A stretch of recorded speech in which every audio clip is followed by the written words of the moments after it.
Einen wunderschönen guten Morgen zu Tag 4 der SPIEL-Messe. Ja, und wir sind hier in Halle 5 und wir machen heute noch viel mehr Schabernack mit euch. Wir laufen durch Halle 5, wir laufen durch Halle 4 und wir sind auf dem Meet&Play für euch. Viel los ist heute, ja. Also jetzt gerade geht's los in Halle 5, wie gesagt, und später Halle 4 und Meet&Play ist um 15:30 Uhr, wenn ihr uns da treffen möchtet. Wir spielen mit euch, ja. Wir reden mit euch und mit allen anderen Creatoren, die dort auch so unterwegs sind. Ja, wir lesen euch auch übrigens. Daniel, wo ist der Chat? Ja, der Chat, ich habe ein kleines Chat-Upgrade an der Stelle hier. Der Chat, wenn du einmal kurz am Mikrofon halten würdest. Natürlich. Wir können jetzt den Schlüssel hier rausnehmen, ja. Den Chat. Und der Chat ist uns 69 Euro wert? Der Chat ist, nice, 69 Euro wert. Und dann machen wir das hier auf.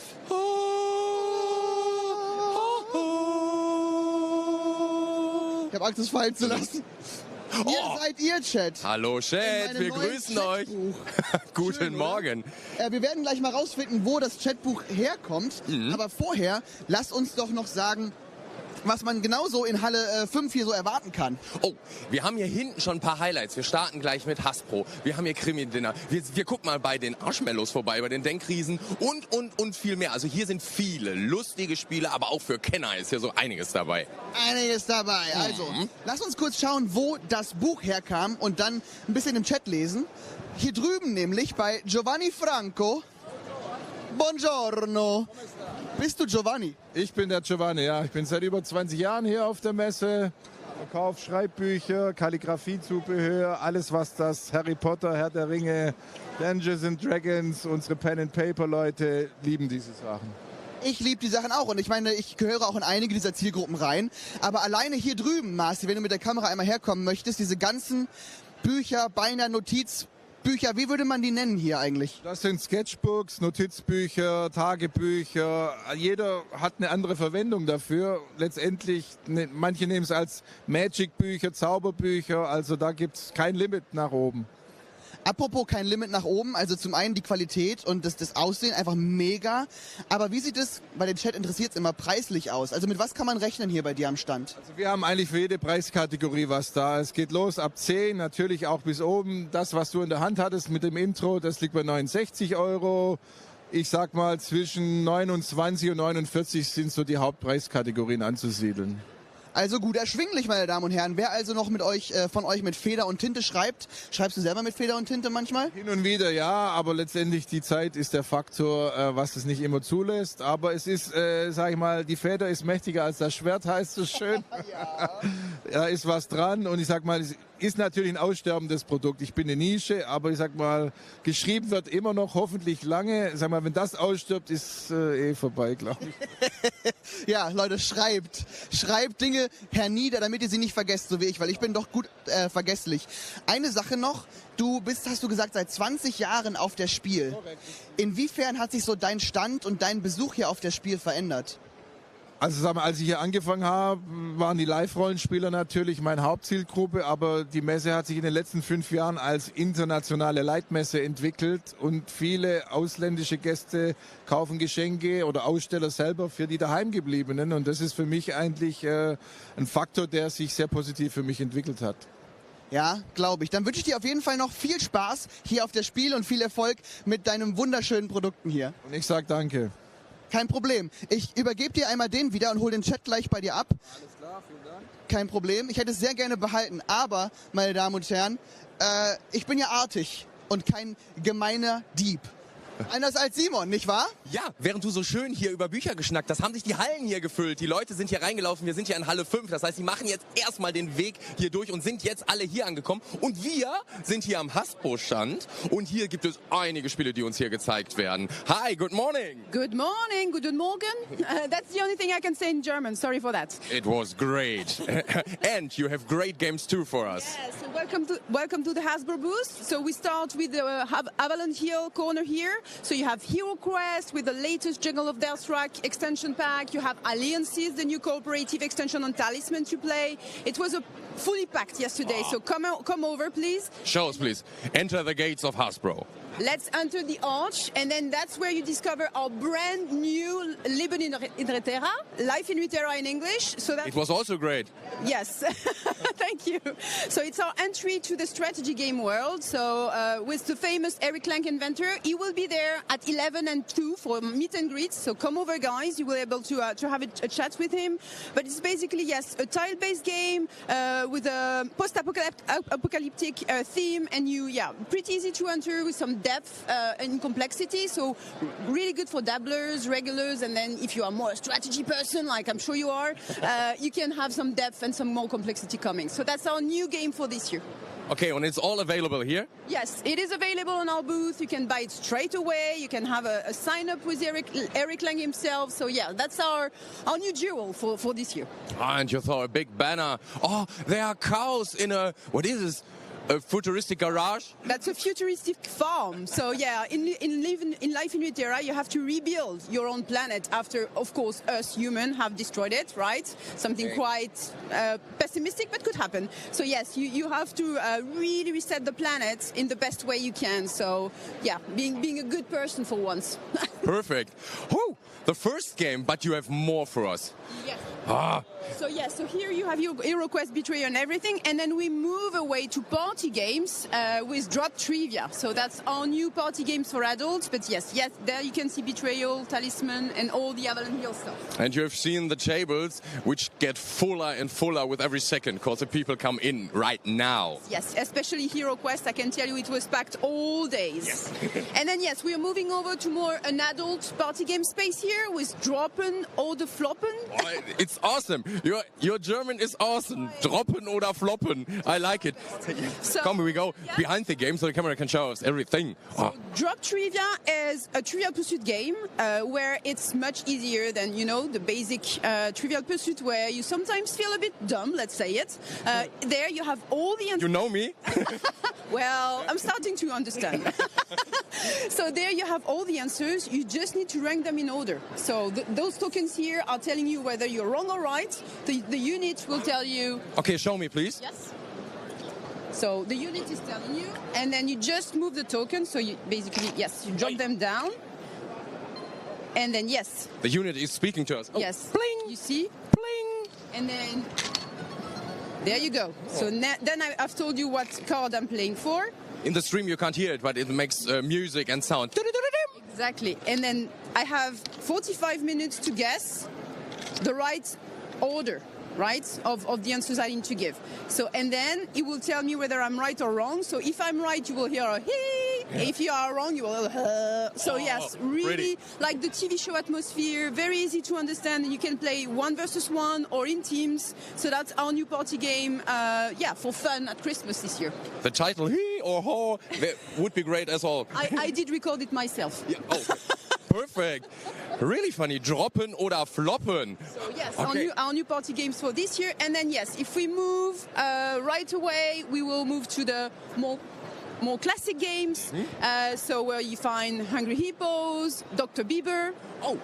And all those classics that we all know about. So yes, you can enter here. You have also another area here for card games. So you have a Betrayal version of card games. Yeah. Very popular. I don't know it. I love Betrayal. Yeah. But I don't know the card version. So we have both a Risk and a Betrayal version. So card games is a great way, a quicker way to enter a game. So it's a lighter way to enter Betrayal. So if you don't want to, it's a great but sometimes heavy game, Betrayal Core. This version could be either good for people that like card games or that know Betrayal but want to put some friends into the Betrayal world. That can be sometimes a bit worrying or scary. Yeah. I'm a fan. You need to play that with friends that are not yet into Betrayal. You will need to. And I love the cards. The edges are golden. It looks so glamorous. Yes. So you and have dark. Omen, spells, and of course the Betrayer is somewhere in the game, like the core Betrayal, right? Otherwise it would not be Betrayal. But yes, the cards and the finish of the cards is really something all the players are saying really great positive feedback on. Is it available here? Yes. It's a very important question for me because when the stream is over, I have to come back. Yes, and that's actually our next stop because here you have our Pearls booth where you can buy everything you find on our booth. And yes, right after you can buy a Betrayal deck of Lost Souls here and any game we have in the booth here. So that's our lovely staff here. Hi guys. Not running away. Hi guys. All lovely stuff here. So thank you guys for being there first. So they sell all our games and they sell also something that you can, if you're lucky, if you're coming and play a HeroQuest game and you have to draw a 1,000 die and then you have a chance to win that tin of dice. So Jungle of Delstrack is our new extension pack. So brand new dice, very limited edition. So if you want to have a chance to play it, to get it, come and play HeroQuest or those guys here would be happy to sell you one. You've heard it. come to Hasbro. Here are awesome games. Exactly. Thank you. And then we move over to the all classics. So Dr. Beaver is there. You have Crocodile Dentist. It is fitting for Educators Day and something like that. I've heard about the Crocodile, Dr. Bibber, education games. Yes, exactly. They are And a very educative thing, Looping Louie. I'm sure you're still playing that, right? Yeah, I'm playing it with water. Yes. I bet so. I bet so. Educative for me. Yeah, different type of education.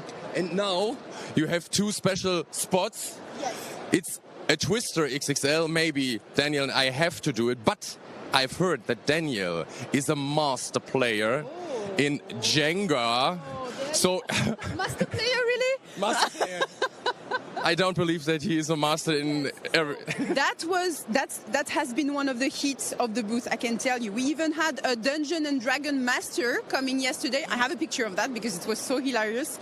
And we had a daughter and his dad playing for like 1 hour, like trying to get the highest tower, screening that on their Instagram. So it's a hit. And no, you have two live stream masters here. And I will fight against you, Daniel. Wait a second. Yes. You dare challenge me? I have Absolutely. never been beaten in Jenga in my life. I've heard you're a master. I am, the only master. And I am on my knees. Okay, this is speed Jenga, of course. Yes. So we don't have much time for our moves. Yes. You can only use one hand. Yes. Okay. Yeah, okay. You ready? Yes, I am. Then you can start. You may only... Nope. The top two are off limits. Oh my god. Yeah, It's that's just one hand. It is... Oh, I've done it. it's a bad move already. I've learned from the best. Put it on there. Let's see. This one is an easy one. Ah, you made it. Then I take these. Yeah, try. They are pretty smooth. I love the smoothness of the stones. Oh, it's great. It's great. So the live stream will be over with this. Ah, I've seen it. Okay, let's do it like this. Okay. And now I take this one. That would work. Yep, I know. Oh, but I like the risk. No risk, no fun. You know it? Oh, no. Uh-oh, you need to take this one, right? Yes. Because you chose it. I will make it. Oh, no. Oh. With the power of Grayskull. Ow! I just wanted to help you. I think maybe I am the new master. I think you're mistaken. I just want to see the world burn, so I do. Oh no, oh no, oh no, oh no. Holy. You need to put it, beside them. Do you see it? Let's see. Let's use this one. Oh! Daniel, what are you doing? We saw his hand, right? We saw his hand pushing the tower. Do we? Yeah, we did. I asked the referee. I think you won. Why? The life is not fair, Daniel. The life is... So I'm a cheater myself, so sorry. Oh yeah, so you're both cheaters. I can't remember. Whew. Yeah, that was fun. You are not pure of heart. I'm not worthy. You're not worthy to be my co-host. Yes. I know it already. Whew. Okay. That was fun. Thank you very much. Of course. Have a great time at the fair and come over to Hall 5 to Hasbro booth. Yes. Thank you. Und wenn ihr irgendwann noch ein Twister-Duell von uns sehen wollt und wir uns überlegen, wie wir da schummeln, also ich, dann sagt uns das. Du hast aber auch was Schönes für uns. Ja, ich steige erstmal hier über die Mauer, die fast so hoch ist wie ich. Und dann gehen wir rüber zu HCM Kinzel. Hier drüben wartet nämlich der Jakob auf mich und der wird uns mal die neuesten Neuheiten zeigen, nicht wahr? So ist es, ganz genau. Wunderbar. Freut mich, dass ihr da seid. Freut mich, dass du da bist, weil sonst wäre auch langweilig hier. Erklär mir gerne die verschiedenen Neuheiten, die du uns hier auch präsentiert hast auf diesem Tisch. Ich konzentriere mich auf 3 Spiele. Das erste ist Next Station Paris. Relativ frisch rausgekommen. Nachfolger von unserem Next Station London. Der 3. Nachfolger jetzt. London war zum Spiel des Jahres 2023 nominiert. Hätten wir fast gewonnen. Paris ist jetzt der Nachfolger mit ganz speziellen Varianten. Das Besondere ist, hier auf der Messe gibt es auch exklusive Promokarten zu Paris und zu London. Wer also hier ein Spiel erwirbt, bekommt die kostenfrei mit dazu. Das ist immer so schön, dass du halt nicht nur in den meisten Fällen bessere Messepreise bekommst, sondern dass du auch einfach, wenn du hier bist, nebenan spielen und neben den ganzen Events, wie zum Beispiel da drüben Jenga oder hier die Spiele beigebracht bekommen und mit den Leuten spielen, auch diese Promokarten bekommst. Das heißt, du hast immer noch ein Andenken auch an die Spiel. Absolut. Und das Spiel wird sogar noch richtig schön bereichert.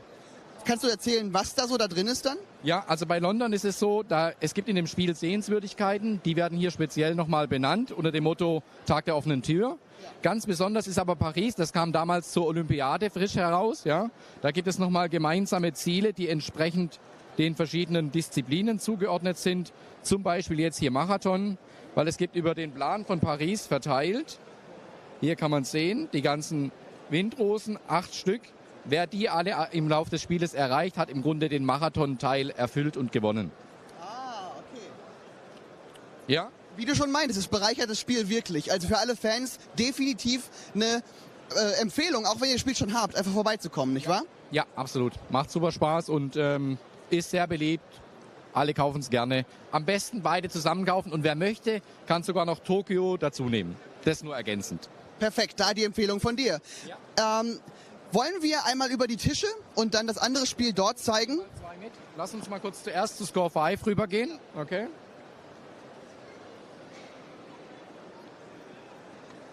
Score 5 ist also ein ganz kompaktes Kartenspiel, das wir ganz neu herausgebracht haben. Ja. Hier geht es im Endeffekt darum, Karten in bestimmten Farben in einem möglichst hohen Zahlenwert sich zu gönnen. Es gibt bis zu 5 Spieler, jeder hat das gleiche Set auf der Hand. Es werden dann Karten aufgedeckt, die einen höheren Zahlenwert haben und jeder kann dann verdeckt Gebote abgeben. Es wird dann aufgedeckt und hinterher wird geschaut, wer hat die höchste Punktzahl. Der bekommt die jeweilige Karte auf die Hand und die restlichen Karten werden unter den anderen Mitspielern verteilt. Okay. Ja, also hat einen Poker-Charakter, einen strategischen Charakter, sehr viel Interaktion und am Ende gewinnt derjenige, der in allen 4 Farben die höchsten Zahlen hat. Also ist eher so, also ein schönes Eröffnungsspiel für so einen Spieleabend oder so ein Absacker. Ja. Also leicht zu lernen, leicht zu spielen und für Familie wahrscheinlich auch schon, ne? Für all die Fälle ist es super. Ja? Wir achten generell bei unseren Spielen darauf, dass wir immer die so umsetzen, dass die Anleitungen sehr schnell verständlich sind, dass man ganz schnell einfach zum Spielen selbst kommt. Das ist sehr ehrbar, weil also es gibt einige Spiele, man muss... Ja, man muss Spielregeln lernen natürlich mögen, ne? Und es gibt viele, die möchten sich nicht durch so 40 Seiten durchwälzen. Ich für meinen Teil mag das sehr. Aber natürlich ist dann sowas für Leute, die gerne einfach direkt reinstarten und nicht diesen Aufwand machen wollen, perfekt. Genau, so ist es. Wir haben auch eine sehr schöne Verpackung kreiert, finde ich. Die ist sehr kompakt, die kann ich super gut mitnehmen, auch auf Reisen. Mit Magnetverschluss, damit arbeiten wir generell gern, auch bei den Next Station Spielen. Ich habe die Karten schön kompakt hier drin. Also...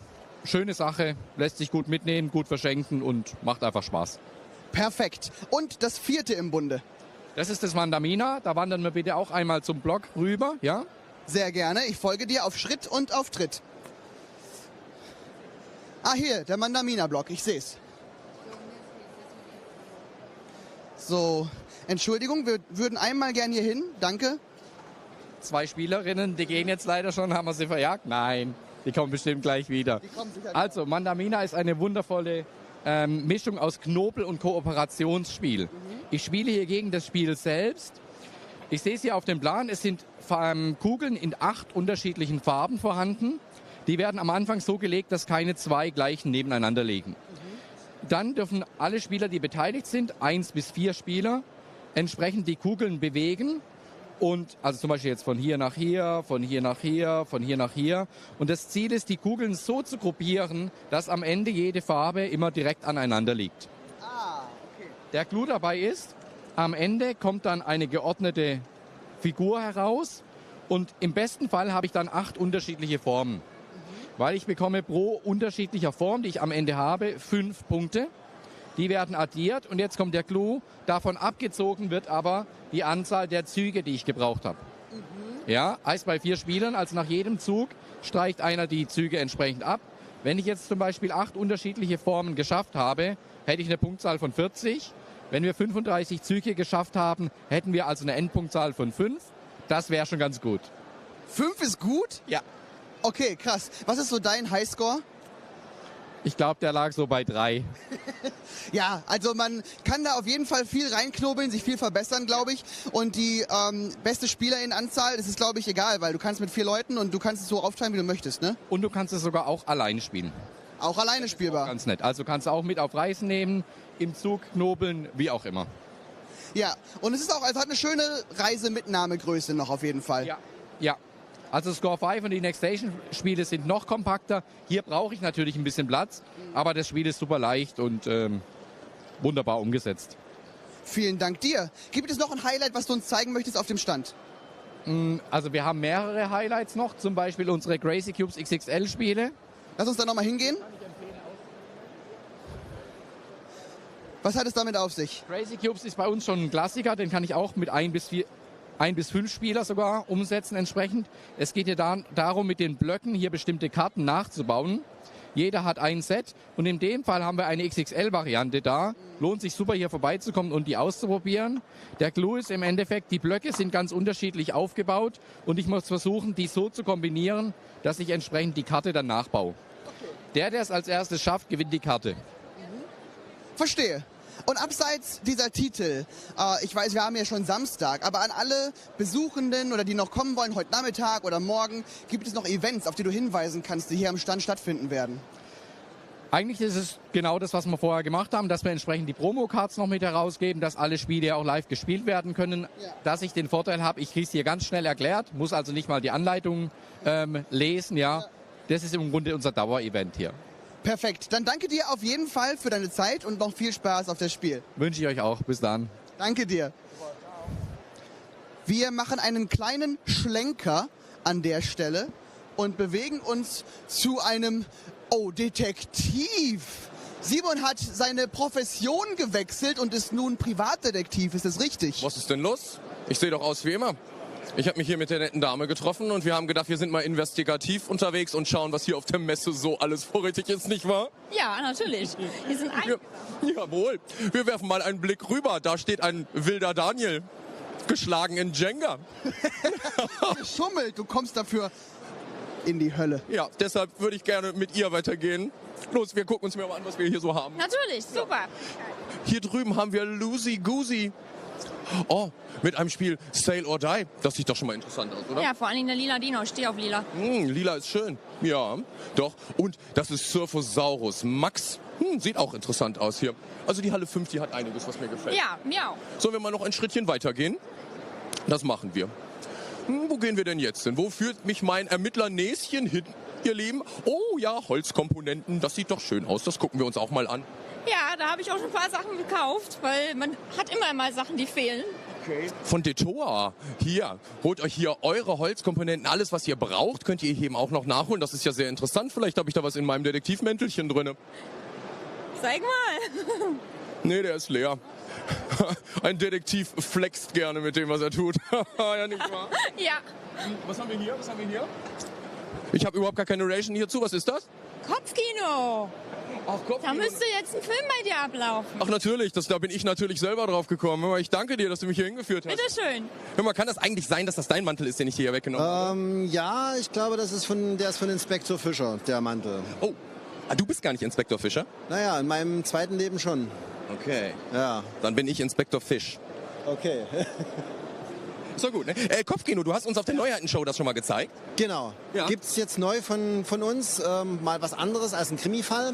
Ja. Krimi Total gibt's natürlich auch weiterhin. Und es gibt auch eine Krimi Total-Edition mit besonders gefährlichen Fragen.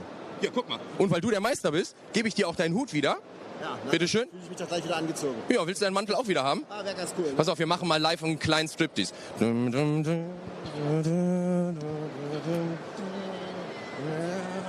Oh, Entschuldigung, das ist deiner, ne? Ja, das tut mir leid. So, das ist, wenn ich einmal im Pfad bin. Bitte schön, ich habe dir den Gefalten wiedergegeben. Alles klar. Ja.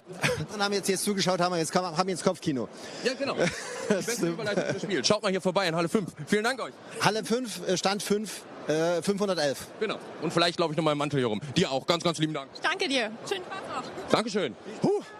Ich habe mich gut gefühlt. Mir ist noch ein bisschen warm geworden, muss ich sagen. Vielleicht ums Herz oder aber auch unter den Achseln. Ist dir eigentlich aufgefallen, dass du dich heute verhältst wie die Axt im Walde? Erst schubst du den Turm um mich zu besiegen in Jenga, weil das die einzige Möglichkeit ist, die du in deinem Kopf gesehen hast. Und dann schmeißt du hier auch noch den Anorak von ihm runter, der mindestens 37 € wert ist.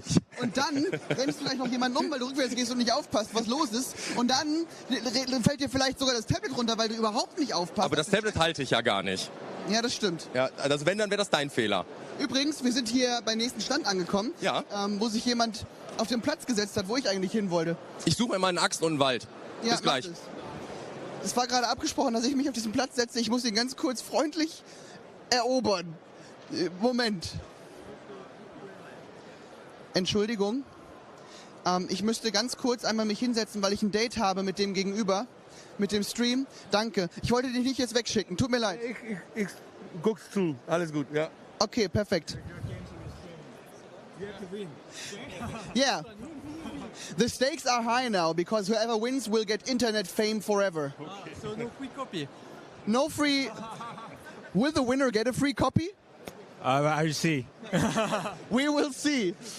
Okay, who are you and what is your game about? My name is Ponghwan Ju. I'm from Plural Games. I'm a designer of this game called Magic Number 11. And this is a two-player game. It's a football team. And each player becomes football manager of your team. And your job is to maximize the synergy and combination between your players. You see here is the example of your game plan.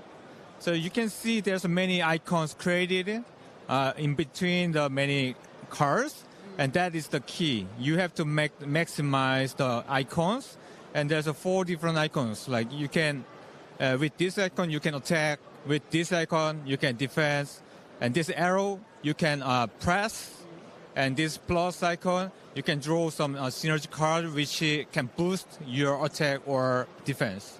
So in each turn, each player will place their player card on their tactics board, and each turn they will, as time goes by, there will be more players on the board, and there's more icons, and there's more things they can do. So we're gonna do briefly how turn goes on. Yeah. Okay, so he's a home team, and he's gonna place a player card first. And you see there's color lines on the board. So these red players have to touch the red line like this. He cannot be here because there's no red, okay? So the other green and blue guys are as well. So within this rule, you place your first card, please. But there's one more rule. Here in the front line, have to be connected with another player, right? So I can start with this one. Yeah, sure. Yeah, Was that a good move or was it a bad move? I don't know. it's very aggressive move because by placing this player here, he can place attacker here in the next turn. So it means he had to prepare it, right? Yeah. So maybe you can attack 2, but you have to make decision. You're gonna defense or you're gonna attack 2, right? Defense. So he choose to defense first, because he's kind of very aggressive. Wherever blue line here or here. So you better make the shield, because it will give you the defense power. So he put the defender here, and now he got 2 defense power, I mean. Okay, so he has got 2 defense power, and if he gets 2 attack or 1 attack, when will the variables be like compared to each other? When will the attack happen? Right after he makes some attack icon, he can attempt a shot. So we'll show it now. Okay. So let's do it. This one? All right. So as soon as someone made the attack icon, he may attempt a shot. So let's attempt a shot, right? So put the shoot token here on the bow and count the numbers of the attack icons as 2. 2 attack power versus 2 defense power. And plus, we're going to add team synergy on each. Okay, this is the synergy space, and 3 space which can be placed synergy cards. Yeah. And the first one always comes from the deck randomly, and defender as well randomly. And from second and third one, you have to see the control track. So your home team's control is now in green color. It means green space is now available. But he is not in red yet, so he cannot use this space yet. Okay? So this is available for him. But it says there's hand icon. It means you have to play from your hand. He has nothing in your hand. So that's it for his attack. So 2 attack power plus something here. And defender reaction, defender always use these 2 spaces only. Okay? But there's 2 choices. From the hand or from the deck. But you don't have anything in hand, right? So from the deck. Now everything's ready. So add up the number from the attacker. So reveal it. Attack power is 5. Yeah, defender. Already 6. Wow, strong tackle. So no goal. So no fault. Yeah, but if attacker's total power is higher than the defender, it's gonna be score, and there will be a score on the board. Yeah. But there's a really important thing. If attacker make exactly 11, it's always goal, no matter how high the defender. I see. But if it's over 11, like 12 or 13, always no goal, because shooting was too strong. Ball just going away. Yeah. That's so cool. Like you really try to capture the essence of soccer in a board game, and I think it works really well. And the mechanics are really interesting. How did you get the idea? Why did you choose to do this in a game form? I'm really a football fan. At the same time, I'm a board gamer. Yeah. So I was always looking for some board game, football theme. But there was not really the game that I'm really looking for. Some game was too heavy. Some games are too simple. So I wanted to make something in the middle.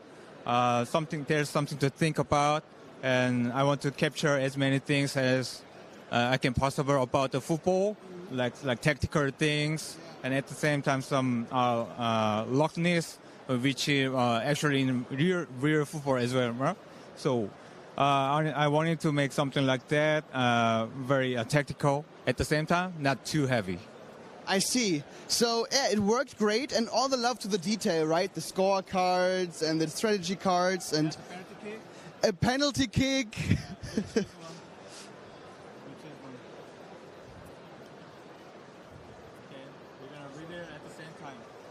Yeah.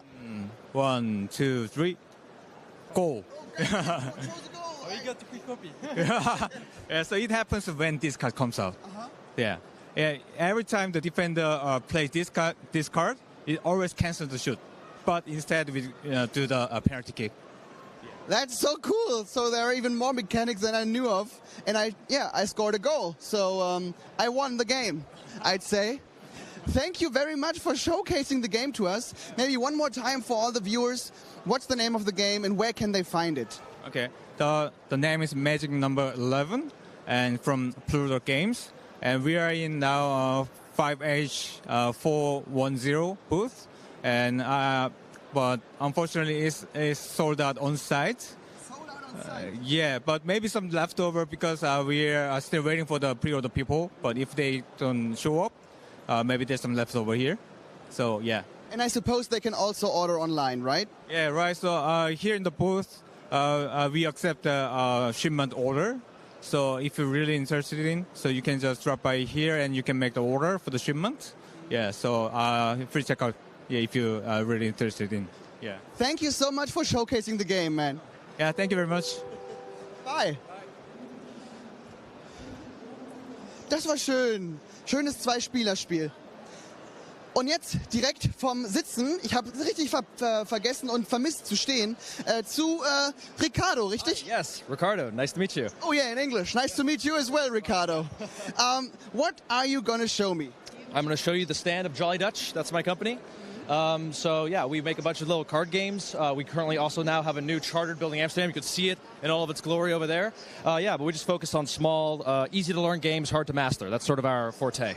I love me some good card games. Yes. So let's take a look at them. I'm going to take you guys right to the center of the action, right? So we've got a table set up right in the middle of our sort of playing hall here. You can see people are playing a bunch of different games. We've got bluffing games. We have Panda. This one's very popular. But I'm going to see if I can try to squeeze you guys in to that reserve table over there. Okay. We've got a table reserved for us, guys. we're famous. I just lay this down here. Please don't steal it, okay?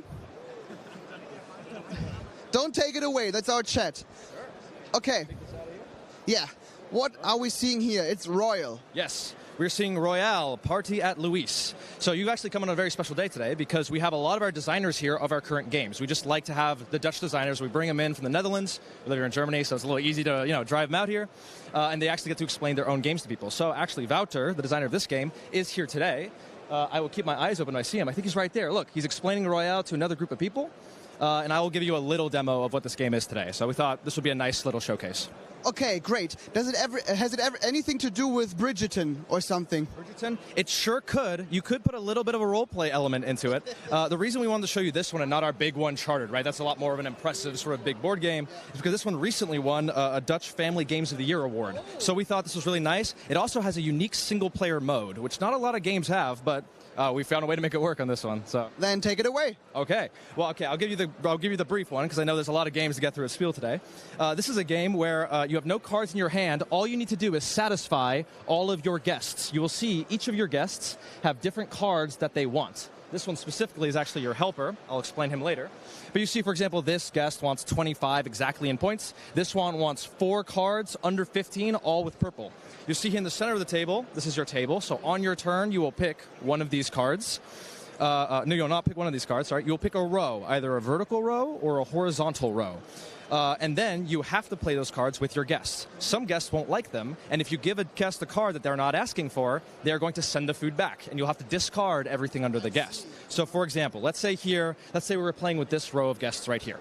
All right? So I'm looking for cards here. I'm trying to find, let's say we're looking for something for this man. He wants green. He wants 1 card that plus another card equals a third. So we see a row of 3. We have a 3, a 9, and an 8. They go from 1 to 12. So I'm going to take this whole horizontal row. And then I have to decide how to place them underneath. So with a 3 or a 9, I can either add a 12 to him and then satisfy him, earning the points at the top of the card. Or I could, for example, add a 6, right? Because 3 plus 6 equals 9. And then he is also satisfied. This is a joker card, so this would apply anywhere. But if I give this to him now, he's going to send it back. He says, I don't want that. They're very picky, these guests, right? And this is going to go to a discard pile. At a certain point, and then, of course, the deck will be refilled. At a certain point, you will draw this card. This card means that they are done. You'll play first. This card will be shuffled into the bottom third of the deck. So when you draw it, you take all the cards, you shuffle them back up, and you play again, this time with it halfway in the deck. And then when you play it the second time, you're done. All your guests who are satisfied, you count their points, and you see who has won the game. The last little note is sometimes it's very restrictive to play in horizontal or vertical lines. You have a little helper here, which once per game, you can utilize them, and then you can take the pattern on their card. You can organize that however you like. Is that clear how that sort of works? So you get this one, you can take this card, this card, this card, or you can take this card, this card, or this card, and you take it in a specific pattern. You don't have to go in lines. You give you a little bit more control over what your hand looks like. Yeah, and that's basically it. That's basically the game. It's a little more complicated than it looks, especially once you start realizing that you have a card that's going to ruin someone, and you have to make that strategic decision. Yeah, that's a big part of this game. I already thought about maybe I can satisfy one of these guests with one move, but there was not a choice to do that, sadly. But I already, like I said, thought what the best way to satisfy the guests is, and that shows how simple this game is to learn, right? Yes, precisely. So that's all the games we kind of like to show. Like even something like Panda, which is a fairly simple game, it's very simple rules, and you discover the complexity as you play. That's kind of how we like to structure a lot of our games. Though again, we're always trying to find different ways to do it. Again, with some bigger games, it takes a little bit more explanation, but it allows you to have more fun essentially. Would you like to hear from the designer about a little bit about how this game came to be? Because I think he's standing directly behind me. I think I've got 1 or 2 more minutes, sure, if he wants to come. Yes, Wouter. Hi. Hello, I'm Daniel, and you are? Wouter van Strien. Great. He just told me that you can tell me how this game came to be, and why did you choose to develop it? Yeah, sure. I really love puzzle games, and I also love data. So I really like to play with numbers, and that's how this game came alive. So you really like puzzling with the options you have to serve the nobles. They're really picky, so they really want to have specific types of foods. Sometimes they throw it away if they don't want it. So and that's how the game came alive. And then together with Jolly Dutch, fantastic illustrator, we gave this really nice theme with all those nice nobles, and you have like double-sided, so there's quite some nice variety, and colorful with the different kind of colored flavors. I didn't describe the other side yet. Can you explain quickly what that means? Yeah. So you have like a basic version, and you have the masked version with the masked faces, and that's basically a different, more advanced version of the game. Well, that's cool. So players can like change their way of play depending on their level of expertise. Exactly. One question: are you a picky eater as well? Yeah, I am definitely. Yeah. Definitely. What is something that you really don't want to eat? If I give this to you, then you will send it back. Oh, I think if it's not really cooked well, I just give it back to the kitchen. Yeah. I see. Okay. Potato should be good, and the sausage should be really well done. Yeah. That unfortunately counts for half the stuff we have in the break room. So unfortunately, Wouter has to go search for other things sometimes. Yeah. What are you going to do? And another question, because most of the developers and authors of games I've asked are not good at their game. Are you good at your game? I know the game well, but I must say, sometimes people surprise me with their moves, and then even I can lose. Yeah. Thank you so much. Maybe as a last question, it's Saturday already, but people who still want to come to SPIEL, what can they expect on your booth? Any special events that'll be on Saturday or Sunday? Yes. So the most popular thing is the one you can see right next to you. There's about 6 tables where we have Chartered Building Amsterdam. This is a big Euro game, of course. We thought we're coming to SPIEL Messe. We got to have a nice board game here. So we've arranged for that. You can sign up. There are still some slots left for Sunday. In fact, I think a lot of slots are left for Sunday. Of course, you have to peter in quick. But for the rest, we just like to say we have a bunch of tables here. People play, about 10-15 minutes and leave. If you guys have seen other stuff at SPIEL, or if you want to come here directly, we've always just got fun games. At the end of the day, you can play a 50-minute fun game, and we'll take it from there. We just want to meet people. We want to talk with our community, and when we see people smiling at the table, this gives us energy to go back to the Netherlands and just keep making good games. That's what it's all about. Thank you so much for showcasing the game. Thank you as well, and have great fun at SPIEL. Yes, you too. Thank you. Bye. You too. Wir suchen uns mal einen Weg hier raus zu Simon, der schon wieder bereit ist. Popstars. Ja. Bist du jetzt ein Popstar? Seid ihr Popstars? Nein, nur sie. Ja, und da kommen wir auch gleich zu, weil du darfst nicht weit weglaufen. Ich habe was für dich arrangiert. Du hast jetzt so lange gesprochen und wir gehen gleich zu einer kleinen Party. Und ich liebe Partys. Ja, in der Party bekommst du auch was zu trinken. Und dann habe ich sogar noch exklusive Infos bei Yellow. Wir kommen in den Presseraum und die sagen uns, was alles auch nächstes Jahr rauskommt. Das ist überragend. Aber zu der Party nehme ich dich gleich mit. Nicht, weil ich dir nicht vertraue, aber ich frage trotzdem einmal, will er mich hinters Licht führen und verarschen oder meint er das ernst? Nee, der meint das ernst. Wirklich.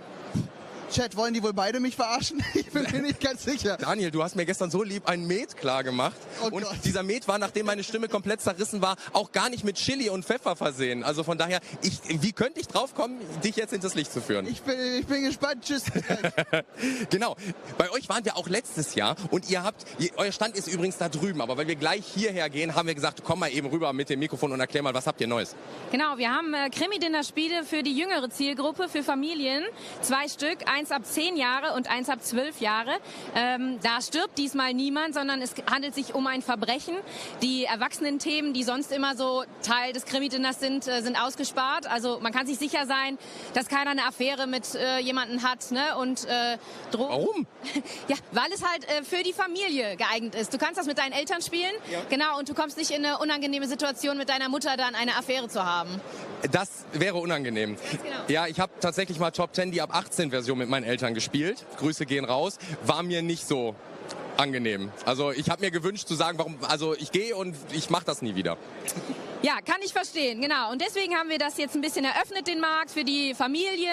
Und das ist ein bisschen mehr Audio-Tracks, mehr Bilder, weniger Text, ein bisschen moderner. Einmal Popstar in Not, da schlüpft ihr in die Rolle einer Band, den Freaking Fruits, und geht auf Tournee. Freaking Fruits! Genau, und im Schatten der Achterbahn, das ist unser ganz neuer Fall, da geht ihr in einen verlassenen Freizeitpark. Ja. Das klingt spannend. Ihr seid Parameter B und man findet euch hier praktisch direkt neben dem Stand, wo wir gerade sind. Genau, Halle 5, 5H318. Cool. Viel Erfolg euch. Dankeschön. Ciao. Ciao. Daniel, es geht zu einer Party. Die Leute da sind super gut drauf. Ja, ich nehme den Chat natürlich auch mit. Ja. Und da vielleicht einmal ganz kurz der Hinweis. Wir sind ja live auf 3 Kanälen. Spiel, Messe, Brettman, Brettspiele und Nerdstar TV. Also da, wir lesen überall rein. Sagt gerne Bescheid, wenn ihr irgendwas sehen wollt, wenn ihr Fragen zu Spielen habt. Hier wird gerade gesagt, oh, das Fußballspiel war cool. Oh, das hätte ich auch gern gesehen. Das Spiel eben war cool.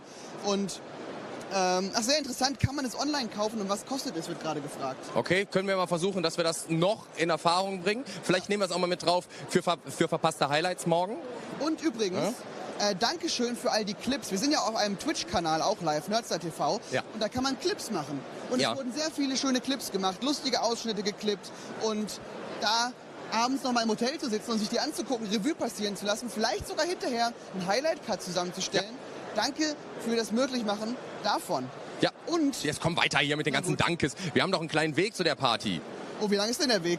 Och, das sind bestimmt noch 5 Meter. Da hinten wird gewunken. Das sind bestimmt noch 5 Meter. Das ist mega weit. Also, aber es ist gut, dass du... Oh, das tut mir leid. Entschuldigung. Es ist gut, dass du in der Dankestimmung bist. Weil ich habe es ja vorhin wahrgenommen. Ich muss auch Danke sagen. Da sind wieder Leute hinter dir. Du wirst sie umrennen. Oh Axt im Walde. Aber ich habe die Axt und den Wald gar nicht gefunden. Also, wir gehen mal so ein Stückchen hier durch. Wir gucken, dass die Kamera auch mitkommt. Und da ist es. Und zwar muss ich ja Danke gleich sagen für 10.000 Abos, die ihr mir bei Brettman investiert habt. Ja. Und wir gehen hier ab für 10.000 Abos. Freuen wir uns. Dankeschön. Und what must he say to get a drink? We say free, you say coffee. Free coffee.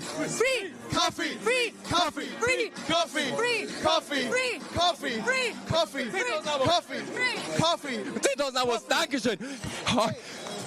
Can he get a drink? Of course. Okay. All the drinks Everybody go home, get your free coffee! Free coffee for everyone! Das Mikro ist... Daniel, Prösterchen. Prost. Lass es dir schmecken. Der ist für dich. Ist hier wirklich Kaffee drin? Da ist wirklich Kaffee drin. The team.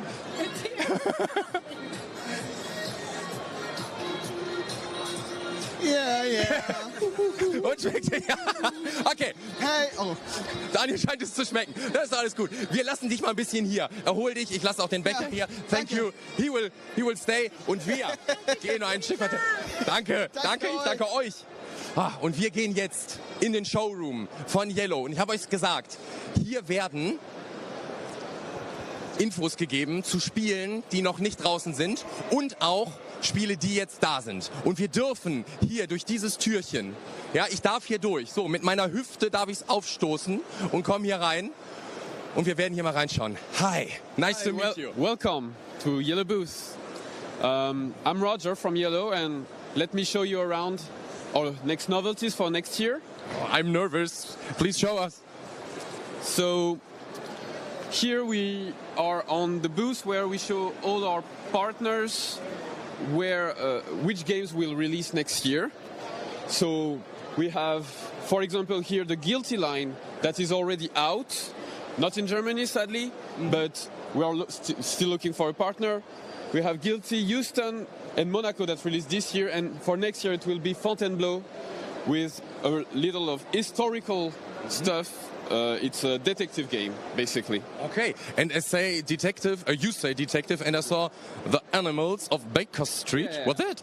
Animals of Baker Street is also a detective game, but more family-oriented, based on the dog of Sherlock Holmes and his friends, trying to... Is it a smart dog? It is a very smart dog, but he's very old, so he asked his young friends to help him solve the case. Mm-hmm. And it's released actually at SPIEL in German this year. Okay, so come here. Then we have traditional card games from around the world that will release next year. Cool. Still unsure if it will go live in Germany, but yeah. And what is puzzles? Here are jigsaw puzzles. Uh-huh.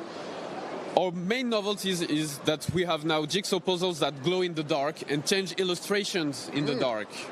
Is it an innovation in the puzzle world? I think it's quite new in the puzzle world and it's very beautiful artwork, so yeah. It seems to be a trend. We've seen the game Dying Light, which has UV lights, and now you got with puzzles. Yeah, we want always to innovate in the field of puzzles, because we think that there are a lot of puzzles, and we have to be like the best one, or to have something new for people to buy our puzzles. I like it here. The puzzles look awesome. They're on the wall, and there is a little hint, a little teaser for a game which I'm very happy to see it. Yes. Oh, it's movie night, yellow, be happy and eat popcorn. Oh, maybe they can imagine. Yeah. Okay, but we will have a look on the other games. So here we have... come here next to me, so the camera come here, please. Here we have Ancient Knowledge, released last year. This year we have the new expansion, Heritage. We can play solo, basically, with this new expansion. Oh, cool. Yeah. Cool. Then Unmatched. The people in the chat already asked for Unmatched. Yeah. This year we will have the new Unmatched Slings and Arrows that has been released. Sadly, Unmatched now will not be in German anymore, only in English, in Germany, though. Next year we will have, of course, the Ninja Turtles. Restoration Games started their Kickstarter, and we will have it next year around Gen Con, probably. I have to say my friends, because they are big groupies of the Turtles.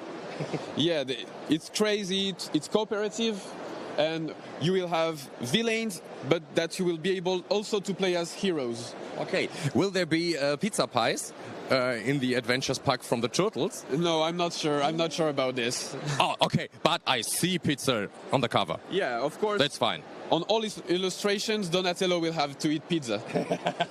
Great. And at the beginning of next year, we don't have a box yet, but the Witcher expansions will come out. Is it the real Witcher or is it Alea in this Witcher cosplay? No, it's a real Witcher, and it's basically based on the video games more than the books. Okay, cool. Then new things in the world of King of Tokyo? Yeah, we have some new stuff in King of Tokyo. A new monster. Oh, the 100th monster. It will release as a little gift with purchases next year. It's the monster number 100, so big thing with big blasters. Yeah. King of Tokyo Origins already released in English, but releasing in Germany in Thalia exclusively. Next month. Yeah. What is the thing about King of Tokyo Origins? King of Tokyo Origins is basically a lighter version of King of Tokyo base game. Only 4 players instead of 6, and less cards. Easier rules, let's say. And lesser price? Lesser price, of course. Yeah, okay. And King of Tokyo Duel is also a trend in this year. Yeah, of course. We just released it at SPIEL. It's our big novelties of this year. Releasing in Germany like in a few days as well. Basically 2-player version of King of Tokyo. We know that the base game is not that good at 2 players, so we had to do a dual version with a tug-of-war mechanic that is changing a bit of the game, and now the monsters have special powers, unique powers. And now I see, it looks great. The Luchador. The next monster pack for King of Tokyo that will release next year. It's all about wrestling. Yes. I like it. In the newcomer show, there was wrestler who get me, and I have to play with them, and they scream at me, and they were very nasty. They will like this expansion.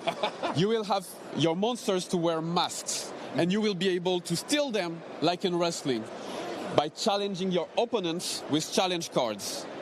Okay, I see the different masks here. Yeah. Everyone will start with a mask, and then you will try to steal them from the opponents to score more points. Oh, luchador power. Yeah. The table is full with King of Tokyo stuff. Yeah, this is our new tournament kit. So if you guys like tournaments of King of Tokyo, we have a new monster called Globe Smasher, and 3 monsters from other countries, because we are doing national monsters. How funny is Shaggy-Tron? He's very funny. It's basically Pinocchio, right? Yeah. And it's the Italian monster. It's basically Pinocchio with chainsaws. Yeah. You will have new promo cards and buttons to collect. Okay. Then here is Time Bomb Undercover. Time Bomb is very popular in France.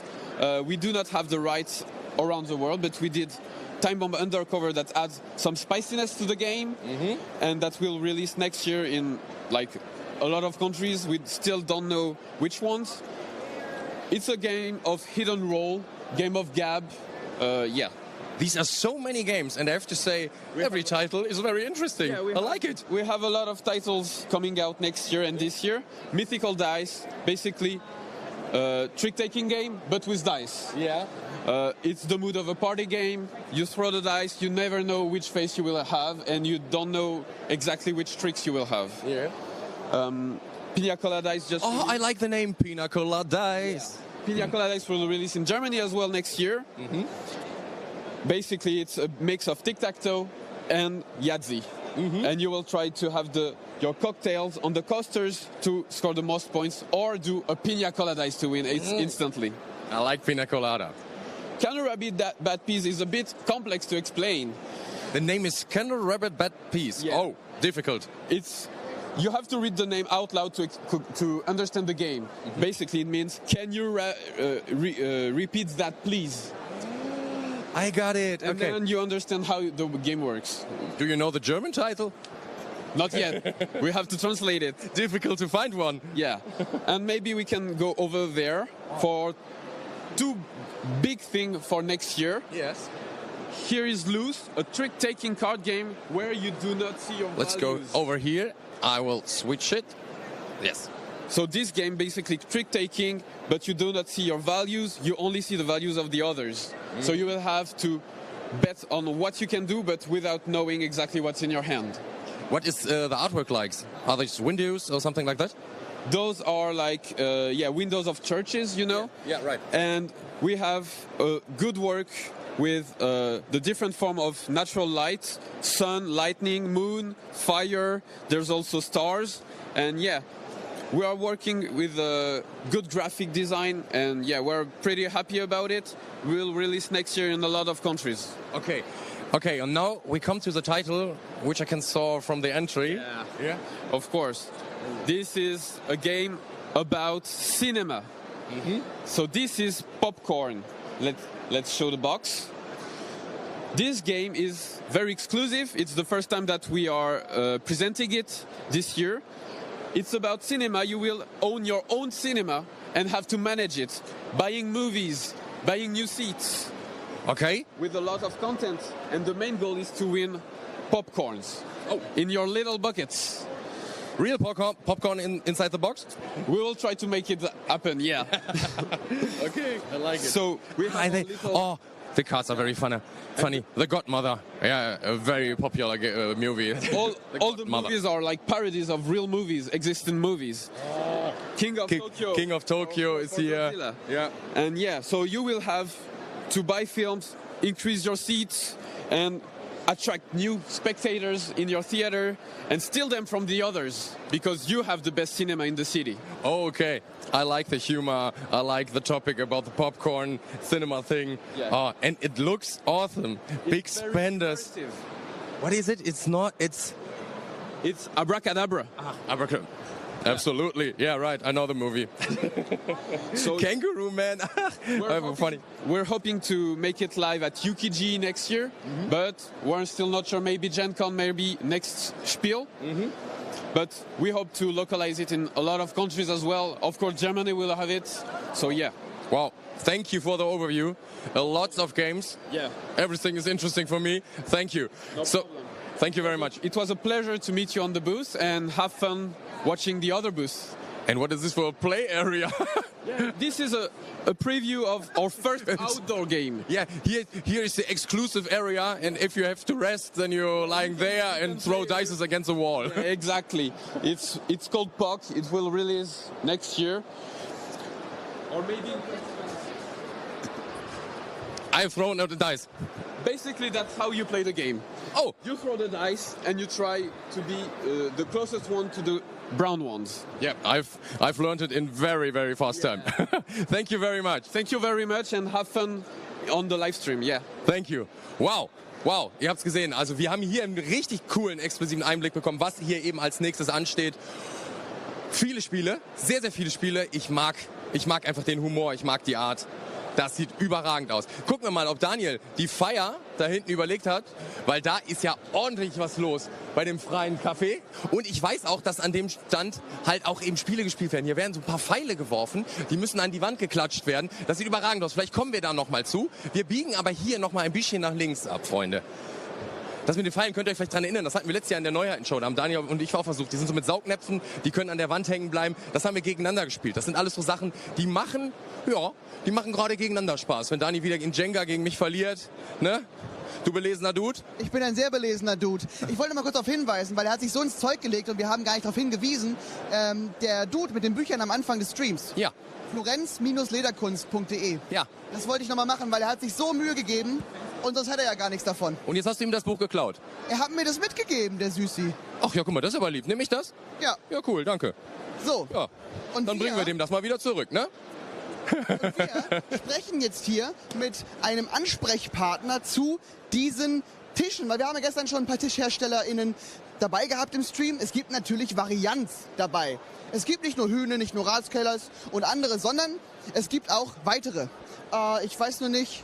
Hello. Hello. Hello. Who are you and what is this table about? So we are Mesas para Juegos. So we've been building tables since 2017. And so we create tables that are for gaming, but they are tables that look like normally really good in your living room. Yeah. So when they are closed, they tend to seem like tables that you would really find like design-wise very innovative and very useful as well. Let's look at the models. Let's start with this one right here, if you want. So this is Heracles. So this is a new model we are trying. When you see this, we cover with all the leaves because it's very thin frame. So it's really very nice design style. It has a lot of accessories that come in and go on top of the table.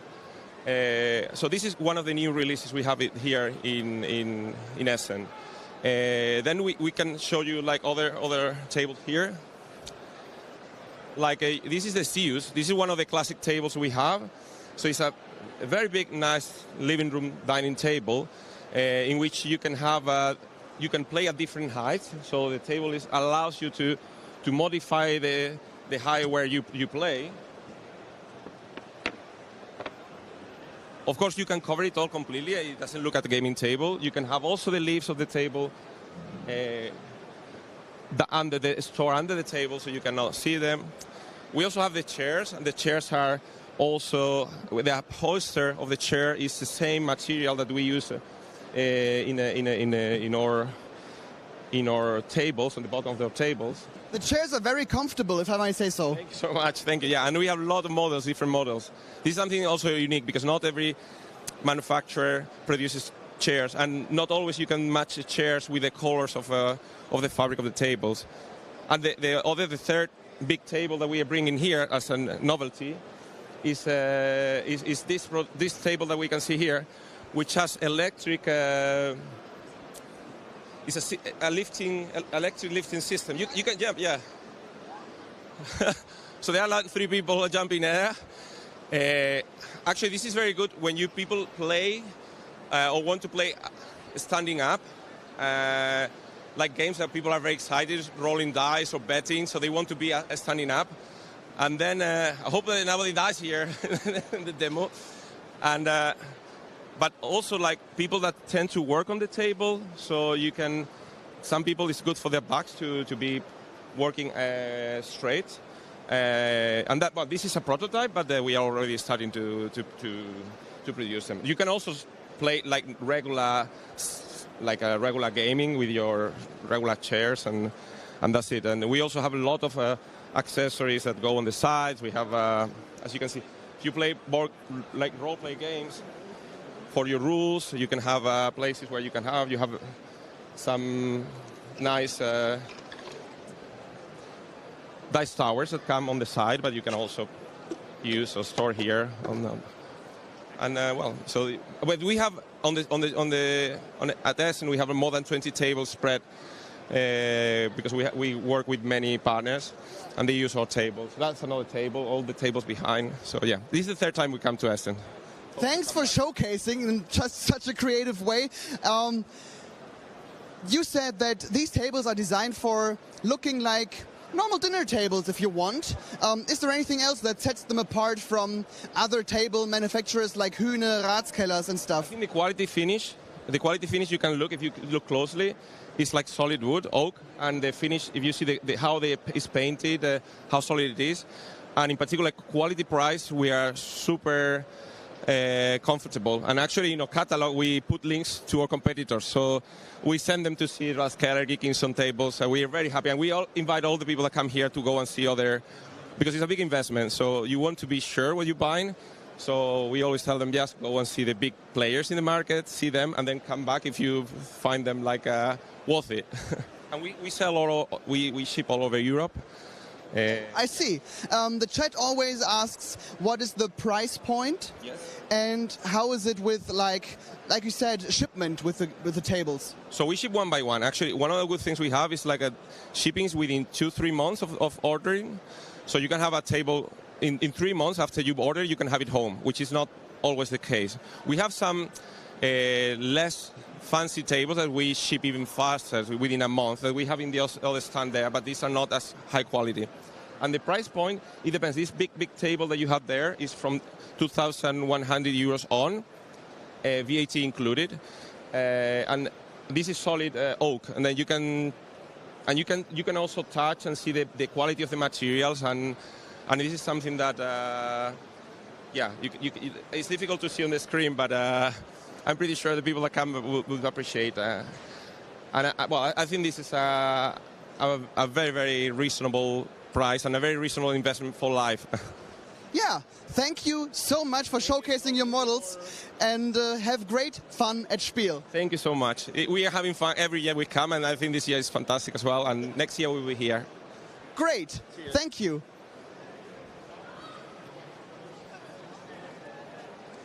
Wir gehen weiter. Ich habe mich eben schon gefragt, warum sitzt da jemand auf diesem Tisch drauf und dann fällt der Tisch einfach hoch. Ich habe es geliebt. Und dann setze ich mich auch drauf und dann fahre ich auch mit hoch. Ich habe es geliebt.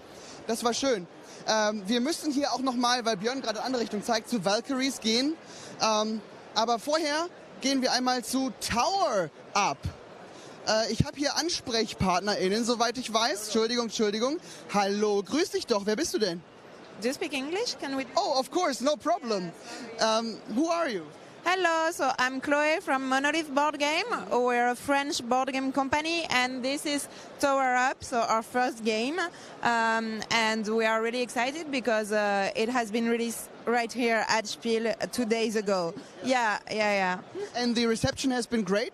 Awesome, really. The people are really happy. We have a giant version that works really, really well, and the game is quite easy. It's a simple family game, so everyone seems to really like it, like the table presence, the 3D elements, and yeah, it's really been great.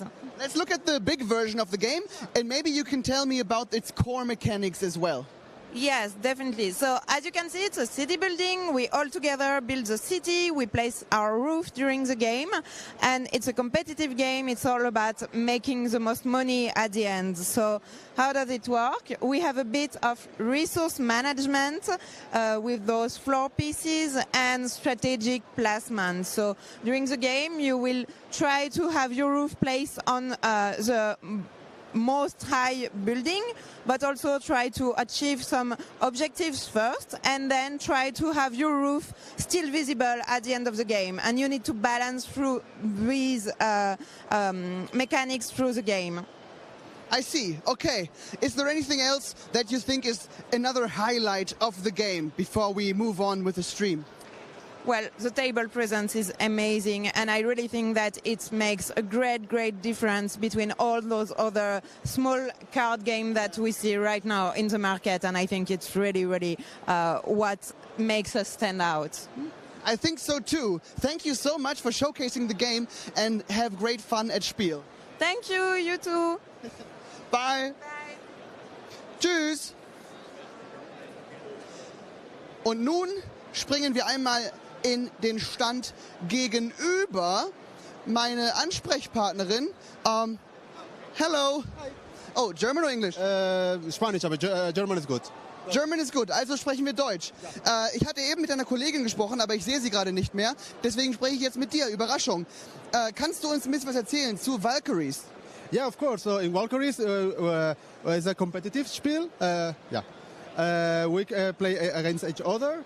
Everyone is here, and we have to kill as much monster as we can. It's a bit English.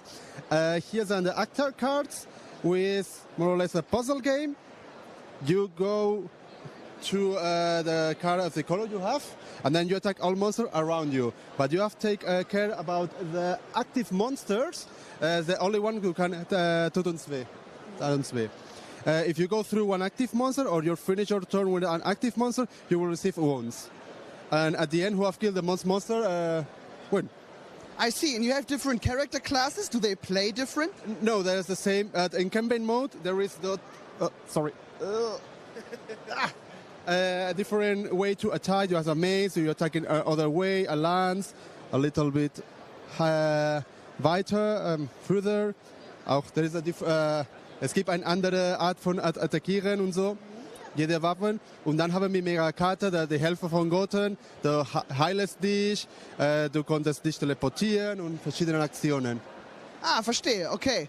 Und für welche Art Zielgruppe ist das Spiel gedacht? Also welche Leute werden damit Spaß haben?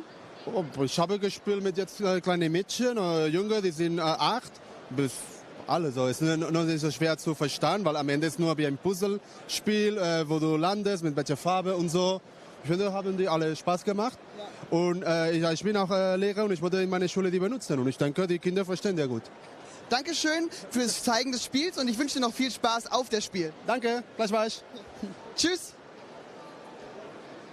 Auf in Richtung Simon wieder, weil der war mir jetzt zu lange alleine. Der hat bestimmt schon wieder ein bisschen Schabernack getrieben. Er hat einen Boomerang. Ich will das auch.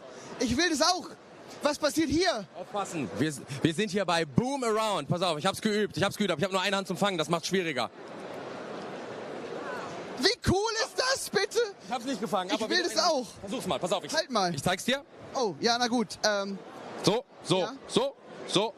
Und zwar nein, das farbige Ding zu uns hin.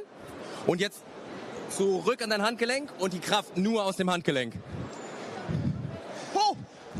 Oh, das war gut. Another one. Das war gut. Einer noch. I love it. Like this? Yes. Und nur aus dem Handgelenk. Nur aus dem Handgelenk. Du kannst das. Das war stark. Oh, sorry. I did it. Und du hast meine obere Hüfte berührt dabei. Warum tust du das? Ich habe das gefangen. Ich habe das. Okay. So, hier Boomerang. Die Halle ist sehr, sehr, sehr, sehr cool. Ja, stimmt. Ich könnte mich verlieben in diese Halle. Halle 5 hat so viele lustige Aktionen, Boomerang, andere Sachen, die ihr spielen könnt. Hier hinter mir. Thank you very much. Jetzt gib den Leuten ihren Boomerang wieder, Daniel. Hier hinter uns ist ein Glücksrad bei Game Lab, bei Rudy Games. Und diese Halle, wirklich, ich komme hier gerade rein und ich muss wieder mal feststellen, dass einfach bis jetzt jede Halle, die wir besucht haben, einfach mega geil ist. Wirklich, ich könnte auch hier den ganzen Tag verbringen. Und das sage ich nicht einfach so, das ist wirklich so. Wir haben jetzt nur den Anfang geschafft und wir müssen jetzt mal ein bisschen hier durch und den Leuten mal zeigen, was wir hier haben. Weil ansonsten schaffen wir das gar nicht alles.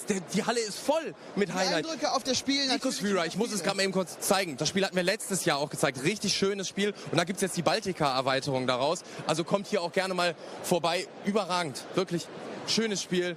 Große Transformers, die wir uns hier holen können. Und wir konnten jetzt leider nicht uns mit Pfeilen bewerfen. Ne? Mal gucken. Das sparen wir uns auf. Ich glaube tatsächlich hier in der Halle, hier in der Halle ist so viel, was wir bei den verpassten Highlights am Sonntag zeigen, weil alles hier drin einzufangen gar nicht möglich. Ein paar Kartenlege- und Plättchenlegespiele. Fish and Flips heißt das. Den Namen habe ich gerade mal erfragt. Hört sich sehr, sehr, sehr, sehr lustig an. Hier gibt es Spiele wie Sail und Mountain Goats. Ja, das ist bei All Play der Stand. Ich mag hier das Standdesign, muss ich sagen. Weil das sind alles so Holztische mit Banner oben drüber. Den Kollegen haben wir letztes Jahr auch getroffen. Ja, wir haben uns immer... Ja. War super toll. War toll, ne? Ja. Letztes Jahr war es super toll. Ja. Aber dieses Jahr ist unglaublich toll. Schön, dich wiedergesehen zu haben mit der Spiel. Was ich so super finde von Spiel, ist, dass es besteht schon lange, ja, viele Jahre. Wir kamen hier zuerst an 2008, aber es ist viel älter.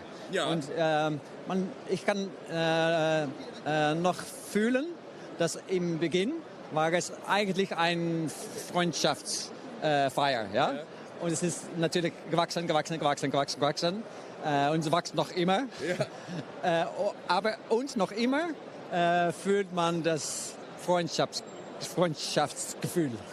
Das hast du wirklich schön gesagt. 17 Jahre bist du dann in Folge hier?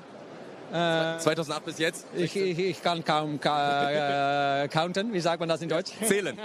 Kaum zählen. Ja. Richtig, richtig schön. Ich wünsche dir hier einen richtig genialen Aufenthalt. Danke. Und Sie wissen natürlich, wir sind von Sunny Games. Ja, ja, wir kommen. Diese Hut habe ich gefunden diesen Sommer. Aber es stimmt mit unserem Company-Logo. Es sieht hervorragend aus. Jedes Jahr ist etwas Extras. Ja. Viel Erfolg euch. Dankeschön. Tschüss. Ciao. Guck mal, man trifft ja auch schon alte Bekannte wieder. Ja, woher kennt ihr euch? Wir waren letztes Jahr... Ja, nee. Ich frag nur. Hast du meine Festplatte zum Abstürzen gebracht? Okay, nein, wir waren letztes Jahr in Halle 4, glaube ich, unterwegs und da haben wir den Herrn getroffen. Könntest du dich daran erinnert haben, wenn du ein bisschen Interesse hättest, was wir hier so machen? Nee, tatsächlich. Ja. Tatsächlich habe ich das vergessen, aber mein Gehirn ist auch einfach nicht mehr so stark, was das Gedächtnis angeht. Hier sind wir bei Falumier. Juegos. Juegos. Auch viele lustige Spiele. Wir sehen hier auch Kinder. Guck mal. Viele fröhliche Leute hier auf dem Stand. Also hier. Und wir können einmal zu Piatnik gehen. Wir können über die Tische filmen. Und einmal zeigen, was es alles gibt bei Piatnik. Ja, wir haben auf der Neuheiten-Show, haben wir euch Moving Day vorgestellt. Ich nehme mal eben den Karton, weil ich nicht gefragt habe, Entschuldigung, ob wir hier auf dem Tisch drehen dürfen.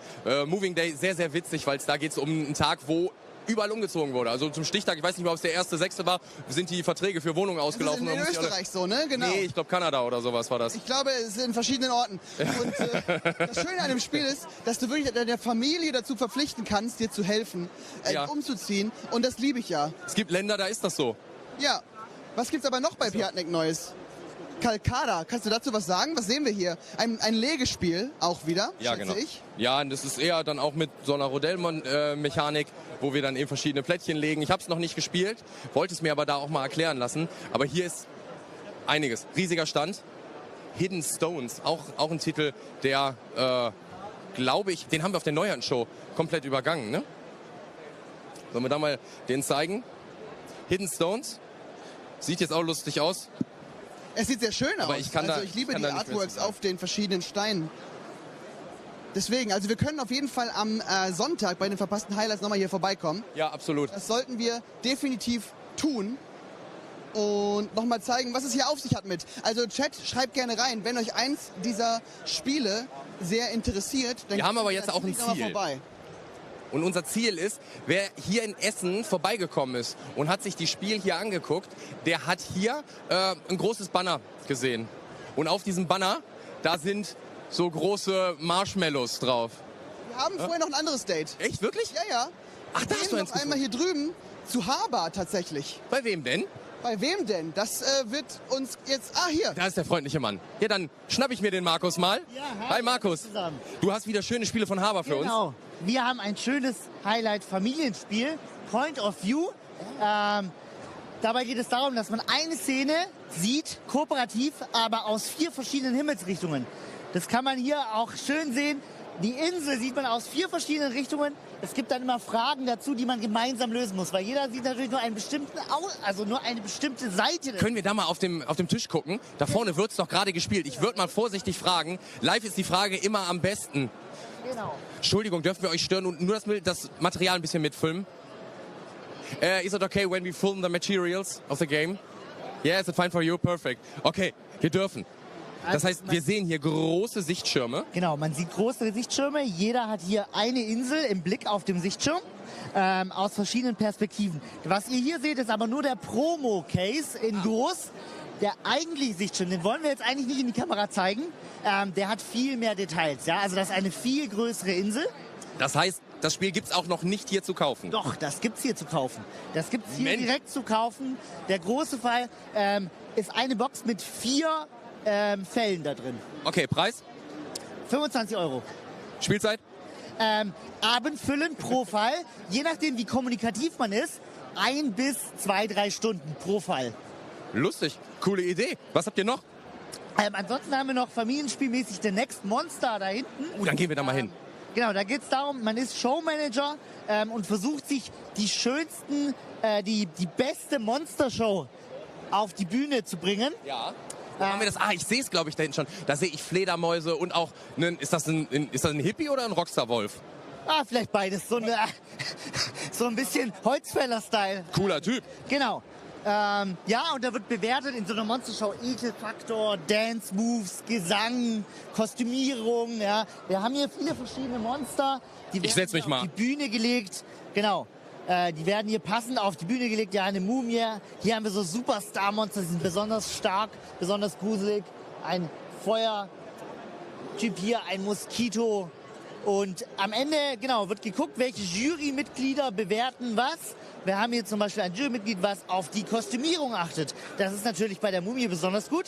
Sie hat nämlich ein Talent als Kostümierung und würde dann einen Punkt dafür bekommen. Am Ende ist die Bühne voll und wir zählen, wer hat wie viele Punkte durch diese Monster bekommen. Genau. Wer ist denn diese schöne Dame hier?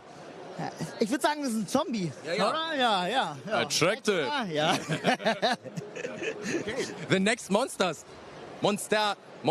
Oh Gott, ja. Ein Oh mein Gott. Spiel sogar da drin. Ja, und ich hab's nicht gerafft, aber es ist lustig. Ja. Was habt ihr noch? Ja, ansonsten haben wir natürlich unsere ganze aktuelle Sammlung dabei, auch an Kinderspielen. Ja. Wir haben hier ein Großspiel. Oh ja, guck mal da, was ist das? Highlight, ein Auweia Frau Geier. Muss man da rein? Nee, nicht rein. Oh Mann. Nicht rein, sondern man darf eben nicht rein. Die baut nämlich hier ein Nest. Wir bauen hier... Machen wir das mal? Ja, wir machen das mal. Es gibt hier einen großen Würfel. Du darfst einmal würfeln.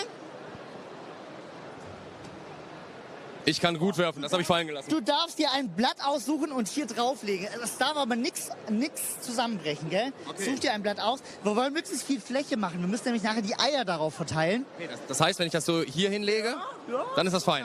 Ja, das ist fein, Ziel des Spiels ist es, alle Eier, es gibt hier so riesige Eier in dem Korb hier, 8 Stück an der Zahl.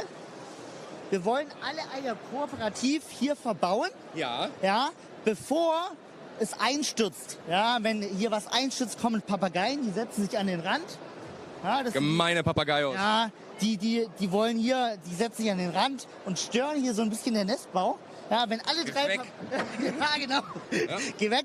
Wenn wir aber alle 8 Eier haben und Frau Geier, die große Frau Geier... Nee, der Frau Geier tue ich nichts, die mag ich. Nee, die ist cool. Die sieht aus wie meine ehemalige Lehrerin. Ja, die ist cool.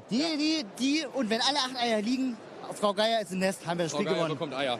Genau. Überragend. Okay, können wir irgendwo sehen, wie das Spiel im Original aussieht, oder muss ich mir das in mein Wohnzimmer stellen? Ja, das wird schwer, ja. Nee, Original natürlich. Wir gucken mal hier. Da hinten wird es wahrscheinlich sein. Ja, aber da sehen wir ja nicht das Spielmaterial. Aber gut, ich stelle mir jetzt einfach mal vor, dass das größer wird, wenn ich es mir zu Hause aufbaue. Ja, genau, das ist die Mini-Version. Nee, Quatsch. Ja. Also es ist schöne Habergröße an Figuren, gell? Schöne Holzfiguren, schöne Holzeier, ja. Pappteile, genau. Passt gut auf den Tisch. Überragend. Man braucht kein neues Haus kaufen. Wir passen hier auf die Eier auf. Kommt mal bei Haber vorbei, hier sind einiges an Games. Richtig cool, Dankeschön. Gerne. Viel Spaß noch. Ja, cool. Also wenn ich das zu Hause mitnehme, dann bin ich der Held. Danke sehr. Ciao. Gerne, tschüss. Oh, schön, oder? Ja, sehr schön. Was hast du gesagt? Ich habe auf die Eier aufgepasst. Oh, das ist wichtig, ja. dass man die hütet. Ja. Wie seinen Augapfel. Ja, die dürfen nicht runterfallen, weil Frau Geier... Die legt Eier. Die legt Eier. Du merkst, das habe ich mir gerade abgeguckt von dir. Ja, guck mal. Wir gehen jetzt zu einem Stand. Wieder rückwärts durch die Masse. Es gibt übrigens einen in der Community, der ein lustiges Video gemacht hat, wie wir eigentlich rückwärts gehen, und er hat uns vorwärts gespult. Und alle anderen gehen einfach rückwärts. Witzig. Grüße gehen raus an Jay an der Stelle. Vielleicht posten wir das nochmal auf Social Media. Oh, aufgepasst. Wir sind jetzt bei einem Verlag, der seines Namens nach furchtbare Spiele macht. Horrible auf Deutsch ist ja furchtbar oder eklig aber oder Horrible Guild. grausam. Horrible Guild stattdessen macht, glaube ich, ganz gute Spiele. Aber wir fragen mal den Alessandro, geh mal hin. ob das wirklich so ist. Hello, Alessandro. Hello everyone. Do you really make horrible games here? Of course. The most horrible of all of them. Don't buy them. They're horrible. Great. Thank you for showcasing the game. Let's move on. No, of course not. I want to know if they're really horrible or if they are the best games on the market. What do you want to show us? Well, we have 2 new games and a new deck in the similar line. What do you show us first? Well, let's go here. Flower Fields. Flower Fields is a puzzle game by Luca Borsa and Luca Bellini. In this game, your goal is to create big areas of the same color, large flower fields, as the name of the game says. And you want to put as many bees as possible inside them to make points, because each area at the end of the game will be worth 1 point for each square, not square, but each part of the area multiplied by the number of bees. So big flower fields with lots of bees is what gets you points. You pick tiles from the middle with a nice mechanic that allows you to skip some tiles by paying bees. You gain bees by adding hives and removing spider webs from your board. There's special tiles that you can get to fill the small gaps that you may have left. So it's a very puzzly game with easy rules, quick playing, and very family friendly, but also good for gamers. Yeah, it sounds like that. And apart from gardeners, which target audience will have much fun at the game? Well, gardeners, of course, and also beekeepers. But I think anyone loving puzzle games like, I don't know, patchwork or those kind of games will find it very appealing. Great. What's the next game you want to show us? The next game is, I'd say, Spotlight. Let's look at Spotlight then. Oh, it's like... Probably for the camera, maybe it's easier to look at our giant version. Let's look at the giant version of Spotlight, yeah. Oh, that's so cool. Yes. Let's go here. As this nice... Yeah, let's go here if it's possible. Or let's do it like this. This nice effect. There's this dark board and the players. This dark board and players have a flash. This just moves in a limited area, but you could usually move it all around the board. And you draw a card each round that tells you which character you have to look for. There's more than one copy of each character, so the goal is to find as many as possible. And all players look for the character on their boards, which are all different, but they all contain the same number of characters. So there's the same goal for everyone. I see. Designing must have been so much fun, right? Yeah, exactly. Like things that drive you to craziness. Because it needed to work, and our saint artist, Giulia Gigini, made a huge effort to make it work. As I was saying, the goal of the game is to find as many as possible, because the more you find, the more your pawn advances on the track. And there is also a moon pawn that is chasing you, and if it catches you, everyone loses, because the game is cooperative. Oh, it's cooperative, I see. Yes, you want the whole team to move forward the track and stay ahead of the moon to win. I see. So is it very difficult to win? No, it's not. I mean, you can make it so, because this is, I think, the more kid-friendly game we ever did. It's for ages 6 and up. So the standard difficulty is set to be kid-friendly. But then there's many difficulty levels, because some characters are more easy to find. Some are, well, for example, the small detective here is not in the foreground, is half hidden. So this is one of the hardest characters to find. This is not the hardest position it could be. It's difficult to find one in the demo version here, but some characters, for example, finding this small gnome may be difficult, or this is a half-hidden unicorn, there's small mushrooms, there's ninjas hidden somewhere. So some cards are more difficult, and there's difficulty levels that can make the game really hard, but it can also be easy enough to play with kids. I see. So you can modify the difficulty to your liking. One viewer wants to see railroad tiles. Railroad tiles is over there. Let's look at that as well. Follow me, and you'll be in a world of full imagination, as to quote a famous song.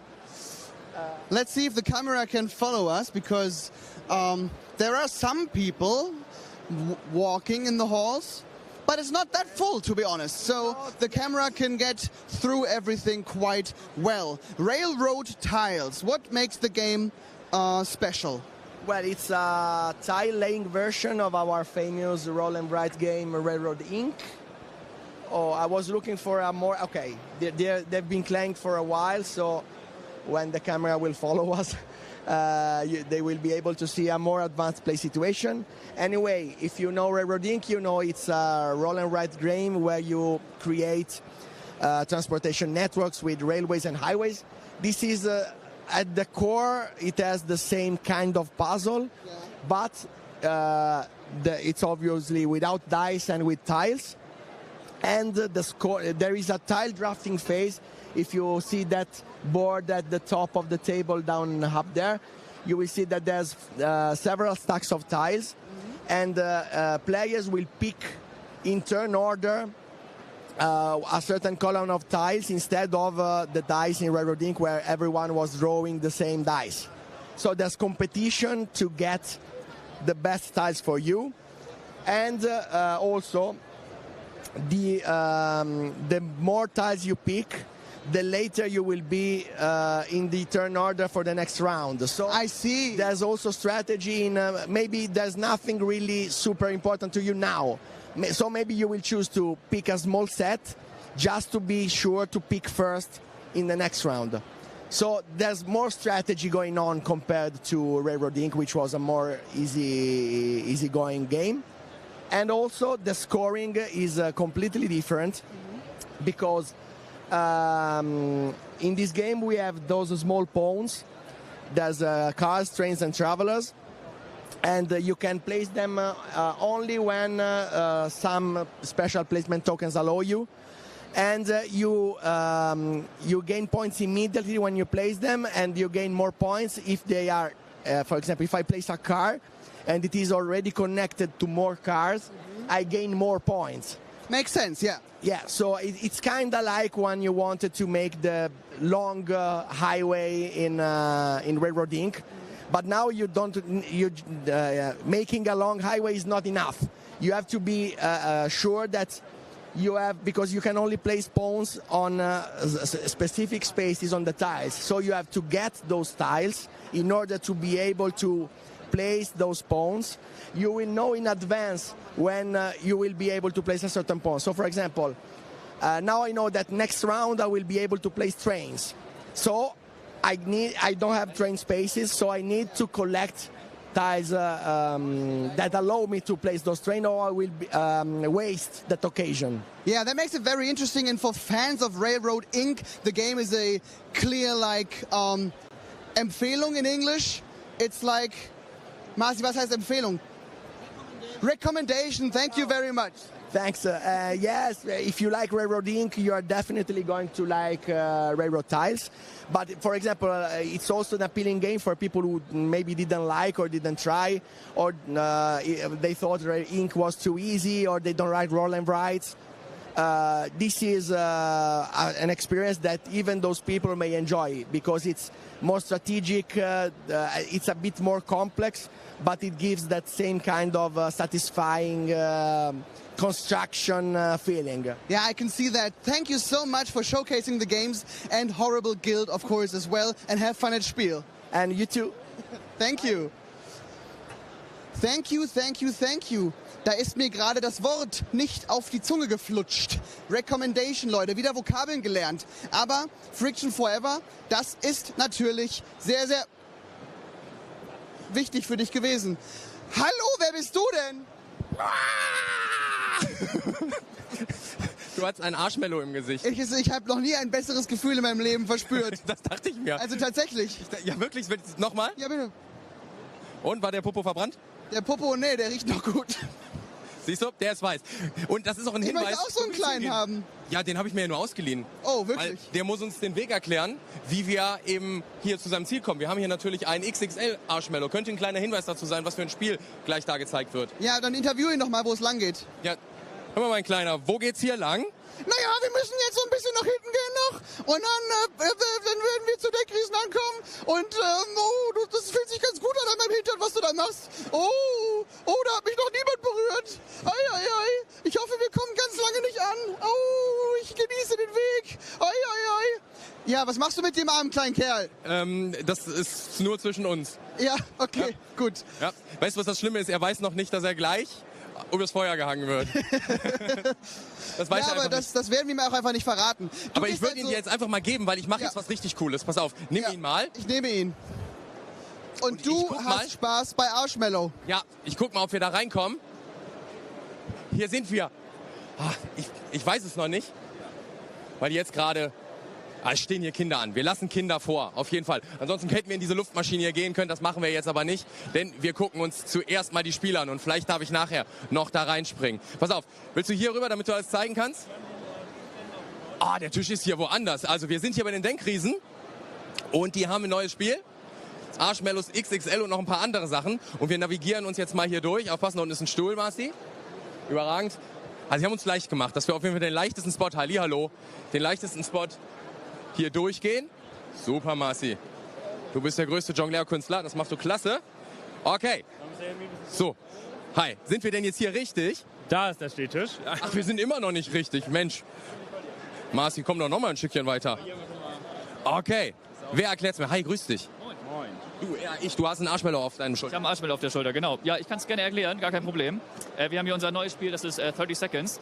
Das ist ganz einfach erklärt. Der Name ist nämlich auch Programm. Ihr habt genau 30 Sekunden Zeit. Genau. Wir holen das mal näher zur Kamera. Ja. Das ist schwer. Boah, zum Glück habe ich gerade einen Arschmellow gegessen. Genau. 30 Seconds, weil ihr 30 Sekunden Zeit habt, diese Begriffe zu erklären, die auf diesen Karten hier draufstehen. Ihr spielt logischerweise immer in Teams. Eine Person erklärt die Begriffe, die andere Person errät die Begriffe. Dabei wird dann diese Stoppuhr hier umgedreht oder die Sanduhr und die läuft dann durch.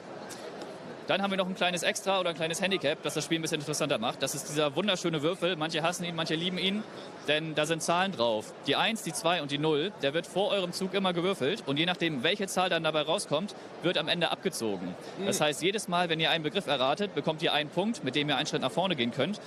Wenn ihr aber eine 2 gewürfelt habt und sagen wir mal 3 Begriffe erraten wurden, dann könnt ihr nur einen Schritt nach vorne gehen. Das ist aber gemein. Ja, das macht das Spiel ja aber auch lustig. Wie viel Zeit hat man so bei dem Spiel? 30 Sekunden. Ach so. Der Name ist Programm, genau. Okay. I see. Gibt es hier verschiedene Kategorien, weil die Farben sind unterschiedlich farbig? Verschiedene Kategorien nicht. Die Farben haben eigentlich auch nichts zu bedeuten. Es ist eigentlich nur so, also hier sind halt so popkulturelle Begriffe auch eher drauf. Es ist jetzt nicht so, dass man, ja, sagen wir, was man aus anderen Spielen vielleicht kennt, irgendwie erklären muss, sondern es ist dann auch ganz oft Personen oder irgendwelche Fußballvereine oder Orte, die man erklären muss. Wir haben es versucht, so ein bisschen zu sortieren, dass nicht immer die gleichen Sachen auf einer Karte draufstehen, sondern dass da ein bisschen Abwechslung drin ist. Und grundsätzlich ist es auch so, dass die Begriffe von oben nach unten sortiert immer schwerer werden. Das ist natürlich auch subjektiv, ist bei jedem anders. 30 Seconds, nur die Zeit kann euch stoppen. Cool. Dann habt ihr noch aber irgendwas, also ich glaube, ich hatte gerade einen Interviewpartner dabei. Ja, der hat mir mal ein bisschen erklärt, was das ist und ich habe ihm gesagt, er kommt gleich übers Feuer. Was haben wir hier? Arschmellows XXL, die offizielle Erweiterung zum ersten Arschmellows-Teil mit 9 Aktionskarten der Babu-Figur. Also das Spiel kann man alleine spielen, man braucht nicht das den ersten Teil. Genau. Neue Aktionskarten bringen noch einen größeren Twist rein, mehr Karten. Wer die Arschmellows schon kennt, da haben wir 6 Karten in der Auslage. Bei Arschmellows XXL haben wir 9 Karten. Und genau, die Babu-Figur schützt einen vor gegnerischen Angriffen.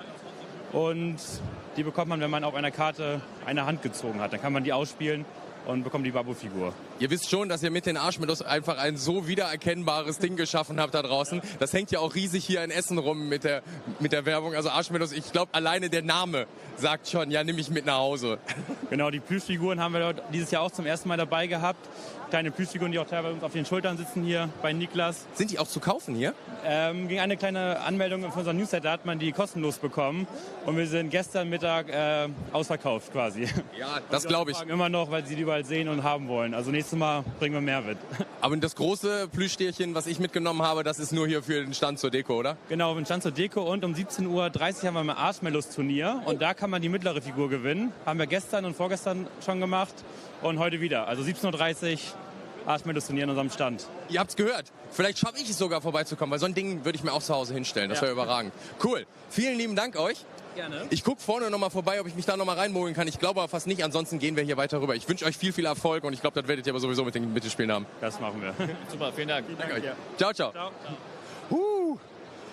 Ja, ich mag das, ein Arschmellow-Turnier, um mir hier eben so ein Stofftier zu holen. Das finde ich überragend. Björn hält sein Stofftier noch in der Hand.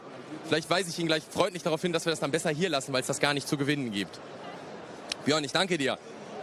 Bringst du den freundlichen Herrn wieder zurück, damit er nicht ins Feuer fällt? Natürlich, mache ich doch gerne. Und den Chat nehme ich auch mit. Mach das. Guck mal, so, wo gehen wir hin? Zu Johann und Duke, rüber.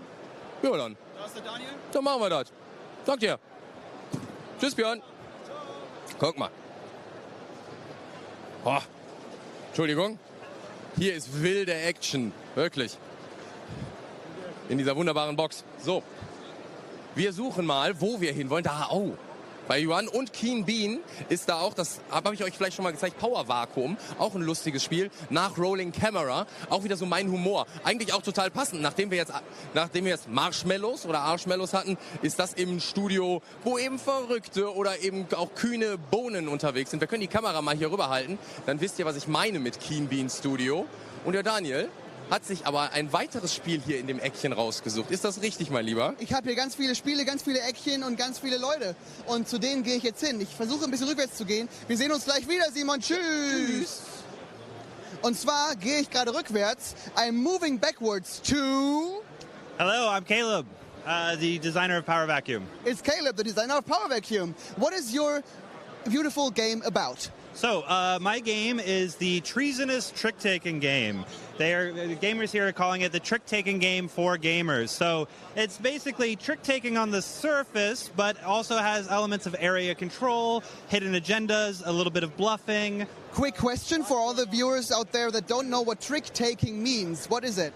Well, trick-taking goes back years and years with hearts, spades, but also newer games like The Crew. So you lead with a certain suit, people have to follow with a suit, and the highest card wins. But in a case of our game, the lowest card also does something. It allows you to manipulate the power to complete your hidden agenda. And what makes it special? What's the highlight, in your opinion, of the game? Well, our game, again, it's this dual purpose in trick-taking. Normally the highest card wins, but we also have added that the lowest card does something.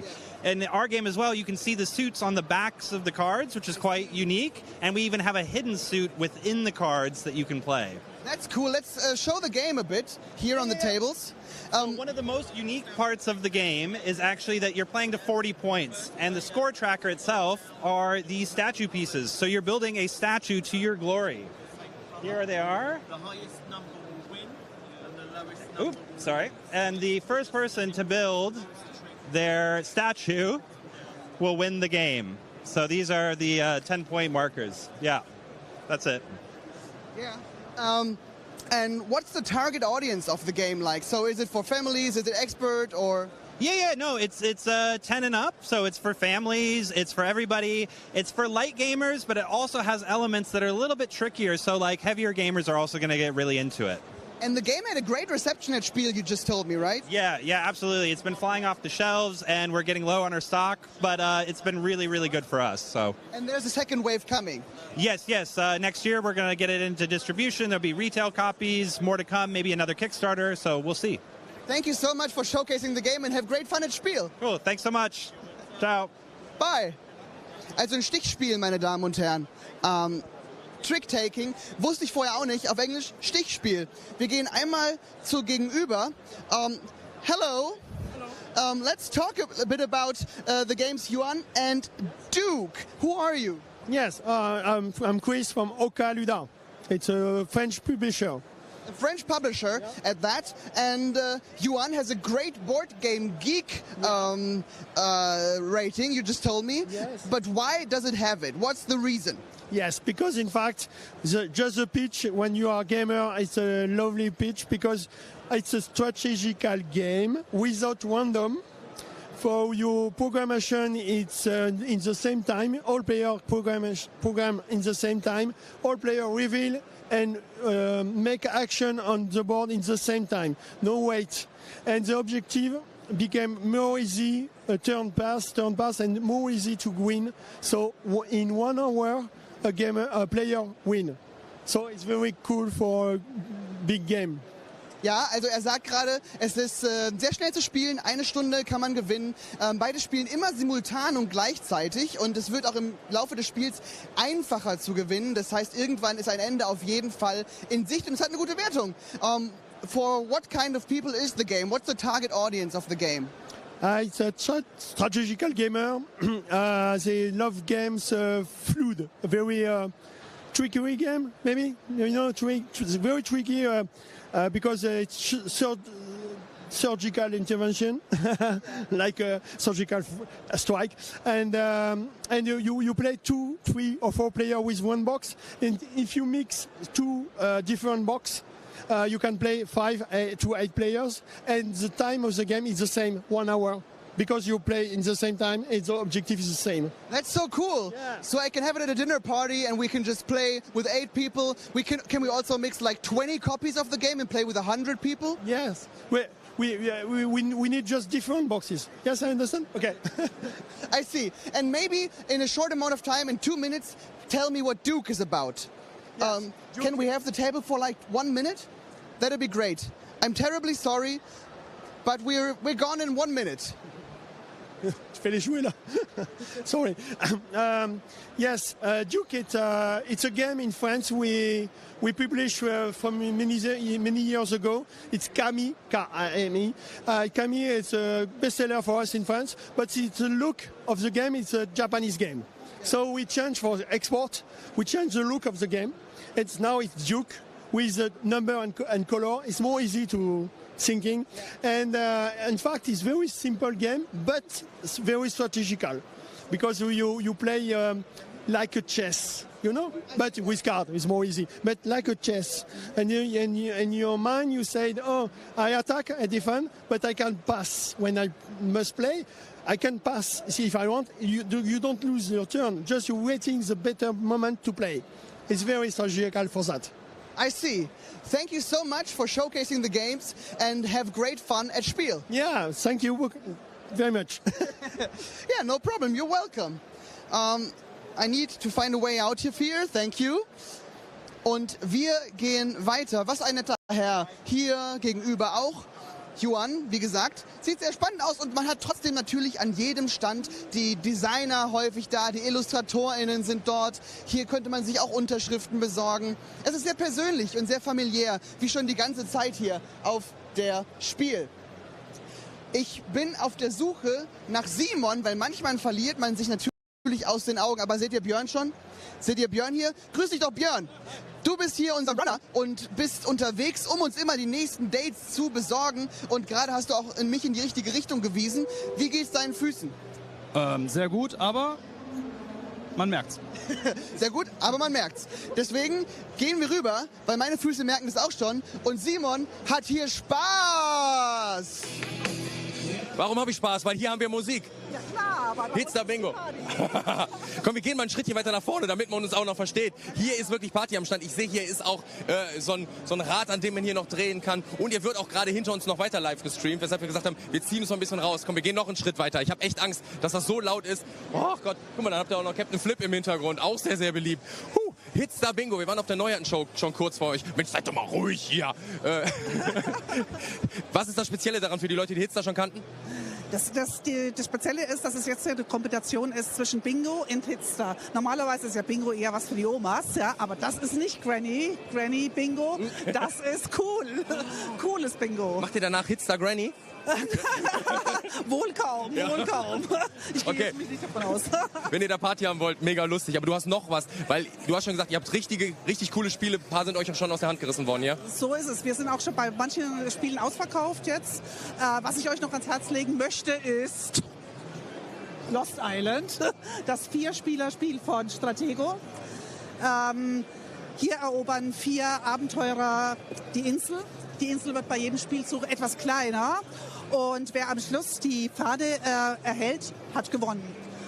Ist eine coole Geschichte für die ganze Familie ab 8 Jahren. Überragend. Für alle Freunde von Stratego, ihr kennt das. Und jetzt hier eben mit der einen Variante, das gibt's aber noch, ne? Das gibt's noch, das kann man noch kaufen. Überragend. Ich wünsche euch hier viel Erfolg, tanzt noch ein bisschen weiter mit.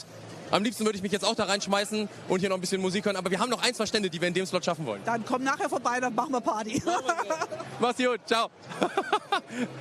Ich bin großer Fan. Hitstar hat schon Spaß gemacht und Hitstar Bingo, da ist auch überragend. Hatte gerade die Entscheidung, ob ich jetzt einfach einen anderen Livestream da ruiniere oder nicht. Hab mich dazu entschieden, es nicht zu tun. Ist doch auch mal nett, oder? So, wir gehen hier weiter rüber und zwar, die Halle, ich habe es glaube ich schon mehrfach erwähnt, die ist wirklich voll mit Highlights. Ich kann es euch absolut nur empfehlen, wenn ihr hier seid, schaut da mal rein. Ansonsten versuchen wir in den verpassten Highlights euch das zu zeigen. Die kommen nämlich morgen. Da haben wir 2 Slots. Und ich kann die Bitte nur noch mal erneuern. Wir haben schon akribisch Liste geführt, was wir euch alles zeigen möchten. Aber wenn ihr Sachen habt, die ihr hier verpasst habt, die ihr woanders nicht gesehen habt, dann schreibt uns diese Liste wirklich hier nachher in die Kommentare rein. Oder schickt uns eine Nachricht darüber, was wir zeigen müssen, damit wir das alles nicht verpassen. Und ja, ich will eigentlich zu einem schwarzen Stand. Ich hoffe, der Sound davon ist auch gut. Can you help me? Oh. Okay, mal, wait. Ich helfe. Yeah. Okay, der Content ist hochgradig intellektuell hier. Viel Spaß. So what is the game about beside hitting your friends? That's it. It's a very easy game. Okay, it's a brand new game. It's a Spanish game. Okay, it's very easy. It's like a solitaire. Okay, but with your friends. Okay, here you don't have any winner. You have only loser. Okay, so great. You have to escape. Okay, so what you have to do, you have to finish the card as soon as possible. With that, what you have to do, it's put the card on the other player and on the center. Okay. As soon you finish with the game, the last player with the card game lose the game and you receive a lot of hits. This game is very easy, okay? Because it's not complicated. For play the card, you have only to add the numbers, okay? But if you do mistakes, you receive a hit from all the players, okay? How many players can play the game? 3 people? 3 to 6 people. Okay. 3 to 6 people. And if I do a mistake, everyone will like bonk me. Everyone eat you, okay? Great! So you don't do mistakes, okay? It's a very funny game. It's a brand new game, a Spanish game. We are very proud of him, and you have to test it. I think it's a great party game. We will be at the Meet&Play later. Can you give me 1 copy to play there? Of course. I will give you 1 copy, and you will test the game. If you have time to test it, and I will explain you how I play it, you will see it's a very funny game. Okay? I'm very much looking forward to it. Also Leute, wir nehmen das Spiel mit aufs Meet&Play und vielleicht spielen wir das da mal und dann kloppen wir uns ein bisschen mit den Dingern. Ich freue mich drauf. Thank you very much. I'll come back later. Okay, let's see. Wo ist Simon schon wieder hin? Wir sind nämlich jetzt in einem Teil der Halle, in dem wir noch nicht waren. Und wir nähern uns dem Ende des Slots natürlich in diesem wunderschönen Samstag. Und wie gesagt, es war wie immer, hier links und rechts sind noch so viele schöne Stände, zum Beispiel links, um ganz kurz von Simons Gesicht abzulenken, sind Rätselboxen noch und nöcher, das heißt, ihr könnt hier rätseln. Die habe ich häufiger schon mal zum Geburtstag geschenkt bekommen. Wirklich? Ja. Die sehen auch wirklich schick aus, to be honest. Das war auch richtig cool, weil du kriegst ein Geschenk und brauchst erstmal 3 Jahre, bis du es öffnen kannst. Mega! Ja, da sind aber lustige Sachen drin. Also Cluebox sind, glaube ich, für alle möglichen Sachen absolut zu empfehlen, gerade wenn man Geburtstage feiert und Co. Aber ich wollte noch was Süßes mitnehmen. Also was wirklich, wirklich Süßes. Was wirklich Süßes? Ja, weil auch, guck mal, die Leute wollen ja auch, wenn wir hier auf der Spiel sind, deshalb, wir gehen mal langsam noch mal einen ganz kleinen Step zurück. Ja, kein Problem. Die Leute wollen ja auch, wenn man auf der Spiel ist, es gibt die Spiele, die sowieso in Deutschland schon gehighlightet sind. Aber mal die Sachen zu sehen, die vielleicht auch aus Asien kommen, aber unfassbar gut aussehen und auch geplant sind, hier released zu werden. Was ist hinter dir? Das sind ja die Sachen, die die Leute da draußen sehen wollen. Das ist ja auch der Spirit der Spiel, hier mal rumlaufen und mal Dinge entdecken, die das Internet mir vielleicht noch nicht gezeigt hat. Ja, genau. Man kann ja hier so ganz neue Schätze und Diamanten und was auch immer an jeder Ecke finden. Genau. Und da bin ich hier angekommen bei Hollywood. Ja, die sind süß, oder? Ja, danke, da konnte ich auch nicht dran vorbeigehen. Your game looks so cute. Yes, they are our handmade penguin, and this is our queen, and this is our gentleman, like this. Is this the actual game material? Yes, this is our Hollywood is about greatest film production company in the animal kingdom, and we are about to choose one to be our famous actors, and they need to play. Sorry. The X, is it right? Right. The X here. We switch the eggs, so we get our color around the board. Yeah, right? Yes, 2 color, and when all the eggs are on the board, the same color, and then you can win the game. And as for the penguins, for me, you're officially the most beautiful game material. I like it very, very, very. And I saw this one and this one. What is the meaning of them in the game? Yeah, they are the barriers in our game, and the seal will eat all the eggs on the game. And this is the imperial penguin, and it have also different functions. Okay, and I saw in the rule book that there are standees, but these are miniatures. Is there a deluxe edition or something like this? This is in our extension model. In our basic, we have the magnetic pictures. Yes. Okay, cool. When will it be available here in Europe or especially in Germany? Maybe next year it will be available in German, but now we have only in this Essen SPIEL game, yes. Okay, thank you. It looks amazing. Thank you very much. Have a great success. Yeah, you are welcome. Suliwood, da musste ich einfach vorbeigehen. Das sah klasse aus. Ha, so, jetzt machen wir so einen kleinen Schlenker hier rum und gucken uns noch anderes schönes Spielmaterial an. Aber da habe ich mir gedacht, man muss auch mal wieder einen Weg zurück machen, wenn man so ein Material hier mitnehmen will. Und eben auch so liebe Menschen. Die haben ganz, ganz lieb gefragt, ob wir da nicht mal einen Blick drauf werfen können. Und das machen wir natürlich. Hinter euch ist noch Mattel-Spiele. Der gute Mieps ist auch hier. Hi. Hallo Mieps, grüß dich doch. Ich hoffe, dir geht es gut. Was kannst du sagen? Miau, miau?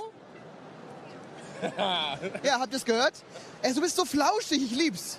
Mieps. Musstest du nicht in der Packung Loot stecken gerade? In wo? In der Packung Loot. Nee, warum? Im Spiel. Weil da Mieps ja auch rumläuft. Daniel, bist du informiert? Ja, das stimmt. Loot, das gucken wir uns auch morgen, glaube ich, spätestens nochmal an.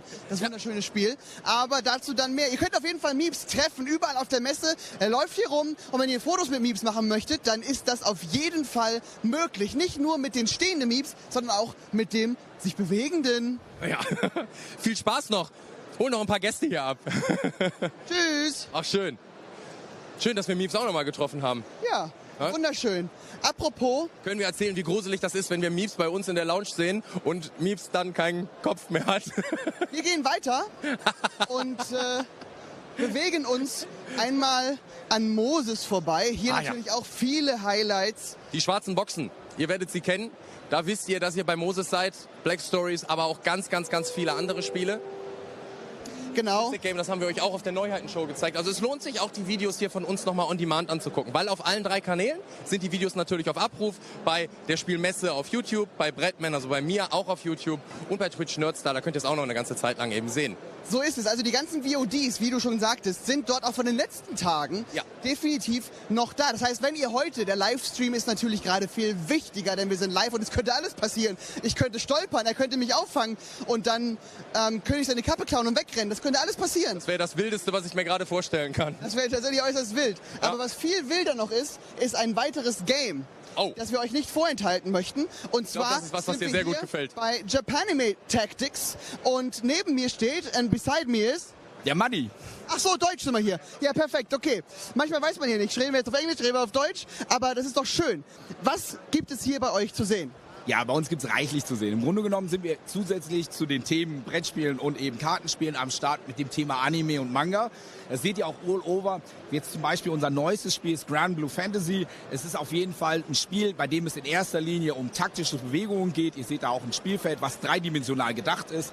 Heißt, man kann am Ende des Tages hoch, runter, kriegt Vorteile, wenn man am Ende des Tages an der höheren Stelle steht, Nachteile, wenn man niedrig ist. Das Ganze auch mit Plastic-Standees und entsprechend Gelände und besonderen Objective-Markern. Also reichlich zu tun, alleine in einem Spiel. Das ist übrigens nur die Hälfte vom Spiel, nur dass ihr da mal gesehen habt. Und ich möchte euch aber auch direkt mal weiterbringen zu dem, wo wir auch einfach fantastisch sind. Das ist zum Beispiel eben unsere ganzen Trading Cards, Sammelkartenspiele haben wir keine, sondern wir haben in erster Instanz nur die Spiele, die man quasi fertig kaufen kann als Kartenvariante. Dazu Lass uns gerne rübergehen und hier drüben hinschauen. Auch einfach wunderschöne Artworks natürlich, ne? Ich liebe das. Absolut, genau so ist es. Das hier ist das Tanto Koro Momento Mori. Dieses Spiel ist brand new.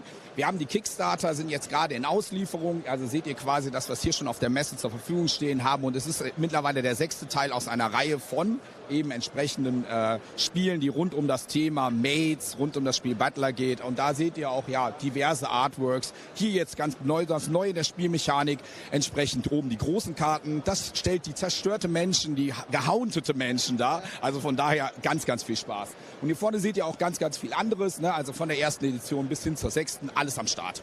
Und was sind so die Kernmechaniken dieses Spiels, für alle, die sich gerade wundern? Ganz, ganz einfach. Im Großen und Ganzen ist es so, dass man versucht, sein Deck zu bilden. Deckbilder, das hat mir vorhin gefehlt die ganze Zeit. Ja. Haben wir das so, dass man im Großen und Ganzen Karten kauft und mit den Karten macht man sein Deck halt größer, schneller, kann das ausdünnen. Hat so ein paar Vibes aus Dominion, aber es sieht eben besonders, weil, wenn ihr in der Mitte vorhin gesehen habt, es gibt diese riesigen Tarotkarten, die sind halt nochmal was ganz, ganz anderes. Die effekten das ganze Board, die effekten vor allem alle Spieler und man spielt nicht so vor sich hin, sondern es ist echt interaktiv für alle. Und du sagst, es ist das 6. Set, das heißt, man kann die alle miteinander mischen und es wird einfach mit mehr Varianz dann gespielt? Yes, Sir. Und das richtig, richtig geil ist, du musst doch nicht unbedingt sagen, ich mische alles miteinander. Man kann das richtig schön thematisch aufeinander abstimmen. Also ganz, ganz fantastisch möglich. Das freut mich. Und hast du noch mehr Highlights, die du uns hier am Stand zeigen kannst? Ah, klar, ohne Ende. Und zwar, ihr seht da vorne schon, da gibt es einmal das Spiel Kamigami Battles. Ich will euch gerade mal kurz mit rübernehmen. Ja, ich folge dir auf Schritt und Tritt und die Kamera, auf die warten wir auch ganz kurz, die folgt auch. Ja, wir haben einmal Kamigami Battles. Das ist eins unserer Long-Terms, das einfach immer gut funktioniert. Ist ein Spiel, wo man maximal gegeneinander spielt. In der Variante ist übrigens total schön, dass man nicht nur 1 gegen 1 hat, man hat 2 gegen 2, 3 gegen 3. Man kann sogar so einen Gott-Modus machen, dass man links und rechts einen kleinen Gott hat. Wenn man stirbt, darf der große Gott Lebenspunkte abgeben. Ohne Ende Kombinationsmöglichkeiten. Und was können Spieler hier für Mechaniken erwarten? Ich sehe auch wieder Karten an der Stelle. Ganz genau. Also Deckbilder ist ja eins unserer großen Stärken. An der Stelle ist die besondere Mechanik an der Stelle, dass man ganz viele Kombos miteinander verbindet. Das Coole ist dabei, dass das einen gewissen Farbcode gibt. Und der Farbcode gibt dann halt einen großen vor. Zum Beispiel, du spielst eine Karte mit Rot, die hat 2 Kettenmöglichkeiten in Blau und Grün. Und dann habe ich eben die Möglichkeit, eine grüne Karte da dran zu docken. Das ist ein super schnelles Spiel. Und eben, das hat den Vorteil, wenn du halt auch mit vielen Leuten spielst, ist das dann eben entsprechend schnell durch. Ja, verstehe. Das heißt, eure Spiele richten sich, also sind es mehr so Familien, Experten oder Kenner? Was ist so die Zielgruppe davon? Also ich würde sagen, es ist ein guter Mix aus Familien- und Kennerspiel. Als Experte würde ich ganz, ganz weit weg von gehen. Ne? Das ist so das Thema. Ich würde euch auch gerne ein letztes Spiel zeigen, was mein persönlicher Favorit auf dem ganzen Thema ist. Ich habe es letztes Jahr promoted. Wir haben noch 1-2 Minuten. Let's go. Fantastisch. Dann möchte ich euch einmal ganz kurz noch Sushi Boat zeigen. Ist auch ein ganz, ganz fantastisches Brettspiel. Ihr seht, das ist sehr, sehr haptisch. Versuch mal den Sushi Boat so einen Teller zu schieben. Du wirst es lieben. Ja? Weil es ist einfach geil. Es ist wunderschön. Es ist so satisfying. Ich lieb's. Absolut. Der Point ist, und das ist das Coole, ihr seht ja hier hinten verschwinden die Sushi-Teller hinten. Das heißt, es ist ein Memory-Plus-Spiel. Ne? Man spielt halt die ganze Zeit vor sich hin, versucht viel Sushi zu essen. Man muss sich merken, was unter den Tellern war. Man versucht idealerweise viele verschiedene zu sammeln. Und jetzt kommt der absolute Highlight. Manchmal gibt es eine Wasabi-Challenge. Wasabi-Challenge! Und wenn diese kommt, müsst ihr in Erinnerung haben, welche 2 Teller hier unten drunter waren. Hast du schon wieder in Erinnerung, was du reingeschoben hast? Nee, überhaupt nicht. Also von daher kommt gerne zu uns, spielt das mit uns. Es ist einfach ein ganz fantastisches Spiel. That's it. That's it. Es gibt also dies hier und mehr an dem Stand zu entdecken. Gibt es noch andere vielleicht Events, die am Samstagabend oder Samstagnachmittag oder Sonntag stattfinden bei euch, auf die du hinweisen kannst? Also grundsätzlich ist es so, ich weiß nicht, ob ich das darf, aber wenn hier bei uns entsprechendem Wert eingekauft wird, habt ihr die wunderbare Chance, ein sogenanntes Raffle-Ticket zu erreichen. Also es gibt eine Tombola, ja, immer ab 18 Uhr und von daher feel free. Wir haben tolle Preise, wir haben super geile Bundles und werdet dann auch nochmal belohnt im Zweifelsfall mit einem Raffle. Vielen Dank dir fürs Rumzeigen und viel Spaß noch auf das Spiel. Dankeschön, man sieht sich. Ciao und willkommen bei uns. Wir gehen direkt weiter zu Simon und meinem anderen Lieblingsgast der Spiel. Komm, sag's einfach nochmal. Kabanga! Das ist eigentlich die schönste Werbung, die du gemacht hast für gleich um 15:30 Uhr, wenn wir auf Meet&Play sind. Weil ich glaube, den Kabanga-Boy, den treffen wir da auch wieder. Ich meine, du wirst schon unser lebendes, ich will nicht Maskottchen sagen, weil du einfach so genial bist. Und wir haben gerade schon mal eine Runde geschnackt. Ich freue mich gleich auf das Meet&Play mit dir. Ich auch. Ja. Und jetzt hol dir die Spiele. Hol sie dir. Brüll die Leute an und dann kriegst du die. Überragend. Ja, aber der verfolgt uns auch, oder? Ja, oder wir ihn. Ich glaube eher so. Wir folgen uns gegen wie so eine Schlange Ouroboros, die sich in den Schwanz beißt. Der Mann ist genial. Guck mal, ich bin hier jetzt stehen geblieben, weil ich wollte nur noch mal eben sagen, hier, Green Glass Store, wir versuchen ja auch mal ein bisschen was zu zocken. Gestern im Hotel haben wir es noch geschafft und haben nur ein kleines Ründchen mal gespielt. Ne? Ja, wir zeigen mal kurz, wie das geht. Ich habe mir was ausgedacht. Ja, Baum. Kommt nicht rein. Ja, Apfel. Kommt nicht rein. Hand. Kommt nicht rein. Kaffee. Kommt nicht rein. Okay, wenn ich was finde, was reinkommt, wäre besser. Schiff. Kommt nicht rein. Okay, das wird spannend. Ihr Lieben, wir versuchen noch ein bisschen, was Daniel sich in seinem queren Kopf ausgedacht hat. Das wäre Kopfbedeckung gewesen. Sag doch einfach kurz Kappe. Okay, Kappe. Kommt rein! Ich löse Kopfbedeckung. Perfekt. Ja, ich bin so schlau. Ihr Lieben, wir machen uns eben kurz ready und dann ziehen wir ab in die nächste Halle und zwar die Halle 4. Und dann, nachdem wir so ungefähr 1,5-2 Stunden in Halle 4 waren, um so viel wie möglich euch zu zeigen, sehen wir uns auf dem Meet&Play. Ich freue mich drauf. Ach, was ein Tag. Bis gleich, ihr Lieben.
Da sind wir wieder.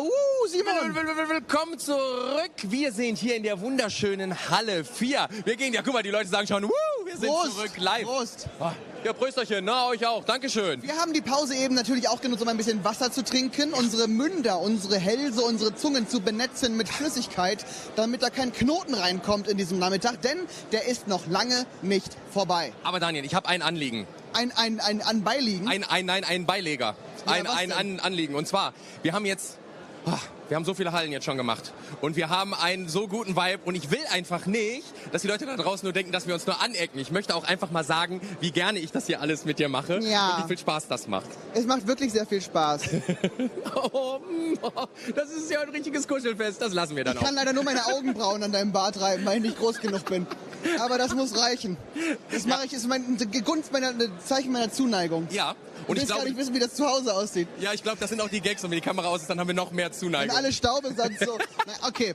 Also, ich möchte gerne alle im Chat auch nochmal grüßen. Nicht genau so, sondern per Wort. Warum eigentlich nicht? Ja, zu weit weg. Penti, Lütke, Muck. Danke, Lütke, für die ganzen Clips. Übrigens, hier auf dem Brettman-Kanal sind auch Franz Brötchen, Imperial, Nidderwood, Matthias Böret, Hi Ho, Played by Demon. Und auf dem Spielmesse-Kanal die Iris, Hydro, Geeklette, ein Volleyballer und natürlich auch der Boris vom Brettspielblog. Ja, der Boris, der Banduil. Der wird später auch natürlich auf dem Meet&Play sein und vielleicht einige von euch auch. Ab 15:30 Uhr sind wir nämlich dort unterwegs. Vorher. Dann lernen die den Bernd auch mal kennen. Ja, Bartholomäus wartet ja schon auf euch. Vorher erstmal in Halle 4. Ja. Und du hast, glaube ich, hier auch schon hinter uns das erste Date, weil wir haben natürlich wieder einen Auftrag. Wir laufen für euch ganz schnell. Und nur ein kleiner Reminder, wir sind ja gerade live auf 3 Kanälen mit auch 3 Chats. Wir sind bei der Spielmesse auf YouTube, wir sind bei Brettman auf YouTube und wir sind bei Twitch. Nerdstar. Hier ist der Beweis, Leute, damit ihr uns auch glaubt. Genau, Beweis ist gegeben. Also lasst uns wissen, wo wir hin sollen und unsere Mission beginnt. Und du bist hier. Bei Steam Power ist zumindest das Game. Ja, bei Wallace Designs, glaube ich. Und dort habe ich mir eben ein Date ausgemacht zum Erklären. Ich finde ihn sogar wieder. Und zwar, excuse me, we need to take a look at this game because we're from the official SPIEL livestream and I'm really interested in what's going on here. Who are you? Hi, I'm Surya and I work for Wallace Designs. And Wallace Designs did this game, and I also already see my hometown, Kassel. Why is Kassel so full of orange cubes? What's going on this map? Okay, yeah, so this is a German map. There's 2 maps in the game. In this one, Purple has decided to build a factory in Kassel. And when you build a factory, it generates resources, which then can be transported over the network to fulfill contracts. I see. So it's all about steam power, the name of the game. And we fulfill contracts by doing these railroads. Yeah, so you build the railroads, you build the factories, and then you transport the goods over the railroads to your network to deliver them and fulfill the contracts. You get money, you get points, you get bonus actions, that kind of stuff. And so if you say bonus actions, can it turn like other chain reactions to a turn? If I get bonus actions, and that's how it works? Or not that much. So you have 2 actions on your turn. You can build something, you can make a factory, you can deliver goods to a contract, and when you do a contract you might get bonus actions, but the other actions you don't get bonuses. I see. And what's, in your opinion, like the highlight, the most special thing about the game? Well, it is quite short. It's 45 to 60 minutes. But it has lots of strategy, it has lots of depth, and it has kind of a race aspect to it because you're trying to fulfill as many contracts as possible because the game ends when a player has a certain amount of contracts fulfilled depending on number of players. So you're trying to get to that number first because the contracts are points. And is there a way I can annoy my other players, like destroy their railroads or just build in front of them?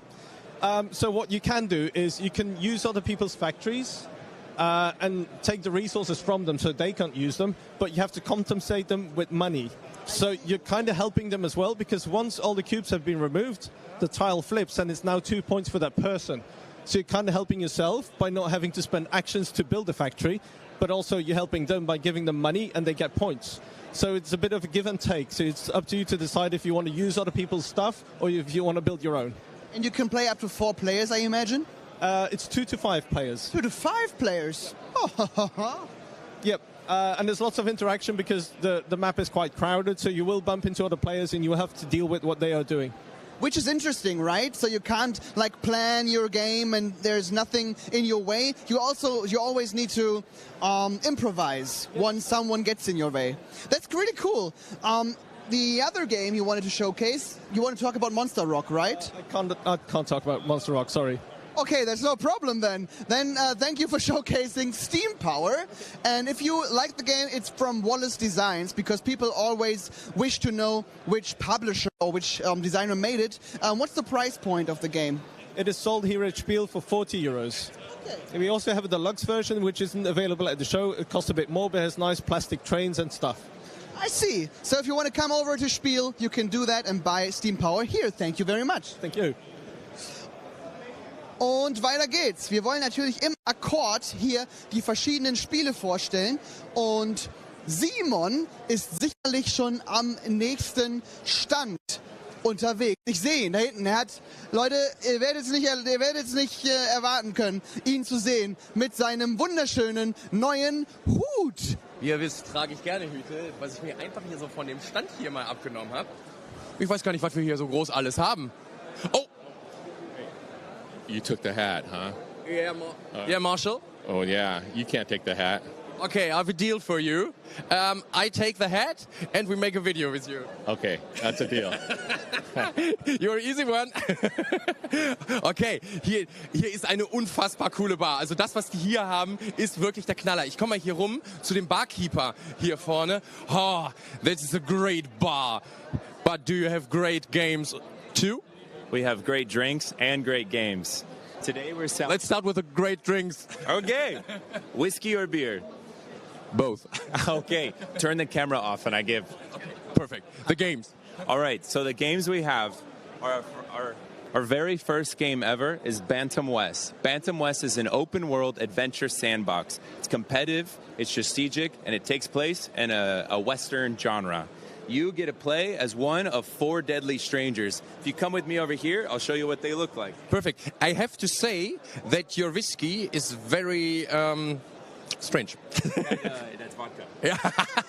Okay, so right here you have the 4 deadly strangers. You get to choose which one you play as. You get to decide to build up their skills. The goal of the game is to get victory points, and the victory points we have are notoriety. You want to be the most wanted. As you see, we have the wanted sign right there for the fans of the fair.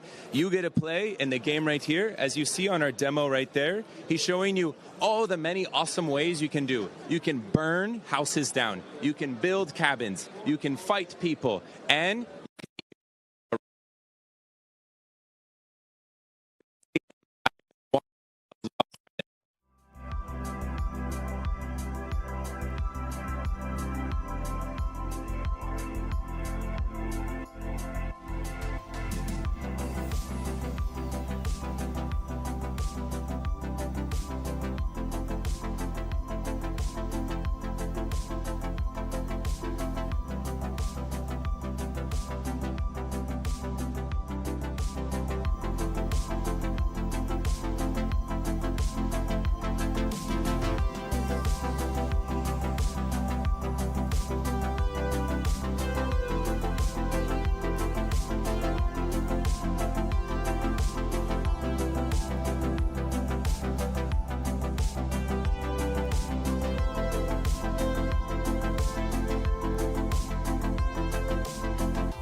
Und da sind wir schon wieder zurück. Ja, Internet ist halt wichtig, das brauchen wir hier auch hier in der Ecke. Und wir stehen hier immer noch am Stand von Bantam West, wie ihr hier an meinen absolut ausreichenden Hüten sind. Ich finde, das ist nicht so viel.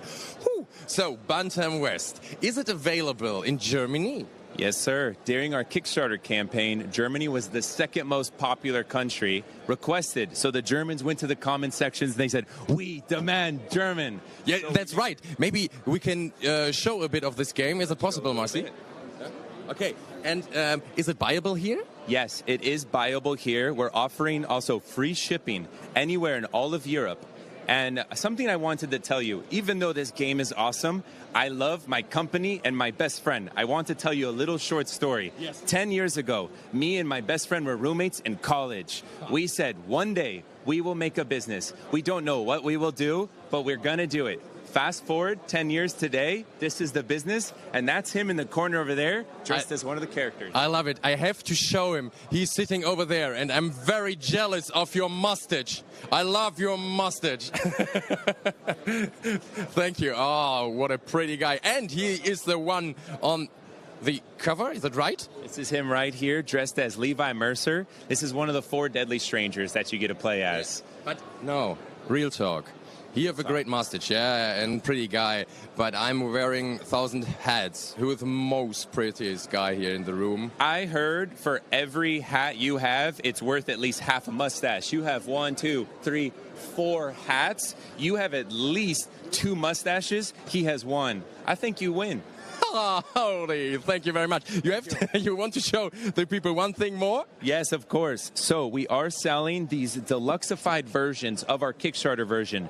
Beautiful copies. There's only a few German versions available left. Yes. If you go to this link and you check out, it will do free shipping. VAT is included, straight to anywhere in Europe or US at that one price you see. Perfect. Have a great fair. What a wonderful store here. Thank you very much. I give you a howdy, cowboy. Howdy. And here are your heads. Oh, thank you, good sir. Have a great time. Thank you, SPIEL. Bye. Ciao. Bye. Ciao. Bye, bye. Oh, was ein wunderschöner Stand. Auf Wiedersehen. Also wir haben gerade mal ausgemacht, ich habe gefragt, wer hübscher ist, der Kerl mit dem coolen Schnäuzer oder ich. Und er hat gesagt, jeder Hut zählt als halber Schnäuzer. Und einen halben Schnäuzer habe ich ja schon im Gesicht. Das heißt, Marci hat auch einen anderthalb Schnäuzer. Ja, richtig. Wild. Marci ist auch mächtig. Machen den nächsten Stop hier drüben, an dem Stand, wo das Artwork hier drüben von der netten Frau so aussieht, ein bisschen wie die Deutschlehrerin meiner Mittelstufe. Und es geht um, eine Maya-Experience. Und ich habe eine Ansprechpartnerin. Give me a moment. Hello, I am Daniel and you are? I'm Sonakshi. And your game is Yuutsu, right? Yes, Yuutsu, yeah. What is Yuutsu about? So this is an arena-based card constructing tactical combat game. You have to construct the best deck to destroy the most amount of enemies and be the last man standing on this. Okay, and how do we do that? You do that by playing the right cards. As you can see, these cards require the correct combination. And if you combo them with your skill set, then you can deal almost 8 to 9 damage to some people. And that's a lot. That's a lot, because people struggle for just one. Okay, I see. And what kind of enemies do we battle? I saw some, are there like mythical creatures? So yes, your teammates are mythical creatures belonging to this mythology that we have built. It comes from almost 3,000 years of South Asian mythology. This is a Garud, who's the eagle of this mythology. They're quite enterprising. They're like the Silicon Bros of our mythology. That is the snake. That is the Nag. They are the outlaws. They're conniving, and they'll do whatever it takes to get to win. This is the lawkeeper. He's the ape. He will do anything to keep the law, and he will never break his oath. So these are all characters from this universe that we've created. And this universe also has novels, graphic novels, and films coming out very soon. The novel, as you can see, comes out in January, and the game comes out in March. So it's a whole franchise, like Marvel. Yes, we are building an entire franchise that is going to spawn content for the next 10 years. 10 years? Very interesting. And is it like a dark kind of franchise, or is it happy? This is a proper mythology. Mythology that is going to be for today's times. It's not about slaying monsters. It's about asking the right questions in the world. Who's controlling us? Is big data controlling us? Who is in power? We question power using mythology. That's really interesting. And for what kind of players is the game Yuutsu? What kind of target audience do you have? Anyone who enjoys deck constructors, anyone who enjoys games like Magic the Gathering, Warhammer. These are games that require you to have great ideas about cards and symbols. So whoever enjoys such games are going to love these kind of games, especially people who enjoy trading card games. So if you're interested, just go to Hall, I think we're in Hall 4, right? Here at SPIEL. Thank you very much and have fun. He is the game designer of that game, Zen. He's the co-author of this world. He has created this entire game. So it's all in his head, and if you can tease something, it's him. Yes, that's the guy who is responsible for this entire... He's put almost 4 years... Him and his co-author have put almost 4 years of work in this. Just this lore that you see here. 4 years creating the lore. Then I've got one important question for him. Thank you already. Thank you very much. I need to ask him one question.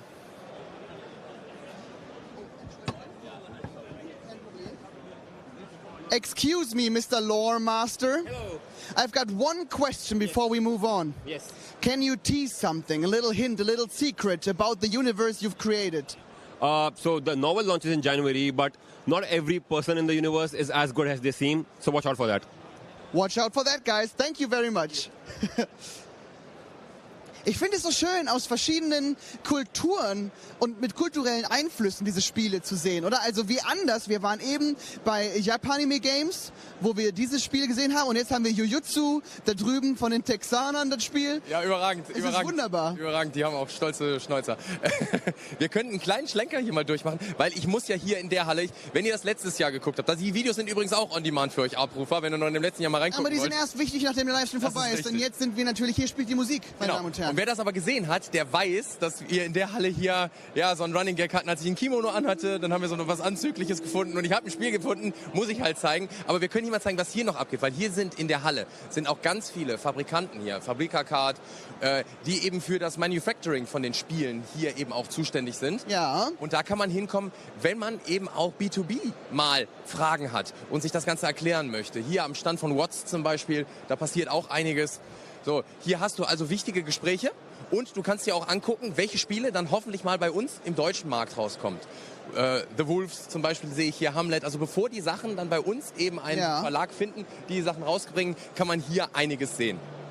Und das ist ziemlich spannend. Also wen da die Entstehungsgeschichte und der Prozess interessiert, die können auch bestimmt einfach mit den Manufacturern mal schnacken, oder? Absolut. Also gar nicht nur B2B, sondern wenn ihr Fragen habt oder ihr wollt vielleicht, wie schon gesagt, euer eigenes Brettspiel irgendwo produzieren lassen, dann ist hier in Halle 4 genau der richtige Ort dafür. Und wenn ihr meinen flachen Humor auch weiter haben wollt, dann habe ich hier nämlich das Spiel gefunden, was ich euch zeigen will, wo ich sagen muss, ja, den Humor muss ich weiterspielen. Hier können wir das auch spielen gemeinsam? Flutter. Ja, wir können das versuchen. We can try it. Hi, how are you? I've seen this game and I thought, yeah, it's the right one for us. It's Flutter? It's called Flutter. It's based on, you know, the butterflies that you feel in your stomach. I feel it always when I saw Daniel. I feel the same way next to you guys. Yeah, maybe we should play together as three people. Yeah, let's do it. Let's do it. This is how it works. Spin the bottle. Yeah, this is usually a stack, right? It's usually a stack. Yeah. And the first thing you have to do. Oh, sorry. It's okay. So first you have to pick a card, right? Let's say you pick a card, whichever. Just don't worry about it. Okay. Your toe in my nose, it would be very nice. Yeah, no problem. We can do that later. Okay. Ooh. Well, so you read it on the back. It says the bottle picks whose toe you will stick inside your nose. Yeah. All right? Absolutely. Now you spin the bottle. Yeah. And let's say you're blue because your shirt is blue, so that's good. Yeah. So you end up sticking his toe up your nose. How's that? How's that? This sounds great. It's as great for you as it is great for me. So the card always tells you what you can expect. Yes, and it's also in two languages. Usually the way we do it is, in this case, we have it Spanish and English because this game is sold in New York. But if we would sell it in German, it would be English and German, right? And you have 150 challenges. And if you still don't want to do a challenge, let's say I got your toe up my nose. I decide your toes don't look that trimmed. Absolutely. Yeah. So I decide I'm not going to do it. So I'll take one of these escape cards. And that will allow me to escape from getting your toe in my nose. And it says, like, for example, if you've used sexual toys, share the details. If not, make it up. Okay. So I'll start to tell you how I played with this gerbil. That's the best stories. Yeah.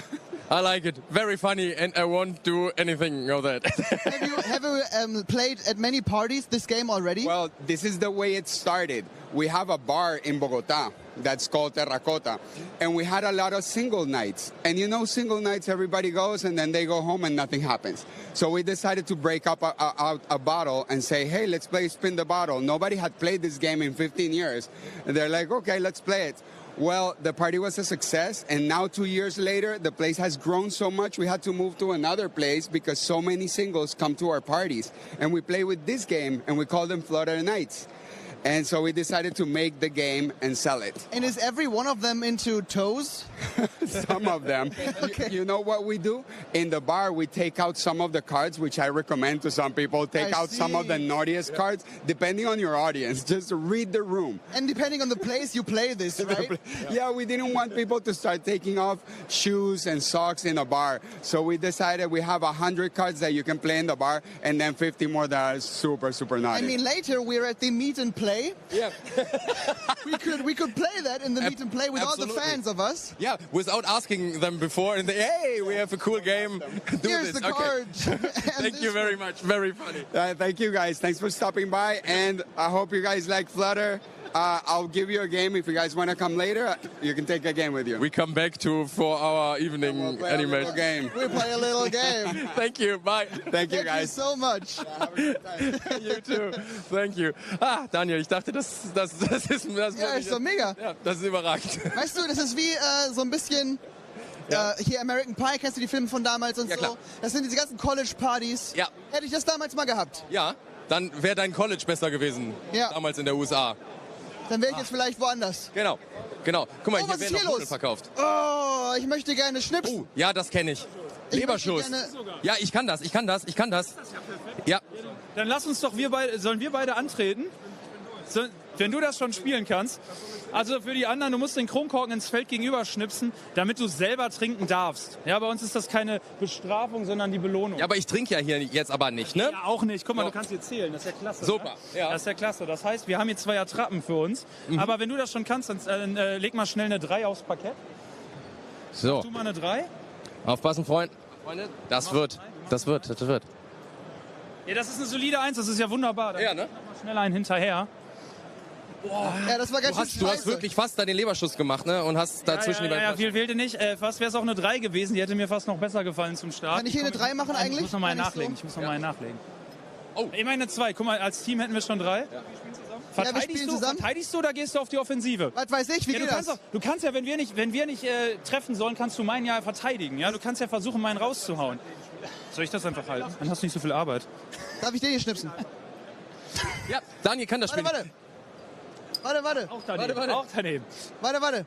Legen wir den jetzt noch einen rein? Oh, das war ein 3-Punkte-Ding, oder? Ich will fragen, Ja, das kann man hier bei euch auch abholen, ja? Das kannst du bei uns abholen und wir haben sogar 10 € Messerabatt mitbekommen. Hier am Wochenende für 15 € das Spielfeld mit den Jokerkarten, mit einer ausführlichen Anleitung, alles mit dabei. Überragend, Dankeschön. Wir haben gewonnen. Ich habe gewonnen übrigens. Ja, Daniel hat, ohne Schummeln. Daniel hat das überragend gemacht. So, überragend, schön. Das sind so tolle Spiele und wir haben ja aber auch noch für Kinder bestimmt auch noch was, oder? Ja, wir gucken mal weiter.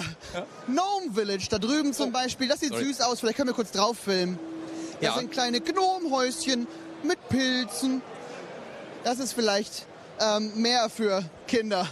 Aber ihr seht, das ist vielleicht auch spannend für euch alle zu Hause, die Vielfalt in den Hallen. Ja, es gibt die großen Player, es gibt die kleinen Verlage und es gibt halt viele experimentelle Spiele auch. Also immer was zu entdecken. Ihr habt gerade gesehen, wir können gar nicht planen, was wir alles hier sehen. Es ist wunderbar. Hast du ein Date hier am Stand? Ja, ich habe mal so vorsichtig rumgefragt. Wir haben hier Rise of the Wastelands.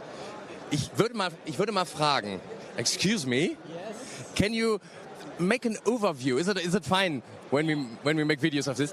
Can you make an overview for us? What is Rise of the Wastelands about? Okay, so the story behind it is that in the near future there's going to be a meteor that's going to hit the Earth. It's going to destroy pretty much everything, killing almost everyone. So the remaining survivors are starting to gathering in some of the cities to try to rebuild them.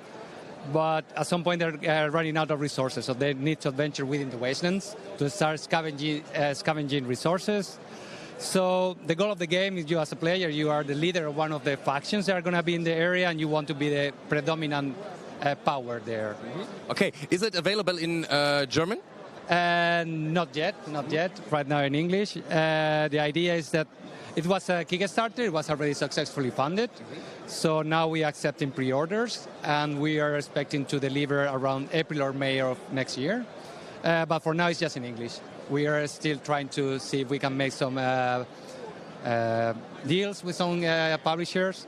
but for now, there is nothing set in stone yet. So. Okay, perfect. It looks awesome. Thank you very much. Thanks a lot. Have a great time.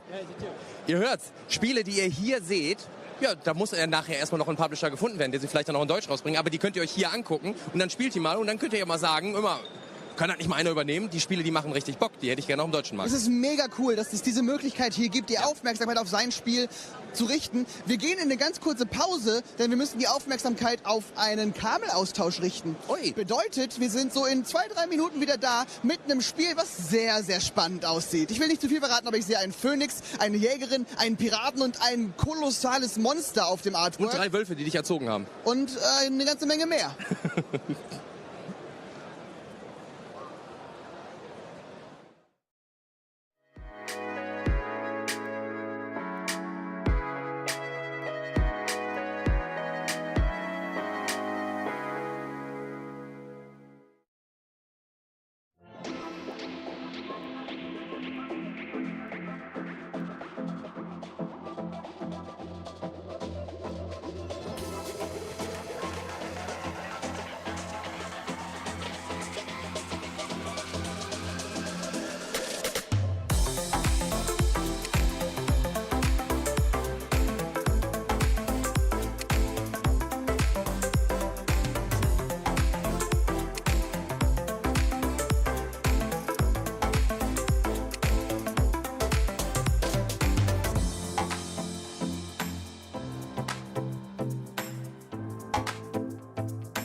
Und da sind wir wieder bereit für Schabernack und neue Neuheiten. Viel mehr noch, als wir sowieso schon gezeigt haben. Hinter mir sind erstmal eine ganze Menge Leute, die ich nicht überrennen möchte. Und dann kommen wir zu einem Spiel, wo ich einmal um den Tisch rumlaufe, weil mein Arm sicherlich nicht lang genug ist. Hello, you're German or English speaking? English, please. No problem. Okay, we're here at Ascendency. What's your name from the company? My name is Lucas. This is One More Turn Games, Ascendency. This is a big 4X strategy game with a fantasy setting. That sounds promising, but does it play well? Oh, it sure does. You better believe it does. Just look at these fine fellas here having a great time playing through. This is a very deep game where there's a lot of different systems that can all interact with each other with extreme depth, where you can focus on any one part of the game and be successful. Like, for example, there's a combat system that has a lot of different types of units, that has status effects and equipment. And if you want to focus on combat, you can, or you can completely ignore it and instead focus on economy or anything else and still be successful. So every X from 4X can be a win condition? That's exactly right, yeah. So it's a scenario-based game, so you have a lot of different possible objectives depending on how you want to set up the game. And yeah, there are a lot of different paths to victory, no matter which mode you're playing. And what's like the highlight or the most special thing about the game, apart from what you just said? I love these house boards that you're looking at right here. So this is kind of your player space where you're building out your house board as you play, and you're upgrading your different buildings, and you're gaining access to different technologies. So our 4X game is also introducing a kind of a tableau builder element. And is the game style asymmetric for all the factions? It absolutely is. So all of these different color theme houses all have completely unique abilities and buildings. And we've got 4 different houses, right? Or are there even more? That's exactly right. There are 4 houses in this base game, and we may have something to announce in the near future about some more content. Is the near future in like 10 seconds, or is it farther? The near future is check us out on our current very late pledge GameFound, and you'll see the latest updates as soon as they're ready to be revealed. Okay, well then you need to stay tuned, guys, for Ascendency from One More Turn Games. Love the name, by the way. Thanks so much. Dankeschön. Dankeschön dir. Tschüss. Sounds very promising, and it's right up my alley, for example. Also für mich auf jeden Fall sehr, sehr spannend, weil ich mag 4X-Games. Und du? Ich mag die auch sehr, sehr gerne. Was magst du noch? Aber scheinbar habe ich was gefunden, was ich gerade, wo ich gar nicht wusste, wie sehr ich es mag. Ich finde hier gerade... Faultiere? Nee, ja, Faultiere sind auch wieder eine tolle Sache. Aber ich habe gefunden Katapulte für Erwachsene. Entschuldigung, darf ich mal eben ganz kurz, damit die Kamera das hier aufnehmen kann. Und das Spiel, das werde ich jetzt mal ganz kurz anspielen. Wir haben hier Katapulte für Erwachsene. Die beladen wir gleich und dann beschießen wir uns. Können wir uns gegenseitig beschießen? Ja, das können wir auf jeden Fall ausprobieren. Oh Gott, ich freue mich da drauf. Wo ist er hin? Wo ist er hin? Da hinten ist er hingelaufen. Komm, wir gehen da rein jetzt. So. Pass auf, mein Lieber. Komm, wir gehen mal rum. Verdammt viel los. Ich würde mich gerne mit dem Daniel hier eine Runde betteln. Ist das möglich? Absolut. Ja? Okay. Absolut. Dann machen wir das. Wo dürfen wir hingehen? Da hinten rüber. Okay. Vielen lieben Dank. Mit mir? Ja, absolut. Ja. Entschuldigung. Dankeschön. Entschuldigung. Dann komm mal zu mir rüber. Okay, So. ich habe noch nichts aufgebaut. Wie baue ich mir hier meine... Jo, also, ihr dürft gerne starten. Ihr habt 24 Mauersteine und 8 Hilfsmittel. Eure Türme dürft ihr erstmal irgendwo auf ein Hexagon auf eurem Feld platzieren. Diese Türme werden nachher nicht mehr bewegt. Oh Mann, oh. Okay, Das heißt, das stelle ich jetzt einmal hinten auf. Die Türme sind da. Guck mal, pass auf. Einfach mal die Türme platzieren. Ja. Der beste Aufbau. Super. So, zack. Türme sind platziert. Daniel hat keine Chance. Sehr schön. Ihr bekommt 2 Minuten Zeit, um eure Mauern zu bauen, um eure Türme zu beschützen. Fertig. Daniel, hör auf. Daniel, okay, los geht's. Daniel, hör auf. So, okay, so. Und jetzt gebt dem Mann Munition, höre ich dahin. Hier hast du die 4 Würfel. Oh, ich habe gewürfelt. Einer ist auf dem Boden. 1, 5. Du darfst die Würfel schießen. Halte das Katapult bitte gut fest. Hier hast du eine Kimme, hier hast du eine Korn. Das funktioniert. Oh Gott. Und ich schieße die Würfel, das ist ja überragend. Die Würfel, genau. Okay, okay. So. Aber schieß nicht zu stark, weil mein Kopf ist mir lieb. Ich ziele auf Daniels Kopf. Ich gebe dir eine kleine Schutz. Kimme Korn, höre ich. Danke. Möchtest du wirklich zielen? Kimme Korn. Ja. Warte. Ah. Kimme ist hier diese Niete. Ja. Okay. Los geht's. Oh Gott, Hilfe. Oh. Gut, dass ich das hier hatte. Gib dem Mann einen... Hab ich 4 Schüsse? Ja. Du hast noch Oh, okay, jetzt machen wir eine Gatling Gun. Du wirst eh nicht treffen. Gemerkt, wie stark du geschossen hast. Ja, nein. Okay, zieh mal nicht voll auf, auch wenn ich... Ich habe Daniel immer noch nicht getroffen. Noch einmal, okay. Daniel hat Angst. Oh! Ja, Den Daniel. Stein hat er einfach gut platziert. Er hatte einfach 3 Stunden Zeit, das zu bauen. Und der letzte? Oh! Ja, also du hast dir nicht mal meine... Du hast einen getroffen? Ja, ich hätte gerne ein Katapult. Ja. Vielen lieben Dank. Du kriegst keine Schachtel. Okay, ich krieg keine Schachtel durch. I will block it with my chest. Daniel, er hat keine Schachtel. Ja, das ist doch schön. Das ist gefällt mir sehr gut. Aua! Aua! Was wird das hier? Das Ziel ist, die Türme zu treffen. Ach so, ja gut, dann. Der Mund offen. Ah! Oh! Hast du gesehen, wie stabil? Wieso macht er weiter? Was ist mit diesem Jungen nicht richtig? Weil Daniel schlau ist. Ja, okay, ja, das ist richtig. Das ist ein Skill, der fehlt mir einfach. Und gefangen! Und er kommt wieder! Ja, es macht auf jeden Fall sehr viel Spaß. Oh, sehr, sehr lustiges Spiel. Zeig mal bitte. Das kriegt man hier auch zu kaufen? Ja. Ja. Für wie viel? 220 €. Ja, aber das lohnt sich aber auch bei dem Material. Absolut, das ist etwa 1,5 Kilo Spielmaterial mindestens. Okay. Spezialmessepreis. Okay, und die heißt Sides? Sides ist die Firma und das Spiel heißt Walls of Sidonia. Ja, überragend. Generell sieht das hier alles mega schick aus, was hier drauf ist. Ich habe da vorne auch so ein Schiebespiel gesehen. Also kommt vorbei, Walls of Sidonia. Also ich hatte schon einen Riesenspaß. Daniel, wir zwei machen einen Verein auf. Wir sind in den Walls of Sidonia Verein. Ja. Ja, gerne. Ja, absolut. Machen wir einen Verein auf. Drüben in der Halle 3. Halle Meet&Play. Ja. Hier, Halle 4, könnt ihr das anspielen und es ist sehr viel Spaß tatsächlich. Hier sieht man auch ganz viele schaulustige Leute, die sich an diese Tische setzen werden in gleich 3, 4, 5 Sekunden. Oh, das ist lustig, Walls of Sidonia. Ich danke euch. Geiles Ding. Kommt Danke dir. Danke. Viel Spaß noch. Danke euch. Tschüssi. Tschüss. Daniel, ich habe blaue Flecken. Ja, das ist ja also nicht mein Problem, was soll ich sagen. Aber nicht ein Problem, sondern eine Gunst, ein Vergnügen habe ich jetzt hier. Hello, you are Jack, founder of Brightwood Games. And what do you want to show us? Yeah, sure. So, hello everyone. This is Dog Park. This is our main title. We came out a couple of years ago. We've got a new expansion called New Tricks, which came out this year. Dog Park's being played over there. It's a game about walking dogs. So you are collecting dogs, you're taking them for a walk to the park, and you're trying to combine them with abilities, and you're trying to score points by set collecting certain types of breeds. And yeah, we can go take a look if you like. Let's do that. I love the topic of the game, the setting of the game already. Very creative.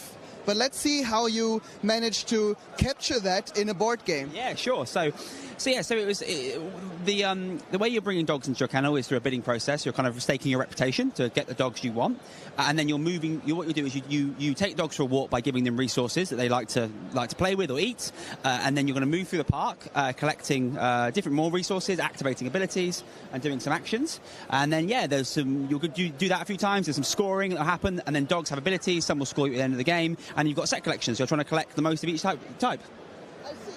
And what's like the most special thing about the game, the highlight in your point of view? I think hopefully it's quite obvious. It's the dogs. So it's all dog art is unique in the game. So it's there's in the Collect edition which you've got here. There's over 220 dogs in the game. There's all the unique art. 220 dogs, different breeds of dogs. Different breeds, yeah. They're all different breeds, all unique. We actually have an expansion out. So with all the content together, there's over 300 dogs. Can you list every one of them? No, I could give it a go, but no, I can't unfortunately. There is so many, and you obviously be surprised how many more we couldn't put in the game. But yeah, it's really the dogs. It's about the dogs. I see. And for what kind of target audience is the game? So which players will have fun with it, and how complex is it? Yeah, so it's kind of what I would call a gateway plus game. Mm-hmm. So it's it can really work with families, but it can also work with people who are perhaps more gamer orientated because it's got deep strategy in it. But it's very simple to pick up, and I think people will enjoy the theme of it, which will help get them into the game. Yeah, they probably will. So for dog owners and dog enthusiasts, it's a perfect gift game, and you will have much fun with that. Thank you so much for showcasing it. Brilliant. Well, thank you very much for coming over. Yeah, no problem. It's so nice to see the diversity in games and game settings at SPIEL. Und es ist auch so schön, wenn man sein Tablet irgendwo vergisst. Entschuldigung. Dein Kumpel hat es vorhin gerade geholt. Okay, perfekt, ja. Weil Chat, ich habe euch wieder liegen lassen. Das tut mir sehr leid, ihr seid mir nicht egal. Das Tablet auch nicht, weil das ist auch teuer. Aber manchmal ist man so im Flow und so im Aha, dass man sogar an den nächsten Leuten vorbeigeht. Björn hat hier schon ein neues Spiel geklärt. I'm Chris. I'm Daniel. Nice to meet you as well. And he's Chris. He just said his name, but the microphone was not on him. What do you have for us? Okay, we have a big thematic sandbox game. In theme-wise, we're in a future dystopian era where everything has been destroyed, and you try to discover new lands, new cities to plunder, or maybe trade. You can discover monsters. Maybe you can attack monsters or attack other ships. You can do whatever you want. You may want to upgrade your ship, gain new crew members, and maybe you want to raise your tech tree to become the most powerful pirate in these waters. That's really cool. So it sounds like it's for players who like complex games and complex mechanics, right? That's a mid-weight, in our opinion, game. I think it's something like 3 or 3.1 on a scale of 5. To the BGR, and that's it. And that's it. Well, that's certainly not it when I look at the boards. Yes, the board, it's a blank board, as you can see it, and you play the game. As you play the game, you populate the board with elements, and so you're basically building a new map each time you play the game. So that's one of the features of this game. So it's very replayable. Of course. Also, in terms of factions, how many factions are there? There are 4 different factions. There are 4 different pirates, if you like. And as you play the game, the asymmetry becomes vast because you get to upgrade differently your ship each time you play the game. That's it. And are the miniatures always part of the game, or is it a deluxe edition? Oh, it's a standard on the core plate. It will be the miniatures. We won't have all the miniatures. We will have some miniatures. And we will offer a small box with extra miniatures if you are the miniature guy and you want to buy them. Great. And you said it will come with miniatures, so it's not out yet. It will be on GameFound, right? It will be on GameFound in Q4. We think we aim early November or maybe mid-December, but that's it, something like this. And players can test it here at SPIEL? Of course, anytime they want. So, if you want to come to SPIEL, wenn ihr hier herkommt, heute oder morgen, könnt ihr das hier in Halle 4 natürlich testen, wenn es euch neugierig macht und dann backen auf GameFound. Thank you very much for showcasing the game. Nice meeting you, guys. Bye-bye. Nice meeting you as well. Und was ich gerade sagen wollte, bevor Björn mich aufmerksam machte darauf, dass wir schon wieder hier ein neues spannendes Spiel haben. Was ich sagen wollte ist, dass es halt so viele coole Ideen hier in dieser Ecke gibt, weil an jedem Stand findest du ein anderes Setting, eine andere Art von Spiel, Geschicklichkeit oder 4X oder Open World, Sandbox oder Simon. Daniel, ich bin ein bisschen erbost. Oder besser gesagt, du hast unser Baby alleine gelassen, den Chat. Ja, das tat mir auch ein bisschen leid. Bei den Katapulten ist das einfach liegen geblieben. Und die netten Leute von dem Spiel sind uns hinterhergerannt und haben gesagt, hier, du hast all deine Leute verloren. Das Spiel war einfach zu aufregend, to be honest. Ja. Das Spiel war sehr aufregend und ich hätte auch mit dem Tablet viel Geld da verloren, wenn die nicht so nett gewesen wären. Denn Brettspielende halten sich an Regeln. Wunderschön, Daniel. Okay, weiter geht's. Ich habe hier 2 richtig schöne Spiele gefunden. So, jetzt ist nur da die Frage, wer es mir erklärt? Ich glaube, ich werde hier mal fragen. Und zwar haben wir hier Snefero und Kostka. Hi. In German or English? English. Can you explain us what is the game about? Yeah, so we are playing Snefero. Snefero is a big game about building pyramids. Snefero was a pharaoh who had 3 pyramids built for him. And so players take the role of architects that are trying to build the best pyramid for Snefero.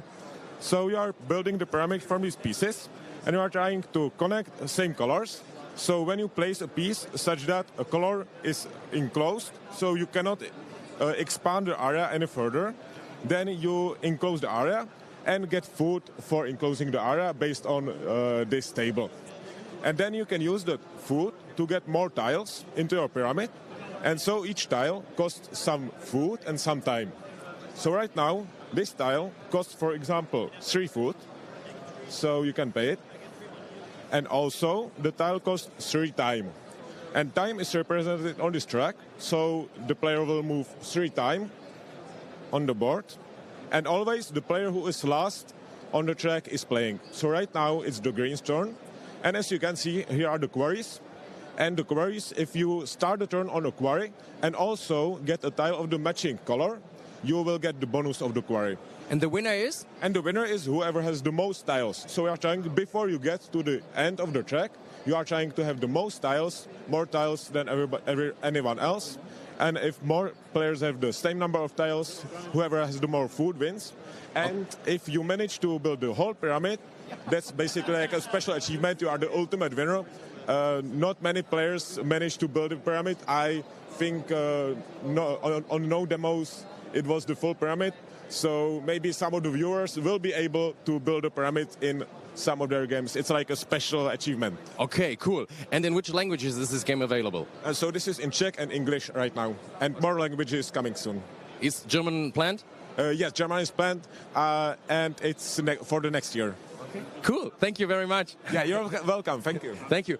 Und wir haben noch einen weiteren Blick. Ist ein bisschen eng hier durchzukommen. Wir versuchen es aber mal. Oh ne, wir haben sogar hier Koska uns da drüben freigeräumt. Aber wir haben hier den Erklärband. Marci, es tut mir leid, du musst dich hier reinbegeben.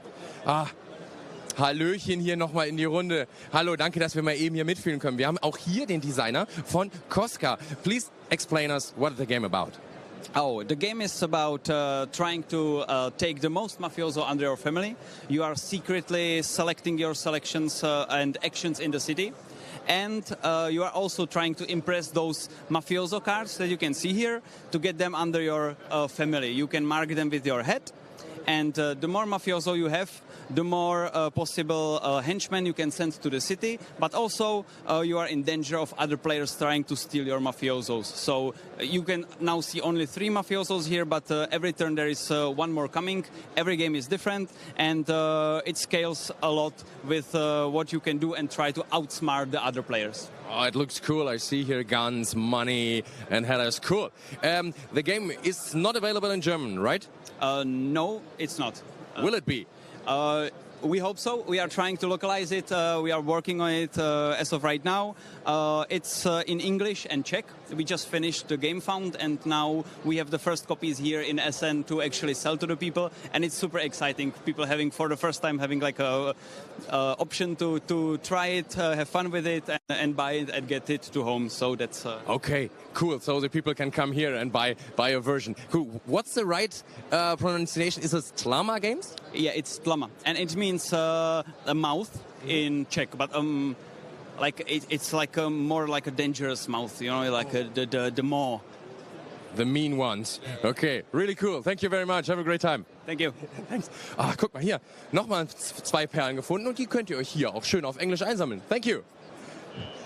Wir schälen uns hier mal wieder raus aus dem Stand und gehen noch einen weiter, weil ich habe auch noch was gesehen. Das sind Spiele, die sprechen mich sofort an. Ich bin hier vorbeigekommen bei Rotodo und der Herr sagte mir, nee, mich brauchst nicht auf Englisch anquatschen, ich bin Berliner.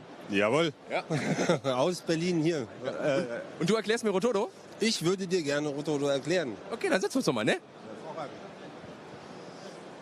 Setz dich gerne hin. Ich knie mich neben dich, so. Hervorragend, bist ja groß genug. So, also nur so in ganz groben Zügen erstmal so vom Feature her. Wir haben hier so ein Gerät, das nennen wir Lifter.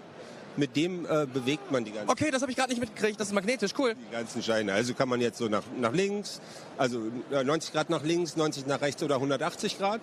Wenn man seinen Zug gemacht hat, wirft man hier diesen Markierer ein. So, damit wird erstmal, weiß man noch danach, welchen Zug man gemacht hat. Und man weiß, was der andere nicht bewegen darf im direkten Zug. Löst dieser Markierer auch den Magnetismus? Dafür muss ich drücken? Drücken mit 2 Fingern hoch oder drücken und so hoch. Drücken und dann so. Ah ja, okay. Und, wenn ich das noch gerade hochziehe, ne? Beim zweiten Mal klappt es dann. Ja. So.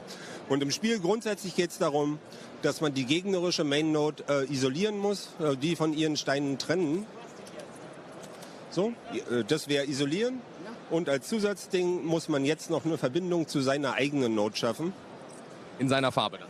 Genau. Und das ist rein orthogonal. Und so, das wäre jetzt sozusagen gewonnen für Weiß.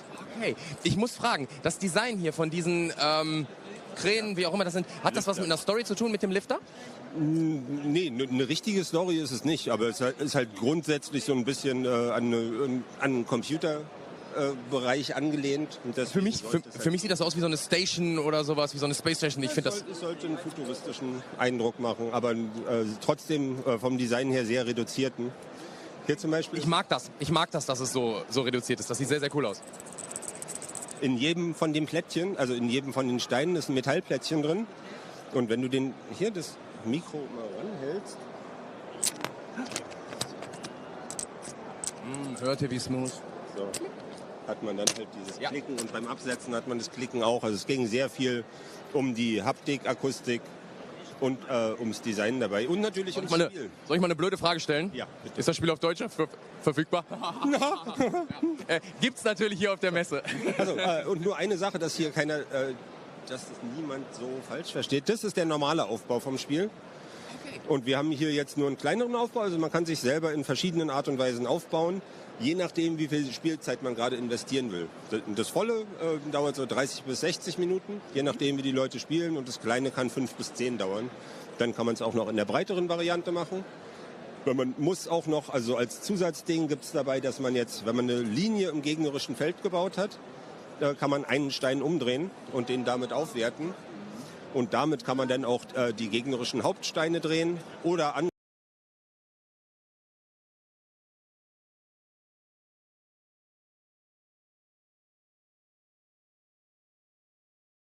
Steine blockieren.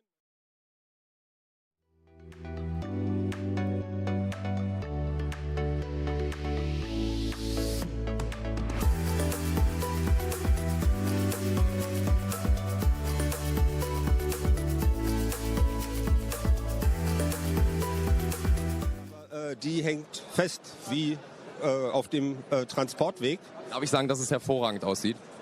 Das freut mich sehr. Ich finde das auch. Ja.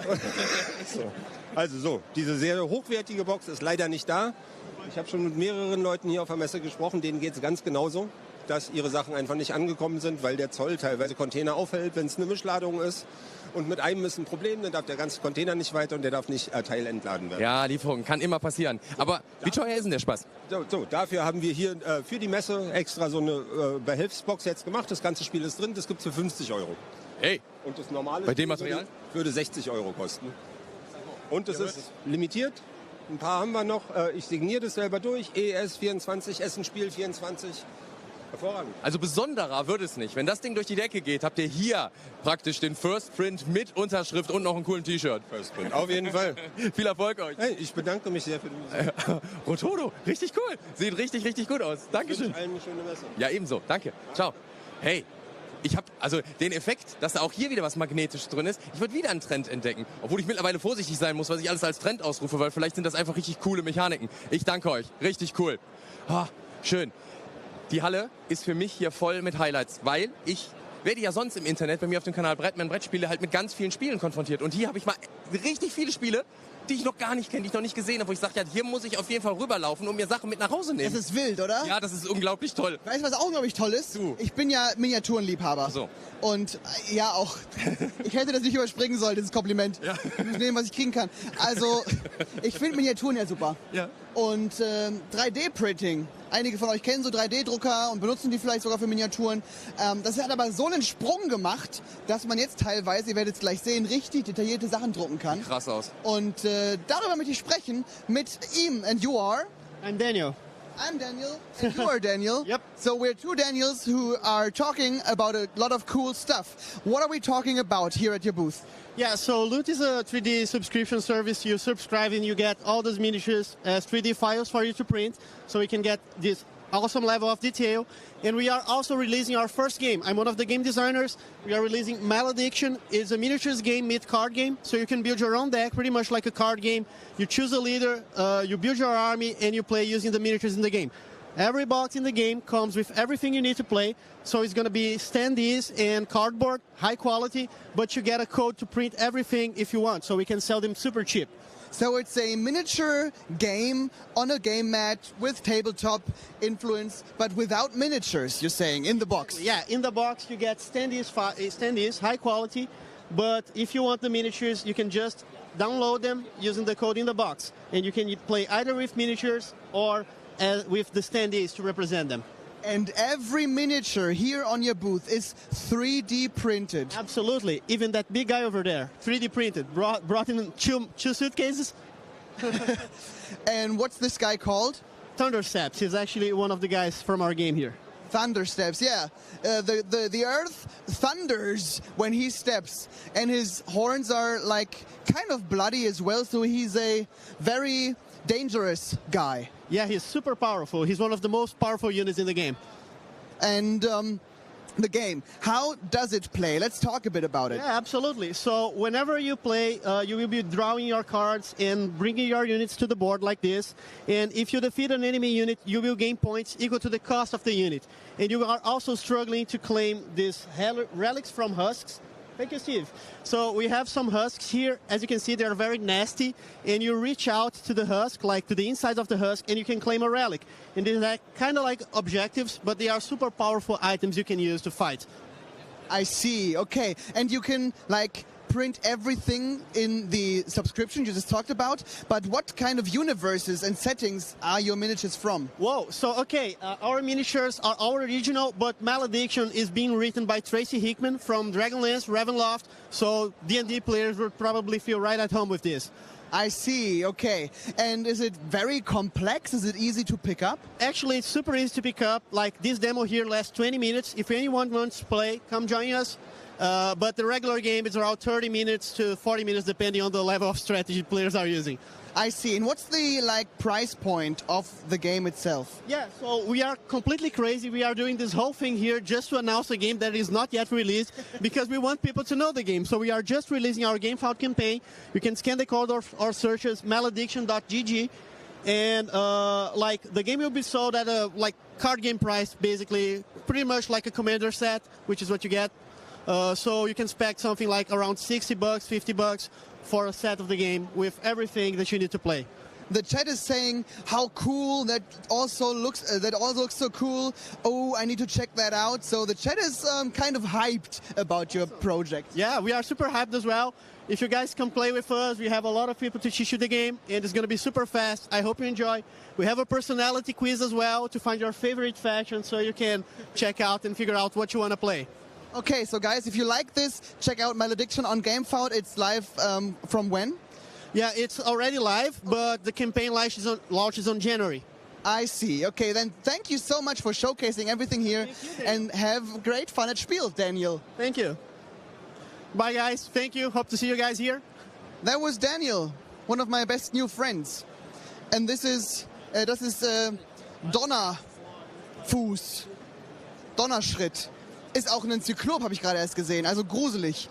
Und wie gesagt, so das Detail, ich hätte noch mich ewig mit ihm unterhalten können über die Entwicklung von 3D-Printing und so in den letzten Jahren, aber das könnt ihr auch einfach ergoogeln. Was ihr nicht ergoogeln könnt, ist die Live-Reaktion von Simon, wenn er mich sieht. Ach so, ja, aber ich habe jetzt hier das Ding gesehen, das war wirklich imposant. Hallo Daniel. Hallo Simon. Hi, schön, dass du auch da bist. Ich bin wirklich hier und... Das sieht richtig krass aus. Das ist wirklich... Aber ich hab auch was richtig krasses jetzt. Ja, bitte? Und zwar also wie haben Sie es genannt, ein Gloomhaven im Sci-Fi-Setting. Das ist mega interessant. Ich werde mich also hinter dich stellen und zuhören, während du da rumläufst. Ja, dann machen wir mal so. Ja, perfekt, ne? Ja, bis gleich. Guck dir das an. Also Freunde, wir haben hier das Spiel, ich glaube, Grunk ist der richtige Name. Wir gehen aber ein Schrittchen weiter rüber, aber wir zeigen einmal eben kurz, damit ihr hier introduced seid, diese fetten Miniaturen, die hier drauf sind. Ja, ich denke mal, ich frage gleich mal, ob die wirklich so im Spiel drin sind, aber die ich gesehen habe, die sehen einfach krass aus. Ich komme rüber zu dir gehüpft und dann schauen wir uns hier vorne das Spielmaterial an. Oh, sag mir mal, wie heißt das Spiel richtig und was haben wir hier? Das ist War League. War League ist ein TTRPG, Wargaming Hybrid, und der Spieler kann seinen Helden craften, kann seine Armee craften und dann in die Schlacht führen. Und wir haben eine Campaign. Grunk ist die erste Campaign, die wir auf den Markt bringen. Und der Spieler spielt Grunk. Das ist ein Cyborg, welcher Steroide benutzt, um stärker zu werden. Und seine Wut kanalisiert, um spezielle Fähigkeiten zu performen. Du hast mir gerade schon gezeigt, dass diese Miniaturen, die hier sind, dass die einen besonderen Trick haben. Wir warten mal darauf, bis die Kamera dann gleich hier ist. Und ist das Grunk? Das ist Saigo. Das ist Saigo, aber dann zeigen wir es mit ihm. Genau. Zeig es mir. Was kann er? wir können die Waffen craften, so die Waffen sind magnetisch, die können auf dem Kartenlevel sowie auf dem Miniaturlevel gecraftet werden, ausgewechselt werden. Zum Beispiel könnten wir diese Waffe abnehmen und mit irgendeiner anderen Waffe ersetzen und müssen dann nur die Karte, die wir auch auf den Tisch legen, um die Stats zu sehen. Ja. Und dann haben wir das gecraftet. Genau. Überragend. Ich mag das, wenn man das Equipment davon sieht. Die großen Miniaturen, die ich da hinten gesehen habe, sind die Promo oder sind die im Spiel drin? Nein, die sind leider Promo. Dann denkt mal drüber nach, ob ihr so einen dicken Endboss haben wollt in der Größe. Ja, wir haben einen Endboss, das ist Legion. Den könnt ihr dort sehen. Das ist diese böse AI, die Arena kontrolliert, wo die ganzen Helden kämpfen müssen. Ja. Und das ist halt sehr böse und versucht, die ganzen Krieger deren Fähigkeiten zu rauben. Auf welcher Sprache habt ihr das Spiel denn hier? Das ist auf Englisch hier, wird aber auch auf der finalen Version, die wir dann nächstes Jahr rausbringen, auch auf Deutsch und Französisch und Spanisch verfügbar sein. Okay, das heißt, was gibt's denn jetzt alles? Du sagst, das ist die erste Kampagne, die ihr habt und die Box, die ist ja total klein. Genau. Ne? Wenn man sich das anguckt, aber die ist schwer. Die ist wirklich schwer. Die ist klein. Was ist da drin und was gibt es noch so? Das ist die Portable Edition. Die haben wir als Prototyp schon hier und haben ein Angebot für 30 €. Und dort kannst du auf dem Tisch sehen, was alles drin ist. Das sind Malik und Grunk drin. Sind jeweils 2 Drohnen und 2 Critter drin. Und natürlich ganz viele Spinnen, die man abmetzeln muss, um stärker zu werden. Okay, wenn das jetzt der Grunk ist, der in der Box drin ist der auch schon? Oh ja, der ist auch schon magnetisch. Das ist der große Grunk. Den haben wir als Beispiel hier hingestellt. Das ist der kleine Grunk, der in der portablen Version drin ist. Ach so, okay, portable Version und die andere kommt. Aber da ist dann alles schon von Haus aus magnetisch. Das muss ich nicht selber machen. Genau, das ist relativ größer. Hier haben wir eine DIN A5 Format, während wir hier bei den größeren ein DIN A3 Format haben. Man braucht schon einen großen Tisch wie bei Warhammer. Ja, überragend. Das sieht genial aus. Wie viel erwartet ihr da, was ihr da alles dann noch nachschmeißen könnt für? Wir erwarten jetzt erstmal eine zweite portable Version, die größer ist, mehr Inhalte hat und später nächstes Jahr wollen wir dann die Craft Edition auf den Markt bringen mit den Magneten und ja. Ich bin jetzt schon ein Fan, das sieht überragend aus. Ganz, ganz lieben Dank für den Einblick. Ich danke. Guckt euch das mal an. Wieder mal ein richtig schönes Schätzchen gefunden hier, ne? Das ist übrigens auch eine richtig gute Überleitung zu Daniel scheinbar, bitte. Ja, vielen lieben Dank, Simon. An meiner Seite habe ich noch jemanden von Malediction von eben und er hat gerade darüber gesprochen, wie seine Erfahrung auf das Spiel so war und das wollte ich natürlich mit einfangen. Ich finde es sehr, sehr wertvoll. Hello, you just talked to me about your experience at SPIEL. Maybe tell me, what has it been like? Well, the experience has been fantastic, both for the people that come to the game show, which is very eager to learn the game, to be the experience of playing the game with us, and also the connection with other professionals that we have here. I didn't see in any other convention that I've been so far.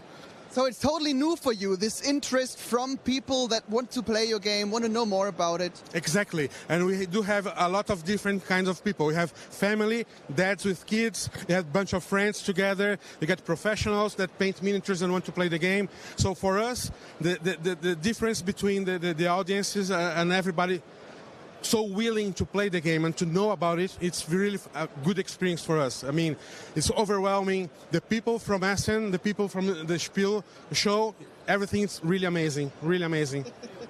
That's so cool to hear from you because that's what SPIEL is all about, right? Giving the games the opportunity to present themselves to the players. And it's so fascinating for me that you just said that you don't know that from any other fair. Exactly, because we went to other fairs, like for big fairs, like Gen Con, for instance, that you don't have that much of interaction. Here, we just didn't stop playing and talking to people about the game, which for us, it's amazing. Meet new people, new professionals, and offer new opportunities as a business. So this, for us, is the top one game show for our product and for our company. Thank you so much for that feedback. I didn't pay him to say that. No, not at all. Not at all. It's a true love from us to the SPIEL and to Essen. Yeah. Thank you so much, man. Have great fun at SPIEL. Thank you very much. See you guys. Bye-bye. Bye. Das ist so schön, oder? Er kam einfach auf mich zu und meinte, das möchte er unbedingt noch sagen, weil er den Leuten berichten möchte, wie anders die Messe ist im Vergleich zu denen, wo er bisher war. Dass es halt so interaktiv ist, die Leute wollen wirklich viel wissen und nicht nur Sachen abstauben zum Beispiel, wie er es gesagt hat. Hier drüben ist Simon gerade wieder. Mal gucken, was er möchte. Möchte er was über das Spiel wissen oder möchte er Sachen abstauben? Was ist denn hier los? Spannend sieht's aus. Ja, das ist eine ganz spannende Sache. Wir sind hier am Kickstarter-Stand und wir waren ja letztes Jahr schon mal hier. Und es gibt ja viele Projekte, die auf Kickstarter realisiert werden. Aber hier haben wir jetzt wirklich einen Producer, der hier sein Produkt pitcht. Und wir fragen einfach mal, wie das abläuft. So, we are back at the story from Kickstarter. And you get a pitch, is it right? Yes, so we've opened up our coffee shop again to all of the guests here at SPIEL, inviting creators to come by and meet with the team and talk to us about potential projects. Ben here is someone I just met. I come in between you. Yes, please. So I met Ben just now. Ben came by and was asking, had some questions about Kickstarter and about what it meant to launch. Made sure he got to talk to the right people. Been showing us his game because he's considering using us as a platform because Kickstarter is the best platform for crowdfunding for games. So you bring your game here to Essen, and now you have your pitch. What's your thing? What you want to say? Well, first of all, thank you, Hudson. You guys took a lot of time. Your colleague Andrew as well. Met up with us, talked about the performance marketing. We're game designers. We don't know anything about marketing. These guys do. They're also from my hometown, Brooklyn. I'm American, living in Portugal. We're a mixed nationality team. We've designed a strategy game called Manacaster. It's a 1v1 sort of PvP battle game. A lot like you played with your friends, perhaps, on a tabletop in school. It's about monsters and magic spells and beating your friends. So I can say this already looks incredible. Thank you. I'm pressing all of my thumbs, and I'm very interesting. How is the process? He's coming with a new game. What's your task? I mean, our task is to really just listen. We don't have the answer to everything, but we do have experts in the field. We have an outreach team of amazing people who work in games, who are game designers. So our task is to listen to creators who are bringing projects, give them some advice, make sure they have our contact information. So when they do decide to launch with us, they know who to reach out to and that there's a team behind us that can support them to make sure that to help them reach their funding goals. We can't promise they're going to reach their funding goals, but we can sure help them have the tools and have the direction to meet their funding goals. Oh, very cool, very interesting. So, with a bit of luck, we see Manacaster, maybe on Kickstarter. I wish you a great talk and great success. Thank you. Manacaster, remember the name. And again, please come by for a coffee. We're here till Sunday. We'd love to meet you and have a free coffee on us. Thank you very much, guys. Have a great day. Bye. Finde ich ultra spannend. Es gibt ja so viele Plattformen, wo ihr euer Crowdfunding drauf machen könnt. Hier ist das scheinbar bei Kickstarter gerade ein Gespräch. Gamefound sind auch noch Plattformen, die ja sehr, sehr beliebt sind hier bei uns in Deutschland. Und gerade da reinplatzen zu dürfen und mal einen, der wirklich Interesse hat, sein Spiel jetzt hier rauszubringen, finde ich super spannend. Also ihr merkt einfach, das Spiel ist so dermaßen vielfältig. Hier erlebt man einfach so dermaßen viel. Man erlebt auch Kisten mit Szenen. Das ist eine Box, die würde ich tatsächlich... Put your finger inside. Blah. Ow. Blah. It really hurts. Oh, ja, ist nicht mein Problem. Thank you so much for demonstrating this box. Who are you? I'm Jordi. Nice to meet you guys. Yeah, he's this is my friend Wolfie. No, Wolfie is my wife because we are Wolfie and Jordi. Aside from your wife in treasure chest form, what do you have in store here? We make all you need for playing. Chest, treasure chest, books, notes, everything you need to play. We are player and we know what you want.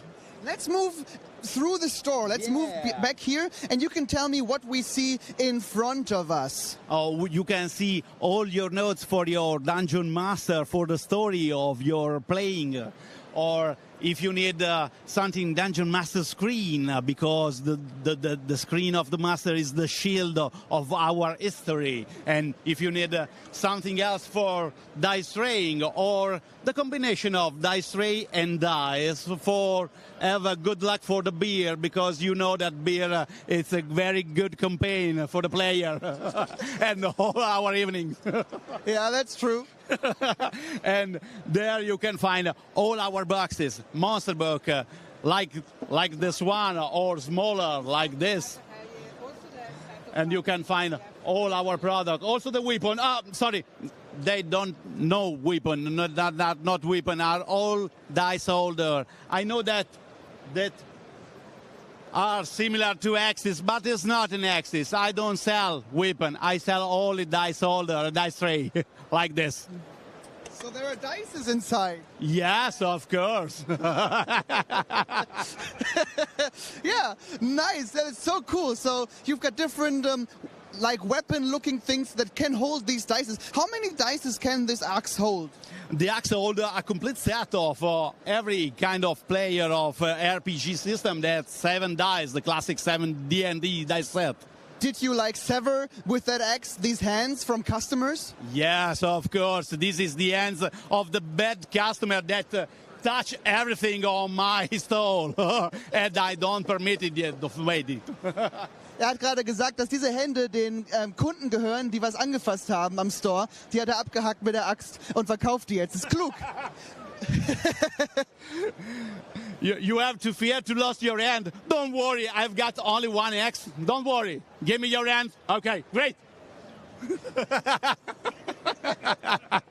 I'm too crazy, I'm sorry. I'm a fucking bad merchant. You're doing great. Yeah, thank you. I love your attitude. I love your store. I love everything about this. One more question, because I have to ask this. Can people find you online as well? Yes, of course. On my store you can find everything because me and my wife made ourselves all your stuff that you can see. We can customize everything. If you like this box pink, I can make it. If you like a pink, I don't know, the pink mace, I can make it for you if you like it. Nice. It's good to know. A pink mace, you can hack hands fabulously. Yes, of course. One more question. Can we give something from your store to a visitor of Spiel, like a goodie? Yes, of course. Because I love the Mimic one and I love all its dark. I can give you one of my coaster because I say to you that the beer is the best companion of a player. So one of these, you say? Yes, of course, one of this coaster. In this way, you got one of Wolfie and Jordi. Very fucking good stuff. Thank you so much. I will take it from in front of the counter, and I wish you best of luck and fun and everything here at Spiel. Okay. Yeah, go. Okay, I'll go. Let me... I love that guy. Okay, so one of these, right? Yes, one of these, as you want. If you like, because my best friend is Mimic, I give you 1 Mimic dice tray like this one. Great, thank you so much. Thank you too, guys. Thank you too. I hope to see you. It's the first time for us in Spiel, and I hope to see you next year. We also hope that as well. Bye. Thank you so much. Bye. Oh, das war so schön. I'm a fucking idiot, I'm sorry. No, you are not. He just said he's an idiot, but he isn't. Bye. Er ist auf jeden Fall kein Idiot, er ist großartig. Daniel, das war großes Kino, oder? Ja, und jetzt haben wir hier eine Mimic Dice Holder, einen Würfelhalter mit einer Mimic, da kann man die Würfel drauflegen oder Getränke, wie man das möchte. Und den geben wir jetzt mal weiter an eine Person. Let's see. Excuse me? Yes. Do you like dices? I think she was, okay, yeah, we do. You do like dices? Do you like mimics? No, who does? But do you want this anyway? Yeah, I guess so. I think so. Yeah, I can give it to you. It's from the store here, and he just gave it to me and said, give this to the best-looking guy you find on the fair, and of course, you're the one I found. Okay, yeah, I guess so, thanks. You're very lucky. Yeah, she get this a lot. She get it a lot. No, yeah. Okay, here, have fun with it. Okay, thanks a lot. It's cool. He's a cool guy. Yeah, thank you very much. Bye. Bye. So findet man Freunde, Leute. So findet man Freunde. Du machst die Menschen einfach glücklich, oder? Das ist mein Ding. Du hattest gestern schon einen mit der gegradeten Pokémon-Karte, der hatte auch extrem viel Spaß. Ja. Hier ist der Chat wieder.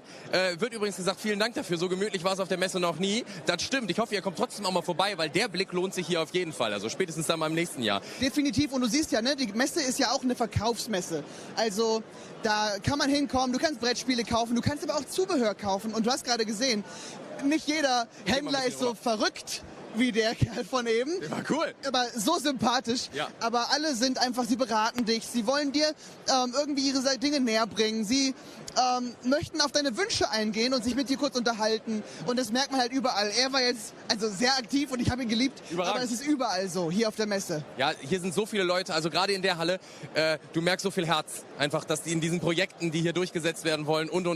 Also du warst ja gerade schon bei Holz, was da eben designt wird. Das findest du hier auch. Hier gibt es ganz, ganz viele verschiedene Designs. Also die Vielfalt ist einfach riesig groß. Soll es jetzt ein Schulbus sein, soll es ein Nachbau von Hogwarts werden? Oder ein was auch immer. Pegasus, guck dir das an. Ja. Müssten wir den mal bei Pegasus-Spiele pitchen, dass sie den ganz, ganz groß haben. Hier drüben. Ja. Ja, bitte nicht Ein berühren. Riesenglobus. Ich werde darf ich den berühren? Einmal ganz kurz? Was sagt dir das Schild davor? Ja, bitte nicht berühren. Ja, aber richtig. ganz ehrlich.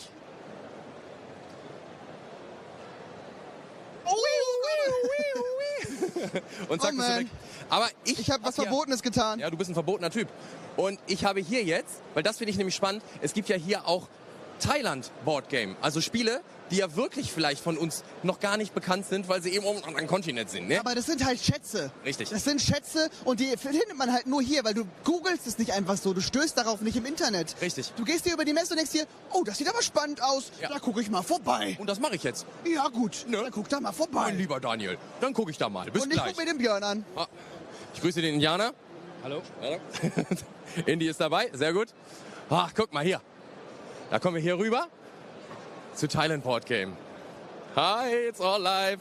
How are you? Nice to meet you. Nice to meet you too. Hi. Hello.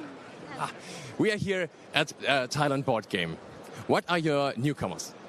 Actually, we are from the Ministry of Commerce Thailand. We are from the Department of International Trade Promotion. Okay.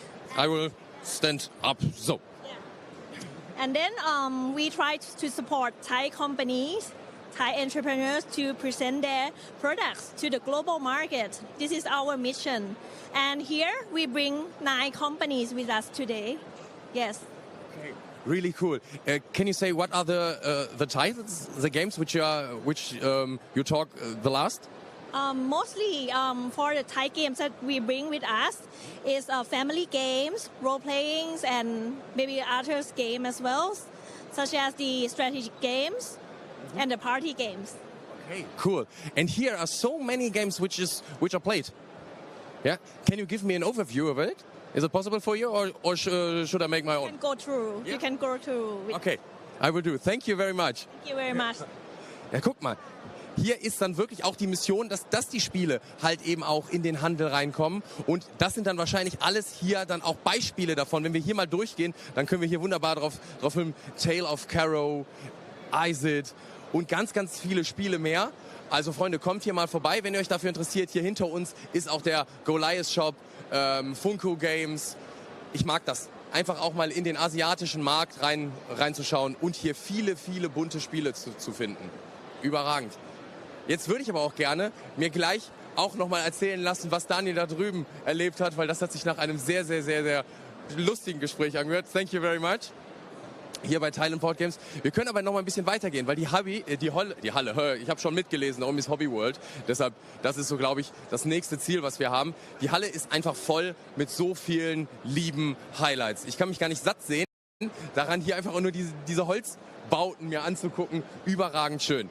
Überragend schön. Und wir kommen dann auch noch zu Big Board Theory. Ich hoffe, die habt ihr schon mal gehört. Oh, Entschuldigung. Oh, sorry. Der Rückwärtsgang, er wird einfach immer nicht besser. Wir wollten vielleicht mal zu Hobby World. Hättest du da Lust zu? Nee. Bist du am Essen? Also, gleich. Ja. Es tut mir so leid. Ich habe gerade ein Spiel gefunden, das heißt Spekulas. Oh, das hast du direkt mal dir reingezogen. Das heißt Spekulatius und da gibt's Kekse. Lass uns da kurz vorbeigehen. Hast du mir auch einen mitgebracht? Nö. Ja. Aber wir können hier kurz beide einen benutzen. Dies hier ist das Spiel Spekulas. And how the game works, this guy who doesn't know of his luck will tell us. Dieser Mann wird uns jetzt verraten, wie das Spiel funktioniert. Yeah, please. How does the game work? The game is very simple. The game is about the baking cookies, speculoos cookies, which are really famous Dutch cookies. Yeah, they're very tasty as well. Can I try one? Of course, this is not exactly the speculoos, but something real similar because we ran out of the speculoos cookies. Thank you very much. This is the designer of the game, and he will lead you to the game the best possible way. Do you want one as well? Take me. Do you want one as well? Yeah, sure. Great. Yeah, no problem. The cakes, the cookies are very tasty, but is the game as good as the cookies? We believe it is. Okay, then tell me why. So, in this game, we have two different types of cards. We have recipe cards, which are your scoring cards, right? And we have spice cards, which give you the icons you need to score the recipes, okay? So, the players will draft the recipes, then the spices, then the recipes, then the spices. And they play them in this kind of like checkerboard pattern, right? Yeah. And they will draft all the cards and play for 2 rounds, and then they score, right? So, this recipe, for example, let me just do this, gives 3 points for each icon that it matches adjacent to it. I see. Okay, so it's very easy to pick up and learn. Yes, it's a family game. Yeah. And for how many players? 1 to 5. 1 to 5 players. A round takes 15 to 20 minutes, I suppose. I'm so sorry for putting food in your mouth before. Convenient, but we managed. Yeah. The whole game, what? 20 minutes. The whole game in 20 minutes. Yeah. Great. The players play simultaneously, so there is no downtime really. How did you get the idea for the game? Well, I love the cookies, right? Okay, makes sense. We are Croatian. In Croatia, they are very popular. We eat them almost every week, so yeah. So you don't only eat them now, you can also play with them. So you can play the game and eat the cookies while you play the game. That's so cool. I love eating cookies. I love playing games. Maybe this is the best game for me. Of course. We think so. Yeah. For all people, right? For all people. Yeah. Thank you so much for showcasing the game. Thank you. Thank you very much. Maybe one more time say your name of the company and the name of the game, please. The publisher is Umarama. It's a Croatian publisher. And the game is Speculas. And it's on BGG. People can find it. And we are here today and tomorrow, so booth 4C111. So people can come and check out the game. And can get a cookie. Of course, of course. Yeah. Thank you so much, man. Thank you. Enjoy the show. We will. Okay, weiter geht's. Einmal hier rum. Ich habe Cookies gegessen, yum yum. Hast du mir auch einen Spekulatius mitgebracht? Oh, willst du noch einen? Oh ja, gerne. Warte, ich bring dir kurz einen. Ja, kam nämlich auch gerade im Chat die Frage auf, wie der Laden hieß, wo diese beißende Kiste, wo die weiße, sprechen ist immer gut beim Moderieren, wo diese beißende Kiste, wo du gerade deinen Würfel Holzding bekommen hast. Wie hieß das? Gamers Hunters, kann das sein? Ich check das kurz aus. Ja, ich meine, es ist Gamers Hunters. Und Daniel, wir gehen hier links weiter, wenn du uns suchst, ne? So, Daniel checkt das für euch aus. Ich glaube, ich bin schon gar nicht so falsch damit.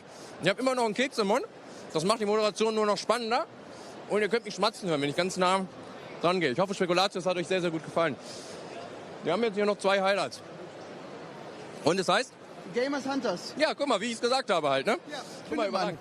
Hier, Neo Dream. Hat mich sofort angesprochen. Hobby World. Wollte ich gerade schon mit euch hin, bevor Daniel... Oh nee, es heißt nicht Gamers Hunters. Sondern? Es heißt Wolfje Jordi. Okay, nicht wie ich gesagt habe. Nee, leider nicht. Okay, aber hier sind wir bei Hobby World. Hier ist der Designer. Oh, okay. Hi, we have the designer. Who's the person? No. Autograms first. We wait. Autograms for the audience. It's an important thing. Are you searching for autograms here? Yeah. Okay, really cool. Have a great time. One photo and then we start. One photo? Yeah. Okay, cool. With the fans. Yeah. With the fans. Yeah, for the fans. Photos for the fans. Make it. We wait. It's just live. Come next to here. I'm not important for the photo. I'm staying here. Ich mache alles. Ich mache hier alles, um die Träume der Besucher möglich zu machen. Guck mal, Neo Dreams. Jetzt will ich aber auch gleich was hören. So, und noch ein Foto. Noch ein Foto, das waren 20. Sehr gut. Ah, very polite for you. Ah, of you. That's the right one. You are the maker of Neo Dreams and Furnace Duel? Furnace Duel is not announced, but yeah. Oh, okay. Some exclusives. We start with Furnace or Furnace Duel? What do you want? whatever you want. But it's not for sale here, so let's start with Neo Dreams, maybe. You are the chef. We are starting with Neo Dreams.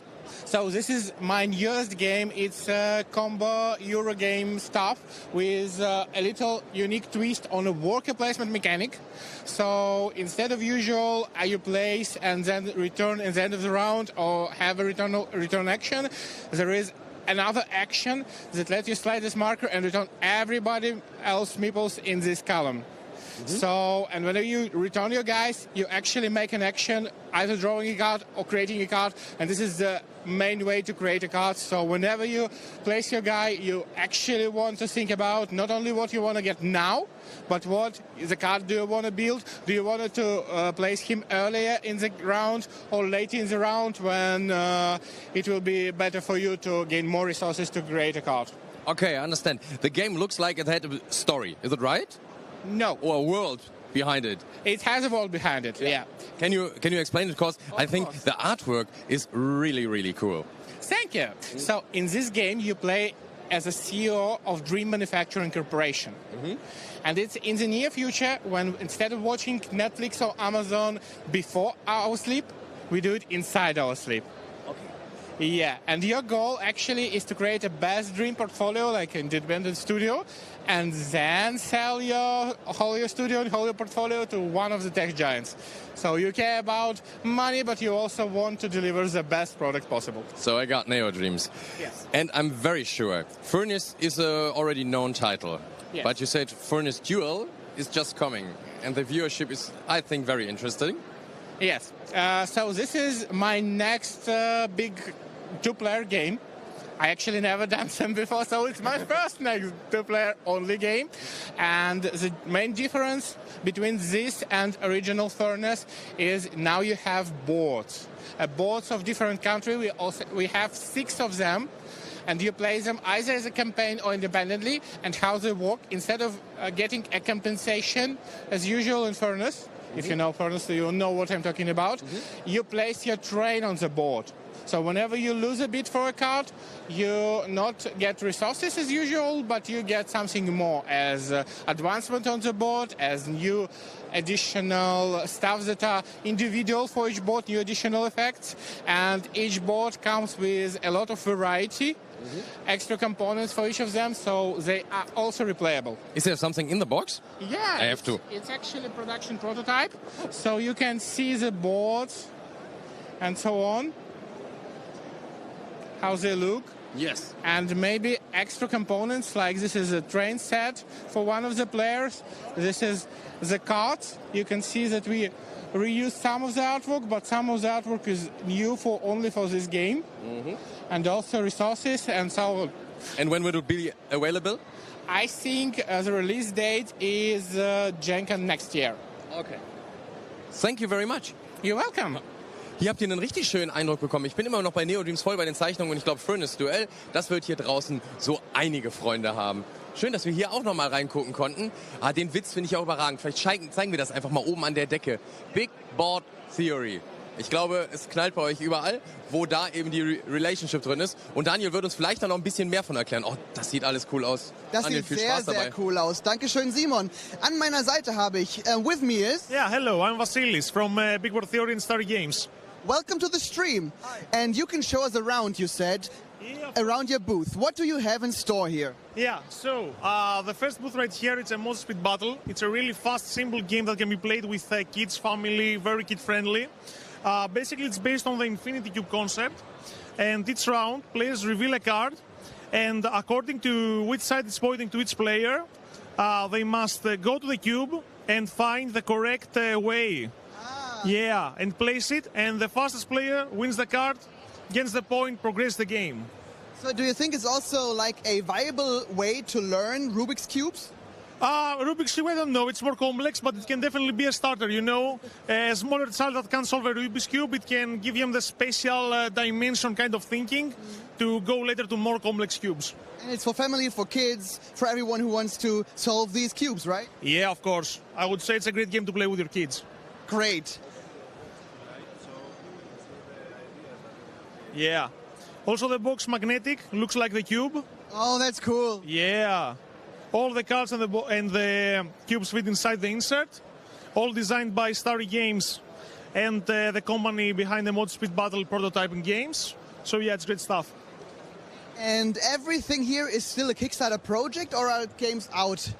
So for this one, maybe there is a smaller release on a limited market retail before the Kickstarter, and after the Kickstarter, the guys are looking to do something huge and go global. Oh, I see. Then the best of luck to them. Yeah, the best of luck to them. Let's go over one or two more highlights in this booth. What is this? So, this is the showcase from Starry Games, the manufacturer. They're a factory based in China, the Guangdong region. Yeah. And they specialize in high-detailed miniatures of grand scale and also smaller miniatures that can have really nice details, very small stuff.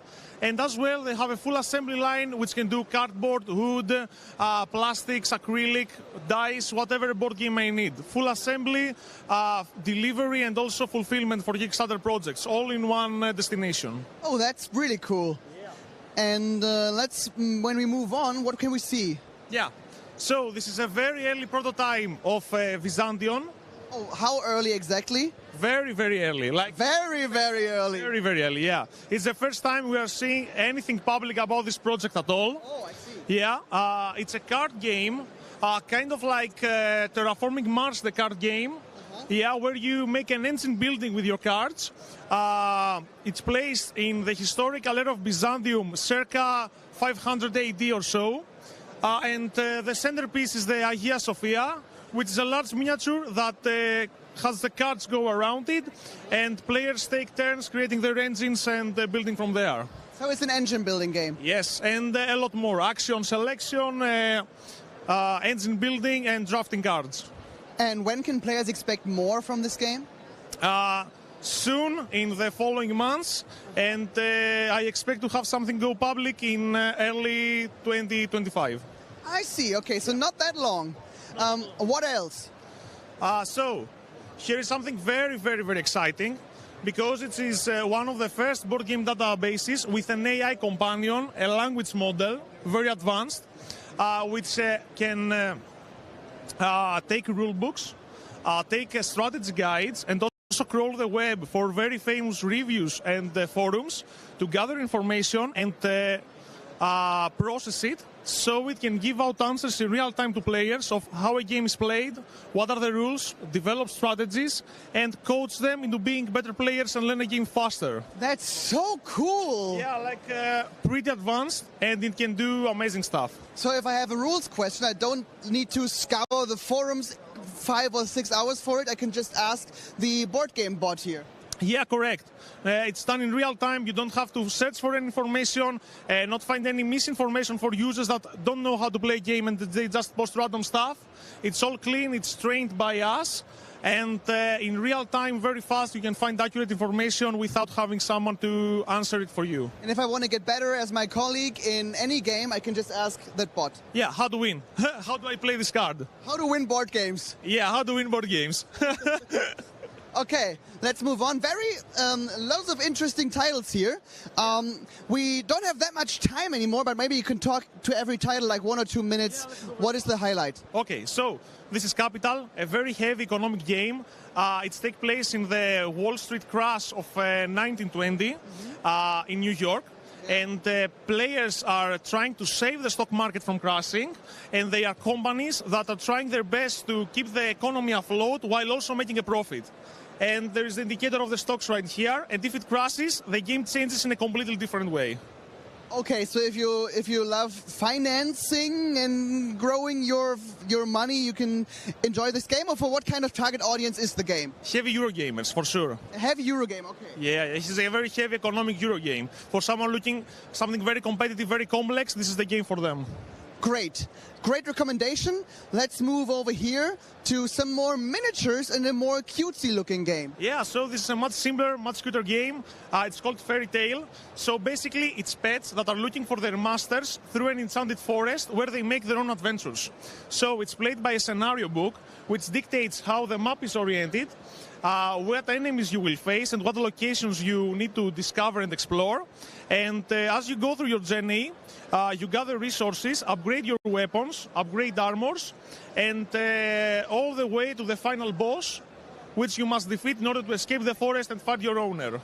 I see. And this is also an early prototype, I suppose? Yeah, this is also an early prototype, much more advanced than Byzantium. And it's great for kids 10 and older. Oh, really? 10 and older? Okay. 10 and older, yeah, for families to get together and have a great adventure-style game. I love the box as well, by the way. Yeah, it's made to look like a wooden log. And the cool part about this is that it's open with magnets and unfolds. So all this hexagonical thing around it, it becomes a map. Can we show that? Yeah, but it's not printed yet. It's just white. So if we open it, this one unfolds. And here will be the place for a map, which is for fluff mostly, because this is the game map. I see, but that's such a cool idea. That's great. Okay, let's look at the next one. I can't get enough of this booth. Awesome. Let's rotate around here. We've got 2 more games. Let's wait for the camera, by the way. The camera's running. Hello, camera. What's going on around here? So, this is one of my favorites because it's historical. It's centered in Mesopotamia, Bronze Age. Everything is history-based, no mythology. And players take up civilization like ancient Babylonians, ancient Sumerians, and try to develop the civilization. It's a 4X game with nice oversized miniatures. And it features mechanics like area control, engine building, you upgrade your civilization, you are doing researches and gathering resources. So everything a 4X game has and more. Okay, great. And let's look at this game, which looks very dark and grim and bloody and vampire and horror and loads of more stuff. Yeah. What's going on over here at, I think it's Dark Blood? Yeah, this is Dark Blood. It has been founded on GameFound. This is a game closer to release from all the others. The backers should get it in around 4 months. As you said, it's a pretty heavy horror style of game with occultism and built into it. But if you take off this disguise, it's actually a Euro game. Okay. Yeah. So each player is a cult leader that has control of his own cult. This is a spell book. You have rituals on it, and you can upgrade the rituals by collecting components that are historically associated with witchcraft, like sulfur, graveyard dust, silver, and this kind of... Garlic? No garlic, no vampires. Okay. Yeah. Completely symmetrical. Each one, like the necromancers, do more recycling, finding materials from nowhere. The demonologists like to summon demons and gather more blood than the other factions. And you win by having them, by controlling an area, corrupting it, and taking the victory points for yourself and denying them from your opponents. And the miniatures also come with the game? Yeah, the miniatures also come with the game. That's great. They also look quite grim. Some people are dangling, some people are on crosses. It's a grim setting. Yeah, it's a grim setting. And also the cool part is that this here, the hanging, is a core mechanic of the game, because you needed to advance in the initiative track. And as you are hanging the peasants in the tree, you remove this component from the board, taking it away from other players. You advance on the initiative track and gain more points on the end of game scoring.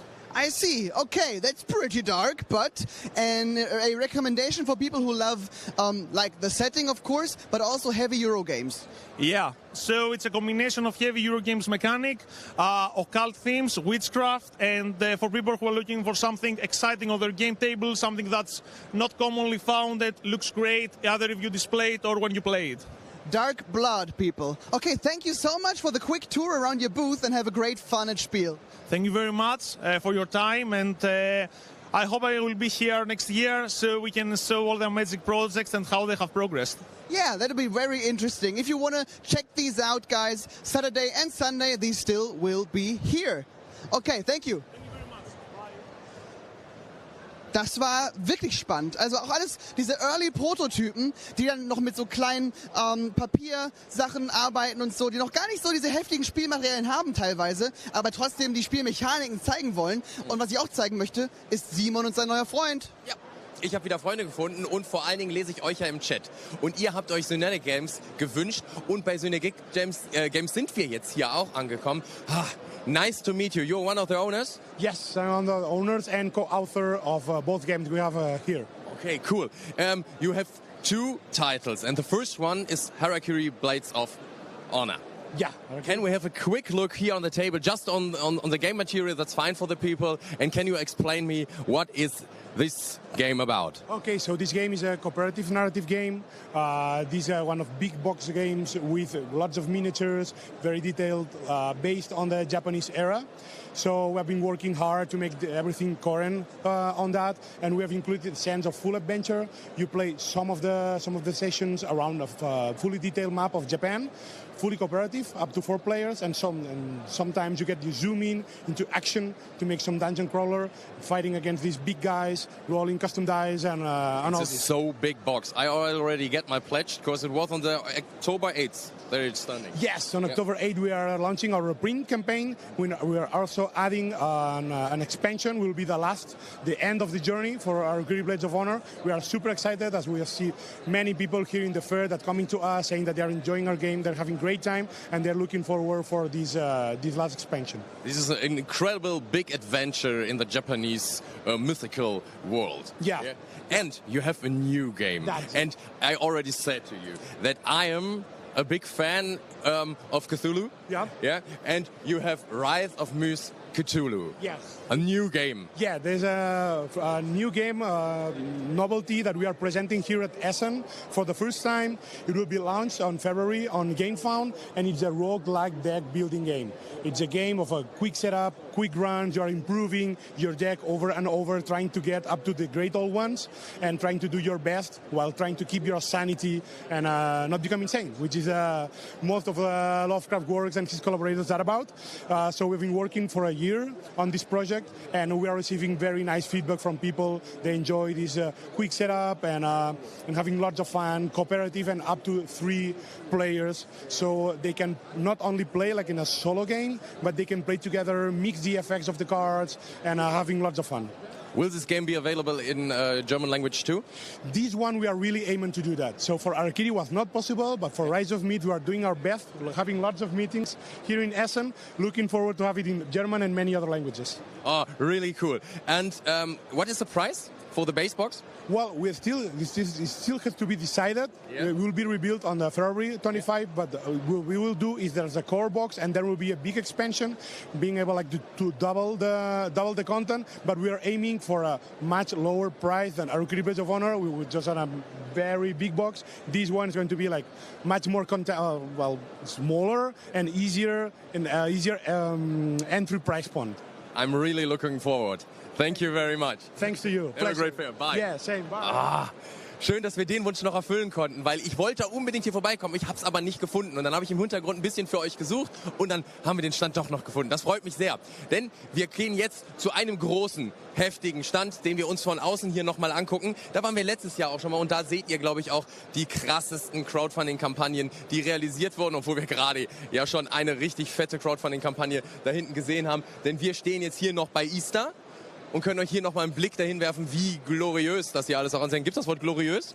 Ja, also ganz ehrlich, wenn du mich gerade anschaust, dann passt es doch. Ja, aber dich guckt gerade keiner an, sondern die Spiele sind gerade viel interessanter, weil das ist ja auch das Interessanteste hier. Tatsächlich ja, also hier die ganzen Spiele, die von Easter produziert werden, auf einer Wand und natürlich auch das, was damit umgesetzt wurde und nicht der Preis. Genau. Weil der Great Wall kostet nicht 1.000.000 und 989.000. Ja. Das ist an der Tat wahr. Aber ja, das wird hier alles umgesetzt. Und was möchtest du noch sagen? Ja, dass wir also die großen Titel, die können wir jetzt in dem Slot, glaube ich, ganz schwer toppen. Stimmt. Ja. Aber was diesen Slot natürlich noch toppt, ist der nächste, weil der wird sein voller Interaktion. Wir befinden uns um 15.30 Uhr, also in circa einer Stunde. Ich freue mich so da drauf. Nach einer verdienten Mittagspause, Simon. Ja, wirklich. Das ist auch dann so die erste richtige Mittagspause, die wir dieses Jahr machen. Ne? Mein Bauch grummelt sehr, man hört ihn fast. Ja, wir haben schon ein Jahr nichts mehr gegessen. Fast 2. Ja. Wir werden gleich ein bisschen was futtern und dann sehen wir euch auch nach einer kurzen Mittagspause. Nutzt die Zeit, dann verpasst ihr nämlich nicht. Damit ihr auch wisst, was auf dem Meet&Play alles passiert, bevor ihr weg seid. seid. Da kommen Content Creator und Leute, die ihr treffen wollt aus der Szene zusammen. Da kommen dann Fans, Zuschauer, die Creator und jeder, der Bock hat, kommt dahin und da wird dann zusammen gezockt. Und da freue ich mich total drauf, um einfach mal zu schauen, wer alles da ist. Das ist ja auch immer spannend. Ja, und das heißt, ihr könnt uns da auch treffen, weil obviously sind wir dann gleich im nächsten Slot dort vor Ort. Wenn ihr also auf der Messe seid oder jemanden kennt, der uns mal treffen möchte und auf der Messe ist, sagt denen gerne Bescheid. Und Glaubst du, das will sich einer antun? Da. Mal gucken. Die Option besteht. Ja, gut. Die Option besteht. Genauso wie die einer kurzen Pause. Bis gleich. Bis Ciao. dann.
Und da sind wir wieder zurück mit dem Stream. Herzlich willkommen vor dem Saal Europa und bei dem Meet&Play. Und es ist mega voll. Also es ist wirklich mega voll. Wir haben gerade einen Blick reingeworfen. Hier sind so viele Menschen, so viele Content-Kreatoren. Und wir werden euch gleich mal zeigen hier auf dem Banner, wer hier alles ist, damit ihr das angucken könnt. Aber zuerst fragen wir mal, was ist denn das Meet&Play überhaupt, falls ihr nicht zugehört habt im Livestream?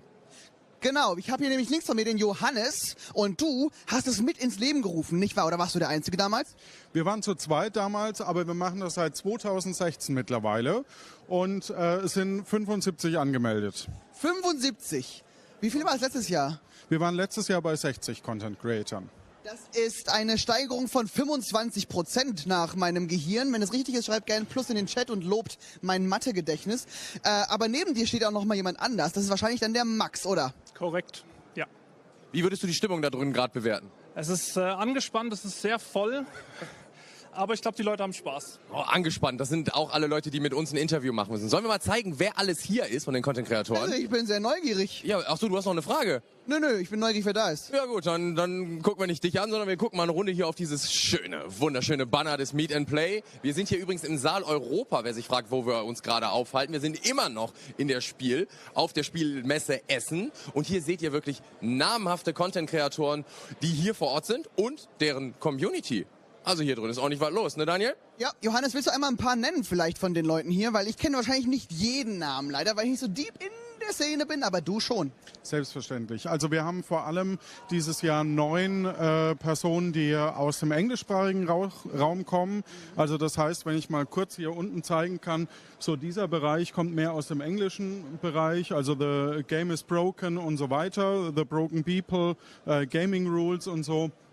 Am ältesten dabei ist die Brettspielbox, die hat nächstes Jahr dann das 10-Jährige, genauso wie die Brettspielpoesie in Blau. Dann haben wir natürlich bekannte Größen wie Format C, Brettspielblock, das Würfel und Zucker, die Brettspielerunde natürlich.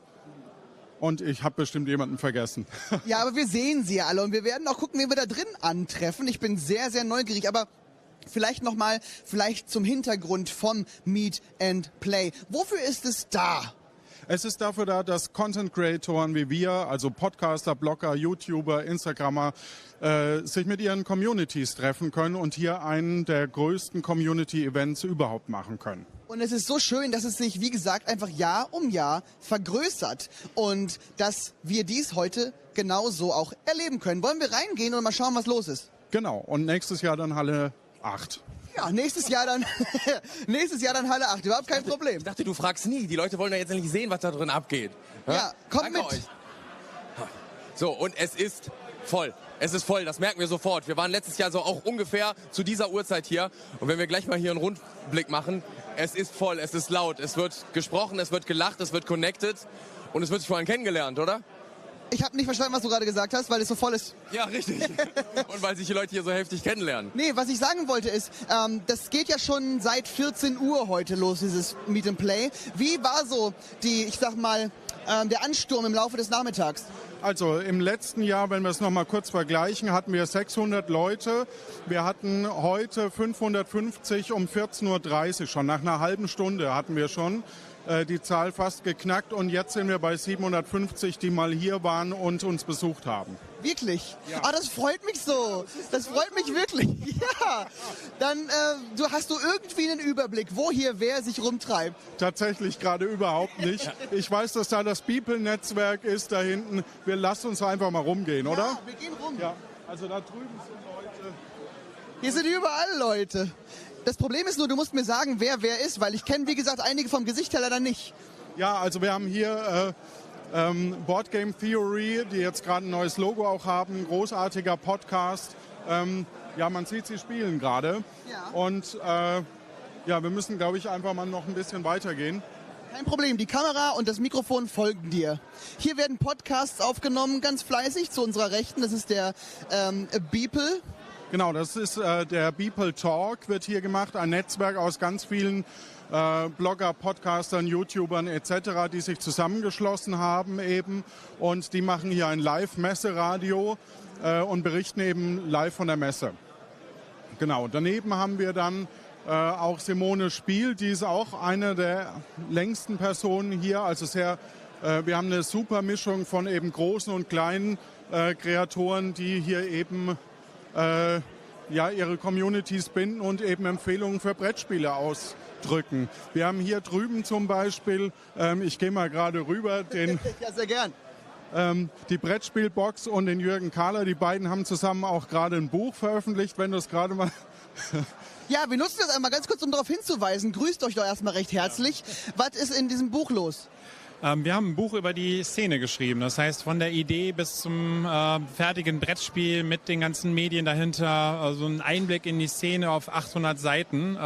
Das ist ein ganz schöner Brecher. Ja. Also da kann man richtig deep ins Detail diven. Und es hat natürlich wahrscheinlich auch sehr viel, obwohl ihr in der Szene unterwegs seid, Recherchearbeit gekostet, oder?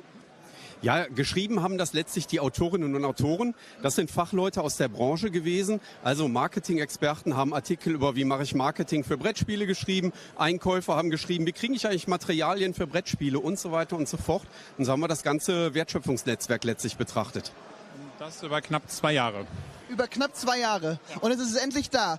Ihr feiert das mit Kuchen, sehe ich da gerade. Wir haben einen Brettspielkuchen bereitgestellt bekommen, den wir jetzt hier mit den Fans teilen. Und wer Lust hat, konnte sich ein Stück Kuchen abholen.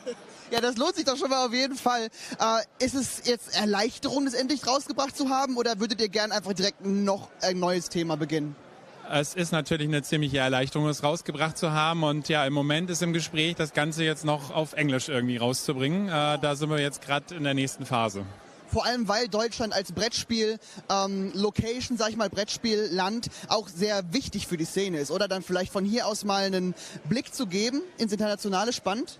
Ja, definitiv. Wobei viele Sachen natürlich auch allumfänglich auch für ausländische Bereiche sind. Also wie ein Brettspiel produziert wird in Amerika, ich denke mal, genauso sein wie hier in Deutschland und Europa, ja. Ja, okay. Dann danke auf jeden Fall für diese Arbeit und guten Appetit noch. Ich hoffe, einige kommen noch her. Lassen sich auch das Buch dann vielleicht signieren bei euch? Ist bestimmt möglich, oder? Das können wir gerne machen. 2, 3 haben wir sogar signieren dürfen. Das war eine Ehre. Ja, schaut mal. Dann danke fürs Hiersein, noch eine schöne Zeit und wir gehen weiter, weil hier ist viel los. Alles klar, viel Spaß. Gut. So. Haben hier Duck and Cover, das wird gerade hoch und runter gespielt. Wir haben das hier auch gleich nochmal, da ist auch die Brettspielerunde und der Brettspielminister. Vielleicht wollen wir da auch kurz mal vorbeigucken. Ja, der Brettspielminister sitzt hier höchstpersönlich. Grüß dich doch erstmal. Ja, schönen guten Tag. Ministerium für Brettspielspaß, um genau zu sein. Okay, es tut mir tatsächlich äußerst leid, dass ich Sie dort verletzt habe. Ich muss ja die Höflichkeitsregeln einhalten. Was haben Sie hier zu tun auf dem Meet&Play? Heute versuche ich ein bisschen Nähe mit der Bevölkerung zu simulieren. Das fällt mir zwar immer relativ leicht, auch dann in Verbindung zu gehen, aber es ist ja wichtig, dass man das zeigt, dann auch nach außen hin. Ansonsten spiele ich natürlich eher in meinem stillen Kämmerlein vor mich hin. Ja, komplett nachvollziehbar, aber danke für Ihre Ehrlichkeit an der Stelle. Wollen Sie den Leuten zu Hause noch ein bisschen was mitgeben, die gerade den Livestream schauen? Ja, habt Spaß beim Spielen, das ist das Wichtigste und vielleicht findet ihr noch 1, 2 nette Titel, die ihr hier auf der Messe verpasst habt. Vielen Dank, Herr Brettspielkanzler. Minister. Zum Kanzler hat es leider noch nicht gereicht, aber das wird dann die nächste Stufe sein. Okay, vielen Dank, Herr Ministerpräsident Brettspiele. Ich wünsche Ihnen noch viel Spaß hier an diesem wunderbaren Meet&Play. Danke sehr. Ein sehr netter Herr. Genau, dann gehen wir mal hier rüber. Ja, Björn winkt gerade. Ja. Er möchte mich auf Simon aufmerksam machen, der dort drüben irgendwo steht.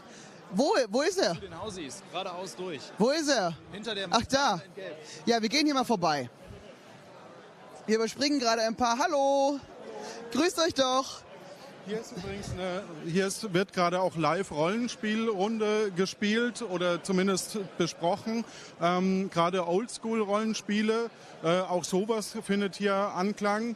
Und wir gehen hier gerade vorbei bei Fuchs und Bär und ja, den Pöppelwolf und so weiter. Wir sind allerdings auf dem Weg zu einem gerade bestimmten Ziel. Wir gehen später nochmal bei den anderen Tischen vorbei. Aber Simon ist hier gerade am Spielen. Mit wem bist du hier unterwegs? Ja, guck mal, ich bin da. Die laute Stimme kennt ihr. Und wir hatten letztes Jahr so einen Spaß. Also hier ist der Kabanga-Boy geboren. Ja, also mussten wir hier nochmal hinkommen. Wir sitzen hier bei den Hausis und da habe ich mir gedacht, ich bin Spieler. Und wenn ich hier bin, Daniel, dann lauf rum, mach die Interviews. Ich habe Bock zu spielen. Wir sind hier bei Snatchet. Ich habe gerade versucht, die Regeln so ein bisschen schnell aufzuschnappen. Kann einer ganz kurz nochmal sagen, was ihr hier gerade spielt? Snatchet, wir sind alle Frösche am Teich und wollen natürlich lecker Käfer futtern. Entweder fliegende oder krabbelnde. So wie ich jetzt gerade auch mein Glück versuche, einfach mal hier den Stapel zu schnappen. Ach komm, Jung, jedes Mal krieg ich das ab. Au, das sind die Hände. Ich liebe ihn. Mit den kaputten Händen einfach auf den Tisch hauen. Das ist so smart. Er dürfte jetzt, wenn er eine 3 oder 4 hätte, reagieren. Wie man sieht, er hat es leider nicht. Die sind lecker. Schmeckt mir überhaupt nicht. Guck mal, hier am Tisch geht schon wieder ab. Also ihr seid mit eurer Community hier am Zocken. Ich habe versucht, das jetzt hier eben so ein bisschen zu lernen. Ihr wart mir zu schnell. Ihr habt mir zu viel Spaß auf einmal. Das muss ich erstmal verdauen. Der lustigste Tisch von Essen, ganz klar. Ja, die Wette gehen wir ein. Das ist okay. Wir werden immer noch der lautste Tisch auf dieser Messe sein, auch ohne Kabanga. So sieht's nämlich aus. Jawohl. So. Ihr müsst wissen. Und wenn er nächstes Jahr wieder hier läuft, das kann So, ich kann auch brüllen. Ne? So ist das nicht. Jetzt ist hier aber Schluss. Sag mal, Fräulein, raus. Haus. Das ist doch wohl nicht dein Ernst, hier so rumzubrüllen. Ist jetzt mal gut hier. Ich weiß genau, wo ein Auto steht. Ja, dann treffen wir uns draußen. Ja, treffen wir uns draußen. Du kriegst eine Packung Kaugummi. Oh. Ihr seht, wir sollen hinsetzen vor Schreck, du. Ja, freundliche Unterhaltung. Das ist der Holländer, Gottverdammt hier. Mann, hab ja das Knie noch gestoßen hier. Glaubt das ja nicht hier. Großartig. Ja, wir stören die Veranstaltung hier überhaupt nicht. Überragend. Ja. Ich liebe dich, weißt du das eigentlich? Da geht's raus und dich natürlich auch. Mensch, ist ja überragend. Ach, Gott. Guck mal, Während der Liebe möchtest du unterbrechen. Nein, ich wollte ihn bei der Liebe fragen. Das war sehr schön, danke dir für diese innige Umarmung. Mir ist auch warm. Ja, bitte. Er möchte etwas sagen. Er schaut mich so verliebt an, er ist eifersüchtig. Herz gebrochen. Ich bin nur darauf hingewiesen worden, dass du einen Schottenrock trägst und wenn deine Liebe noch größer wird, könnte es sein, dass wir Blicke erhaschen. Nee, ich habe zum Glück genug drunter, um nichts zu erhaschen. Das sagt er jetzt. Ich hatte mein Knie gerade an einigen Stellen. Was soll ich sagen? Naja, also ich sag mal so, für dich lasse ich die Hüllen fallen, aber nicht vor der Kamera. Perfekt. Ich freue mich auf später. Danke. Viel Spaß. Viel Spaß. Ja, euch auch noch. Ja, einmal noch bitte deinen Code-Ruf, bitte. Dann machen wir es anders. Dann machen wir es diesmal ganz anders. Dann machen wir es wie ein Wrestler. Hello, people, out of YouTube and Twitch on the live stream. Now it's time to crush, to fall through all your bones, down the floor. There's nothing I have to say. One thing, I will do it not now, but today's the day. It's the biggest and greatest convention of board games in Germany and the whole world. And the only thing I have to say is,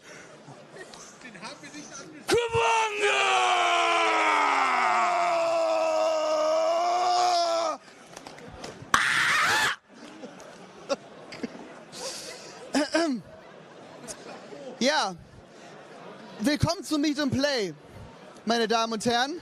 Johannes, bezahlst du diesen Mann für die Stimmung?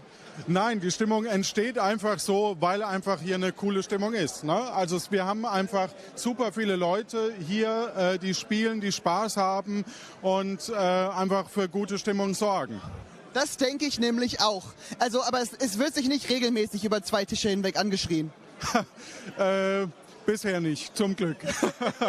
Ich hoffe, wir haben keinen Trend gestartet. Was hast du denn hier gestartet, Simon? Ich muss die Bogen jetzt glätten. Also es dauert keine 3 Minuten, wie wir hier auf Meet&Play sind und die Moderation bricht hier schon komplett zusammen. Wir sitzen hier bei Playing Schiller und bei der Brettspielgarde und er sagte mir gerade, was macht der mich so an hier? Ja, aber du warst aber sofort getriggert, ne? kann mir ja nicht gefallen lassen, so was. Der lauteste Tisch hier, hallo? Geht ja gar nicht. Ja, ihr seid jetzt dabei und ihr wollt jetzt hier Green Glass durchspielen, wie ich gerade gesehen habe, richtig? Guck mal, wir treffen ja immer die gleichen Gesichter hier wieder. Ja, ich grüße meine Frau nochmal. Hallo. Ja, ansonsten wollen wir jetzt Green Glass durchspielen. Möchtest du mitspielen? Oder? Ich hab's gestern tatsächlich gespielt. Nee, ich muss euch den Spaß lassen. Wir können ja nicht das ganze Event hier crashen, oder? Ich kann gerne mitspielen. Ja, das könnt ihr schon. Also. Okay. Daniel will mitspielen. Wir machen eine Runde. Wir spielen eine Runde. Wir machen eine Runde. Also pass auf, ich bin Türsteher. Ich halte es dir hin. Pass auf. Ich bin Türsteher, ja, und hier gibt's eine Regel und du darfst jetzt durch diese Tür nur durch, wenn du etwas ganz Bestimmtes, das dieser Regel folgt, mitnimmst, ja. Also ist ganz einfach so. Und ich gucke mir jetzt mal an, was die Regel ist. Weiß nicht, sollen wir das der Kamera zeigen vielleicht, damit die Zuschauer jetzt Bescheid wissen? Ne? Die können mitraten. Ja, pass auf, dann. Nein, also nicht zeigen, die Zuschauer können mitraten. Ach so. Okay, ich stelle mich hier drüben hin, weil dann kannst du immer sagen, wer passieren darf und wer nicht. Okay, Simon, du fängst an. Was nimmst du denn mit? Ich will durch die grüne Tür und nehme mit meinen Arm. Nee, damit kommst du nicht durch. Schade eigentlich. Ja. Meine Batman-Unterhose. Nee, damit kommst du auch nicht durch. Damit kommt er sicher durch. Eine Quietscheente? Nee, damit kommst du auch nicht durch. Meinen Hund? Was? Meinen Hund? Nee, mit dem kommst du auch nicht rein. Mein Essen? Ich nehme mit einen Sportwagen. Nee, damit kommst du auch nicht durch. Ich nehme mit ein Haus. Nee, auch ganz knapp nicht. Nee, nein. Was ist das für eine Tür, bitte? Ich wollte einen Hut. Braucht man doch bestimmt. Nee, auch nicht. Nee. Ein Tretboot? Nee, nee, nein. Ein Radiergummi? Nee, auch nicht. Keine Ahnung, mein Laptop? Einen Schuh. Manchmal, aber nee, auch nicht.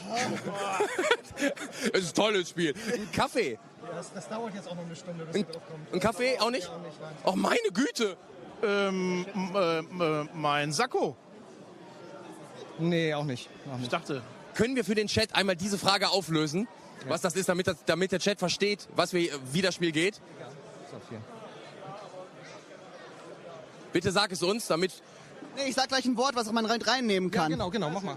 Okay, also man kann mit reinnehmen eine schwarze Katze von links nach rechts. Das stimmt, und damit lasse ich dich durch die Tür. Ja. Okay, ja, du hast... Das war gemein, ne? Mir ist kein Wort eingefallen. Ich hab keine Ahnung. Ich weiß es auch nicht. Vielleicht irgendwie so ein Korb oder so ein... Wie ist es mit einem kaputten Spiegel?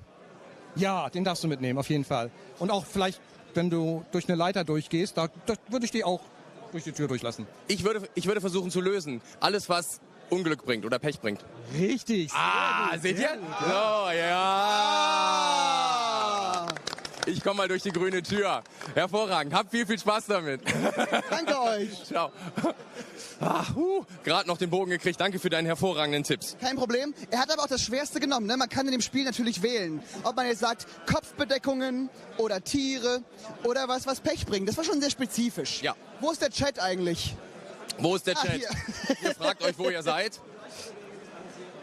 Guck mal, das Spiel ist durch und die Pam kommt zurück. So. Genau. Ich vergesse den irgendwie viel zu häufig für meinen Geschmack. Guck mal, hier wird auch gezockt. Guck mal, sollen wir mal hier halten? Ja. Guck mal, grüß dich. Moin. Na? Wie lang bist du schon hier? Ab 14 Uhr. So, und dich kennt man unter welchem Namen? Mich kennt man unter Robert und ich erkläre euch die Regeln. Schaut doch einfach mal vorbei, Brettspielzimmer, Guru erklärt. Und hast du den Leuten hier am Tisch schon ein paar Spiele erklärt? Die haben mir sogar was erklärt. Das ist nämlich ein noch nicht erschienenes Zweispielerspiel. Roblins. Yes. Ja. Und ist lustig? Ja. Okay, was macht man da so? Das sieht ziemlich spannend aus. Habt ihr schon irgendwas gelernt zu dem Spiel? Ich bin der Designer, von daher... Also wie viel weißt du so über dein Spiel? Ich weiß über das Spiel schon recht viel, muss ich sagen. Ja, ganz ehrlich? Na gut, ich vertraue dir mal, aber hier ein Test. Was muss man bei dem Spiel machen? Man spielt zwei verfeindete Goblin-Clans, die sich gegenseitig das Gold klauen. Ja. Das ist im Prinzip das ganze Spiel. Also ist erstmal eine Prämisse, die funktioniert. Wer als erster kein Gold mehr hat verloren. Das sieht bei mir gerade ziemlich schlecht aus. Ich glaube, er gewinnt. Oh ja, was sagst du zu deinem Reichtum? English, totally lost. Okay, you are a wealthy person now, a wealthy goblin or roblin. What do you say to all the poor people on this side of the table? I enjoy coming in and stealing all their goods. I'm doing a great job here. Yeah, you're doing a great job. I need to look out for my tablet here.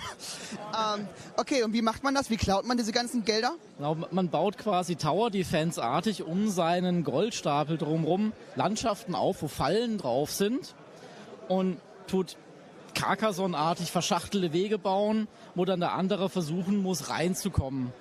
Genau, und das hier sind meine Goblins und die wollen durch seine Landschaft zu seinem Goldstapel, um da die Karten zu klauen.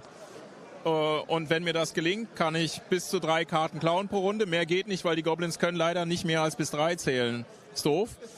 Und ich kann auch mein eigenes Gold ausgeben, aber auch nicht mehr als 3 pro Runde.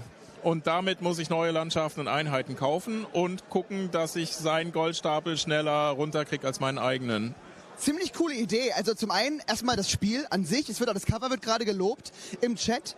Und dann die andere Frage, so dieses Spiel hierhin mitzunehmen. Machst du das, um das Spiel zu testen oder um irgendwie Publisher zu finden oder so?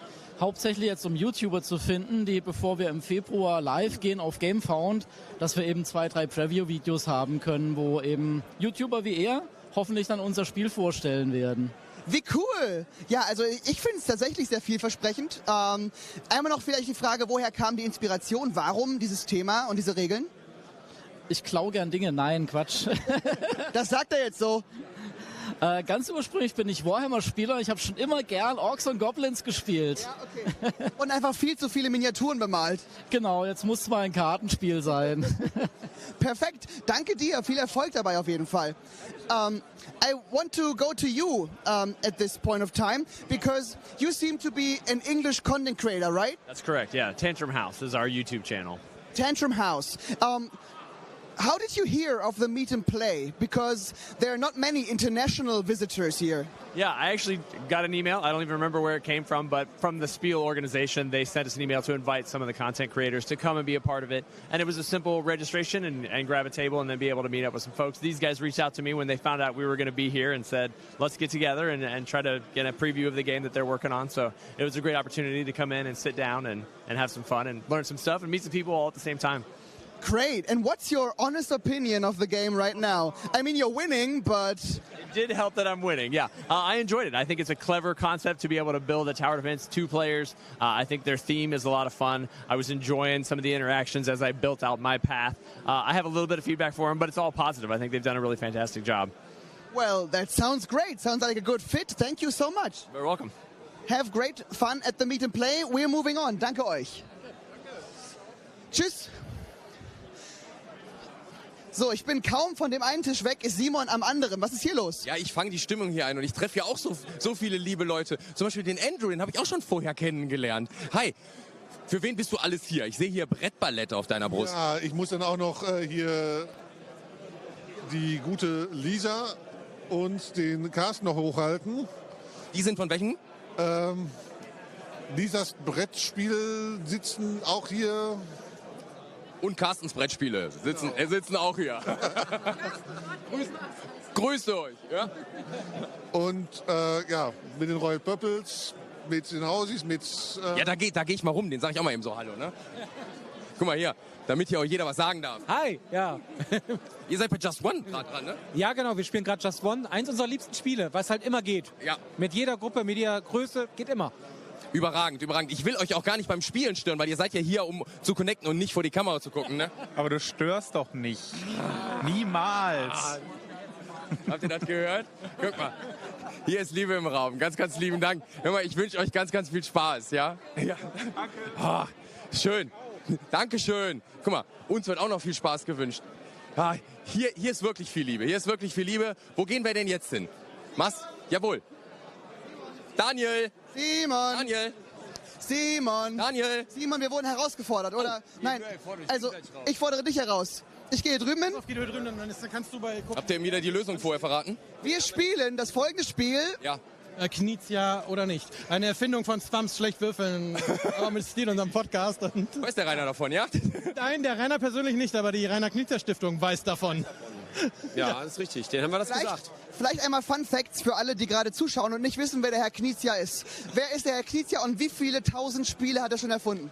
Keine Ahnung, wie viele tausend, aber die Zahl ist noch unter 1000, aber um die 900 sind auf seiner Webseite gelistet. Das ist also unsere Source of Truth sozusagen, was er gemacht hat und was nicht. Und ja, er ist halt ein Spieleautor, der so die Größe, sag ich mal, in unserer Bubble, ne? Und er haut halt jedes Jahr neue Spiele raus und manchmal glaubt man gar nicht, dass Spiele von ihm sind. Stimmt es, dass er ein Mad Genius ist? Das muss man bestimmen, sonst würde er nicht so viele Spiele machen. Ich habe ja noch nicht mit ihm geredet darüber. Stimmt es, dass er immer einen Sekretär oder eine Sekretärin dabei hat, die seine Ideen aufschreiben? Ja, natürlich. Die schlafen noch bestimmt irgendwie nebenan und dann klingelt das Telefon und dann müsste ich es aufschreiben. Aber wer weiß das schon so ganz genau? Wer weiß es schon. Okay, lasst uns spielen. Knizia oder nicht.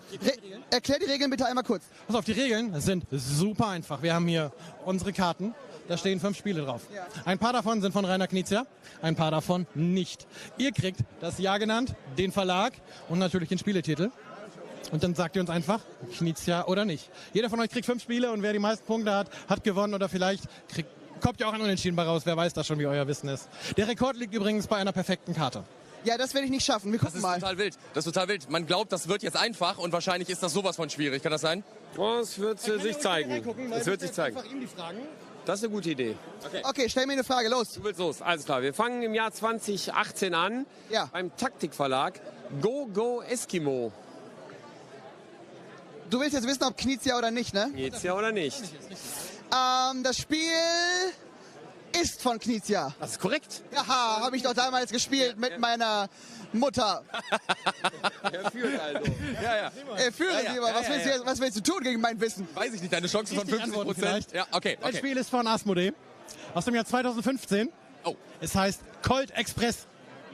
Ja, ist nicht von ihm. Das ist vollkommen richtig. Es ist von Christophe Raymond. Ja, so ist es nämlich. Ja, ja, okay, trau dich hier. Was ist deine Frage? Also, du kriegst von 2010 von Amigo Jäger und Sammler. Das ist kein Knizia. Doch. Oh, Sieh dich an. Sieh dich an, wie du jetzt auch verkacken wirst. Ja, okay, los geht's. 2009 Abacus-Spiele. Samurai The Card Game. Ist nicht von ihm. Doch, natürlich. Ja klar, logisch. Habe ich noch nie gehört, das Spiel. Wirklich Jetzt nicht. schon. Ja. Ja, 1-1. Okay, weiter. Ich kann gewinnen. Auf geht's. Amigo Verlag. 2011. 6 nimmt. Das ist Knizia. Nein. Oh! Als Wolfgang Kramer. I'm sorry. Ja, ich kenne den guten Mann nicht. Nee, jetzt Wolfgang Kramer oder Knizia? Wolfgang Kramer. Ja. Aber er ist bestimmt nett. Dann bist du entschuldigt. Ja. Dein Spiel kommt aus dem Jahr 2011. Heidelberger Spieleverlag. Und es heißt K2. Ja, ist von ihm. Nein. Ach Mann, ich weiß es nicht. Verdammt, ich kenne auch das Spiel nicht. Es ist von Jarek Nokun. Ja, okay, hättest du das gewusst? Ich hätte es gewusst. Nicht. Okay, nächste Frage los. Es ist heiß hier. Okay, 2001. Schmidt Verlag. Anosch. Kleiner Bär auf großer Fahrt. Das ist Knizia. Das ist richtig. Ja, ich wusste es. Ja. Bei diesen 50% ist überragend. Ja. Ja. Wir bleiben beim Schmidt-Spiele. Ja, klar. 2005. Wir hatten noch nicht von diesem Spiel gehört. Das ist wirklich so bekannt. Benjamin Blümchen. Nee, ist nicht von ihm. Benjamin Blümchen, Lernabenteuer, Papier und Co. Lass mich erstmal ausreden. Ja, ist nicht von ihm. Natürlich ist das von ihm. Ach, meine Güte, das ist ja wohl hier gar nicht. 2:1 für mich. Bist du richtig, hast du automatisch gewonnen. Ja, und das wird natürlich geschehen. Das ist noch einen einfachen. 2018 bei Yellow. Downforce. Das ist nicht von Knizia. Das ist richtig. Ich hab gewonnen. Oh ja.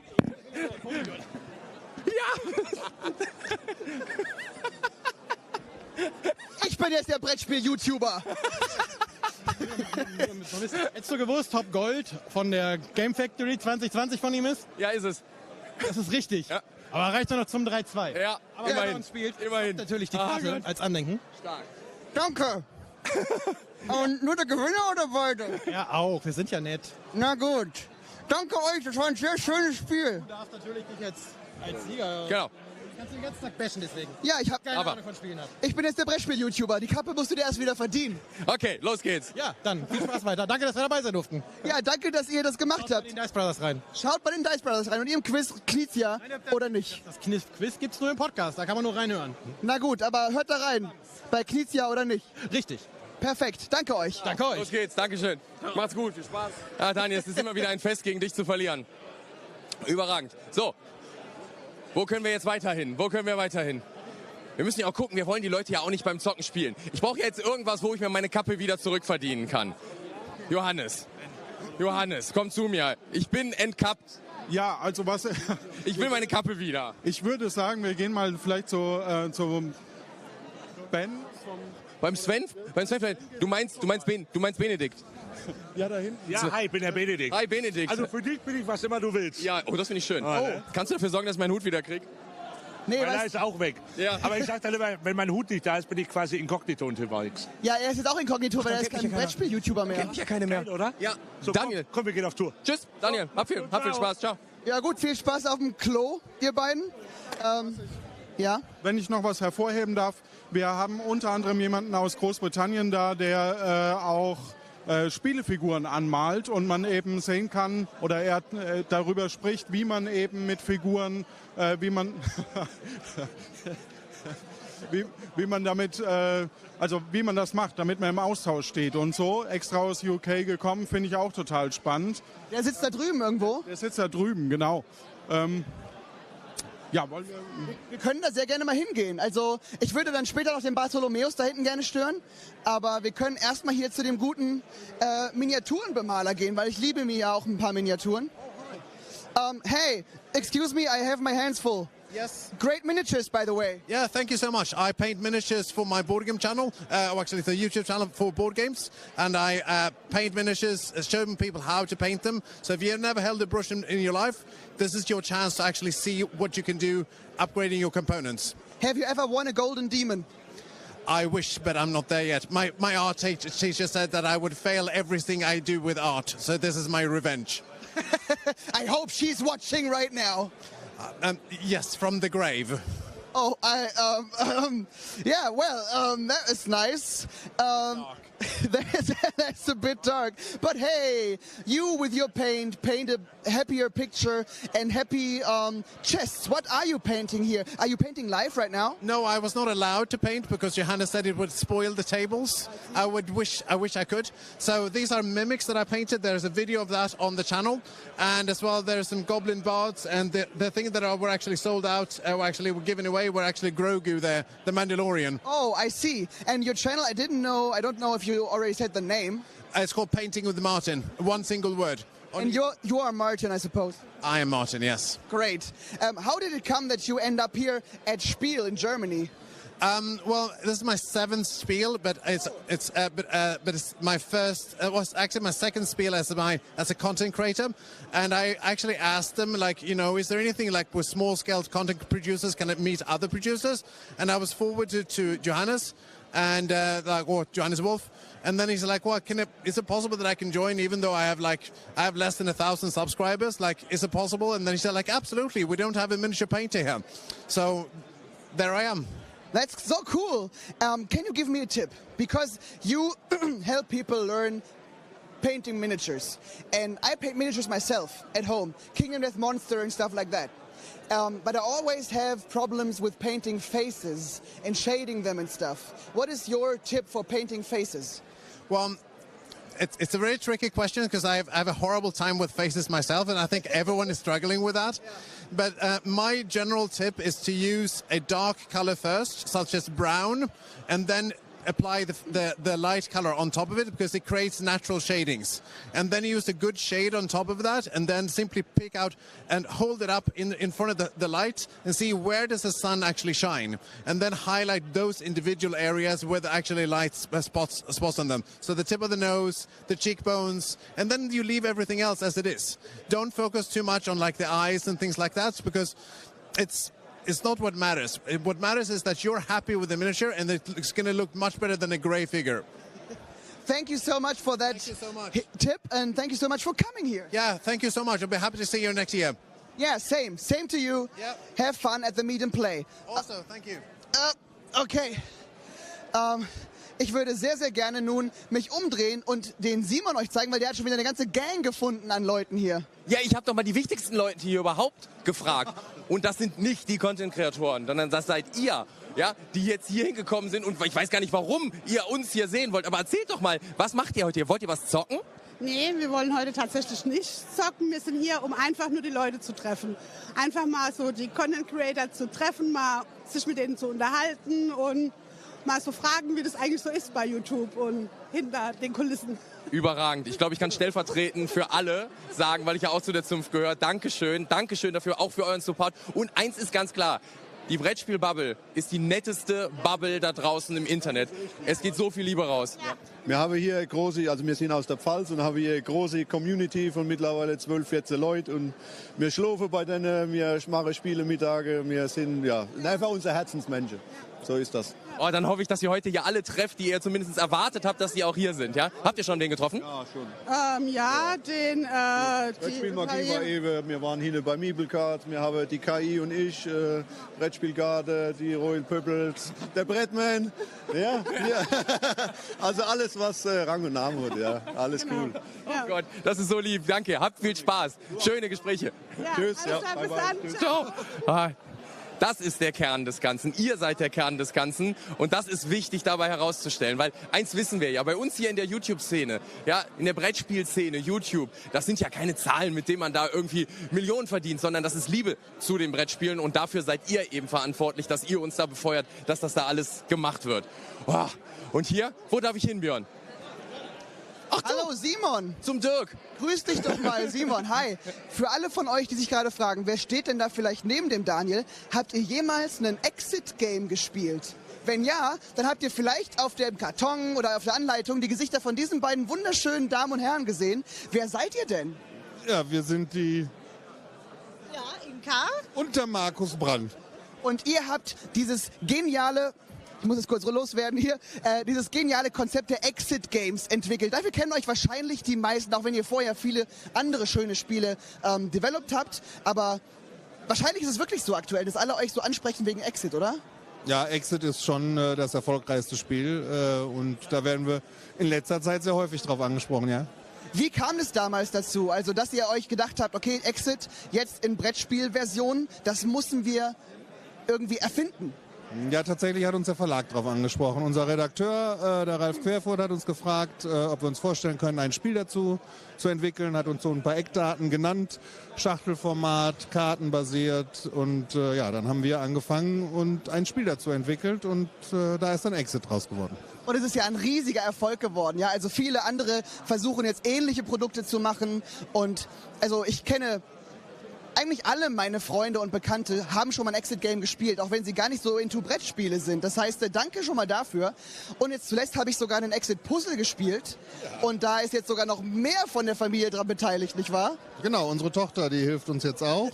Die ist ins Familienbusiness mit eingestiegen. Ja, ist doch mega. Ja. Macht es dann auch immer wieder Spaß, die neuen Rätsel sich auszudenken, die neuen Konzepte gemeinsam? Gibt es das irgendwie dann am Abendessentisch oder was? Ja, der kreative Teil, der macht schon sehr viel Spaß. Wenn es dann nachher ans Prototypen basteln geht, das ist dann schon wieder, das ist dann eher Inkas Ding so. Aber muss ja auch sein, ne? Ja, das hilft ja nichts, ne? Das Spiel muss getestet werden. So ist es. Was würdet ihr sagen, ist das schwierigste Exit-Game, was ihr je jetzt rausgebracht habt? Das war eins der ersten, das war unter den ersten 6, die Verbotene Burg. Das ist, glaube ich, nach wie vor das schwerste Exit-Spiel. Das heißt, wer von euch eine Herausforderung sucht bei Exit Games, die verborgene Burg, hast du gesagt? Verbotene Burg. Die verbotene Burg. Also checkt das gerne mal aus. Danke euch beiden und viel Spaß noch auf dem Meet&Play. Danke, dass wir dabei sein durften. Dankeschön. Ja, kein Problem. Während ich diese Gummibären wieder aufhebe, hier die Creme de la Creme der deutschen Brettspielentwicklung unterwegs auf dem Meet&Play. Ihr habt gemerkt, ich bin ganz heißer, seitdem ich Kabanga gerufen habe. Das ist keine gute Idee gewesen. Was ist hier los, Simon? Hier ist einfach mega Stimmung am Tisch. Die haben gerade eine Proberunde gemacht und die will ich einfach nochmal hören. Kriegt ihr das nochmal so hin? Gehen wir nochmal hin. Also hier wird Miezekatze gespielt und wer den Stream geguckt hat, der kennt jetzt schon Miezekatze, weil da sind wir richtig abgegangen. Du warst auch dabei. Und die Community von Fuchs und Bär kann das natürlich. Okay. So, Community von Fuchs und Bär. Los geht's, ich will was hören. Gib uns den Groove. Miezekatze, Miezekatze, Miezekatze, Miezekatze, Miezekatze, yeah! Miezekatze, Miezekatze, Miezekatze, yeah! Miezekatze, Miezekatze, Miezekatze, yeah! Ha! Ja, das ist jetzt genau der richtige Moment. Das ist genau das muss ich auch der Kamera mal erzählen, weil das ist nämlich mein Lieblingssatz in der Anleitung. Wenn es sich wie ein Fehler anfühlt, dann ist es auch einer. Wahrscheinlich ein Fehler. Das muss die Gruppe natürlich ein bisschen selbst entscheiden. Wir sind im Tutorial, da kann man natürlich noch ein bisschen was durchgehen lassen. Ihr merkt, wenn ihr besser werdet, lässt ihr das nicht mehr durchgehen, weil dann können wir das nämlich richtig gut. Oder? Aber das war ja, muss man ja sagen, das war ja hochgradig sympathisch von dir, weil du wolltest ja nur deine Community so gut dastehen lassen, deshalb hast du den Fehler gemacht, ne? Ja, natürlich, auf jeden Fall. Ja. Die können das alle, ich bin diejenige, die das nicht kann. Ja. Jens hat auch immer nicht die Fehler erklärt. Deswegen ja, deswegen wir haben noch nicht das ganze Spiel gesehen, ohne Fehler gemacht zu haben. Ja. Haben sie ja. nie gebraucht. Ja, also ehrenhaft. Also eigentlich neue, das hast du klasse gemacht. Dankeschön. Großes Kino. Du weißt, Vielen Dank. Ja. Überragend. Viel Spaß. Du darfst eine Sache noch sagen. Zu dem Thema Fehler. Man denkt immer oft zu gucken, so, du hast einen Fehler gemacht. Darum geht's hier bei dem Spiel nicht, weil wir wollen als Gemeinschaft wachsen. Das heißt, es geht nicht darum, wer hat einen Fehler gemacht. Es geht darum, dass wir alle mitnehmen und dass wir es gemeinsam schaffen. Weil wenn nämlich einer einen Fehler macht, es gibt immer so eine Millisekunde, wo man noch auf die anderen achten kann, wo du die Crew dich mitnehmen kann. Und wenn wir das schaffen, dann kommen wir richtig weit. Wie der Name Miezekatze schon sagt. Ich wollte eigentlich nur, dass wir uns die Karten alle nochmal angucken können, damit wir wissen, was wir eigentlich tun. Weil das können wir jetzt, wenn wir einen Fehler gemacht haben, wenn ich das richtig verstanden habe. Ja, YouTuber sind so smart, allesamt. Alle. Ja, viel Spaß euch. Ist überragend. Da drüben übrigens, wir haben ja auch den Ben vom Brettspielblog getroffen und Daniel hat sich ja während der Messe einen Running Gag daraus gemacht, ihn immer beim falschen Namen zu nennen. Und deshalb hat der Ben mir gerade gesagt, wir dürfen nur zu ihm kommen, wenn der Dirk auch da ist. Deshalb habe ich Daniel gerade mit Dirk angesprochen. Und wie ich gerade sehe, ist der Dirk auch beim Benediktus. Hallo, ich bin Dietrich und ich stehe hier mit Monol vom Brettspielblog. Hallo. Hallo Dietrich, wie geht's? Ach, mir geht es ganz prächtig und wie ist bei dir? Wunderbar wie immer, wenn ich dich sehe. Ja, so ist es nämlich. Wie ist die Lage hier auf dem Meet&Play? Du bist wahrscheinlich schon seit Beginn an hier? Ja, also, wenn ich pünktlich wäre, wäre ich ja nicht pünktlich. Ich bin natürlich zu spät gekommen. Was ist hier los? Gemein. Immer diese ASA-Bestimmung. Jetzt musst du runterkommen, bitte.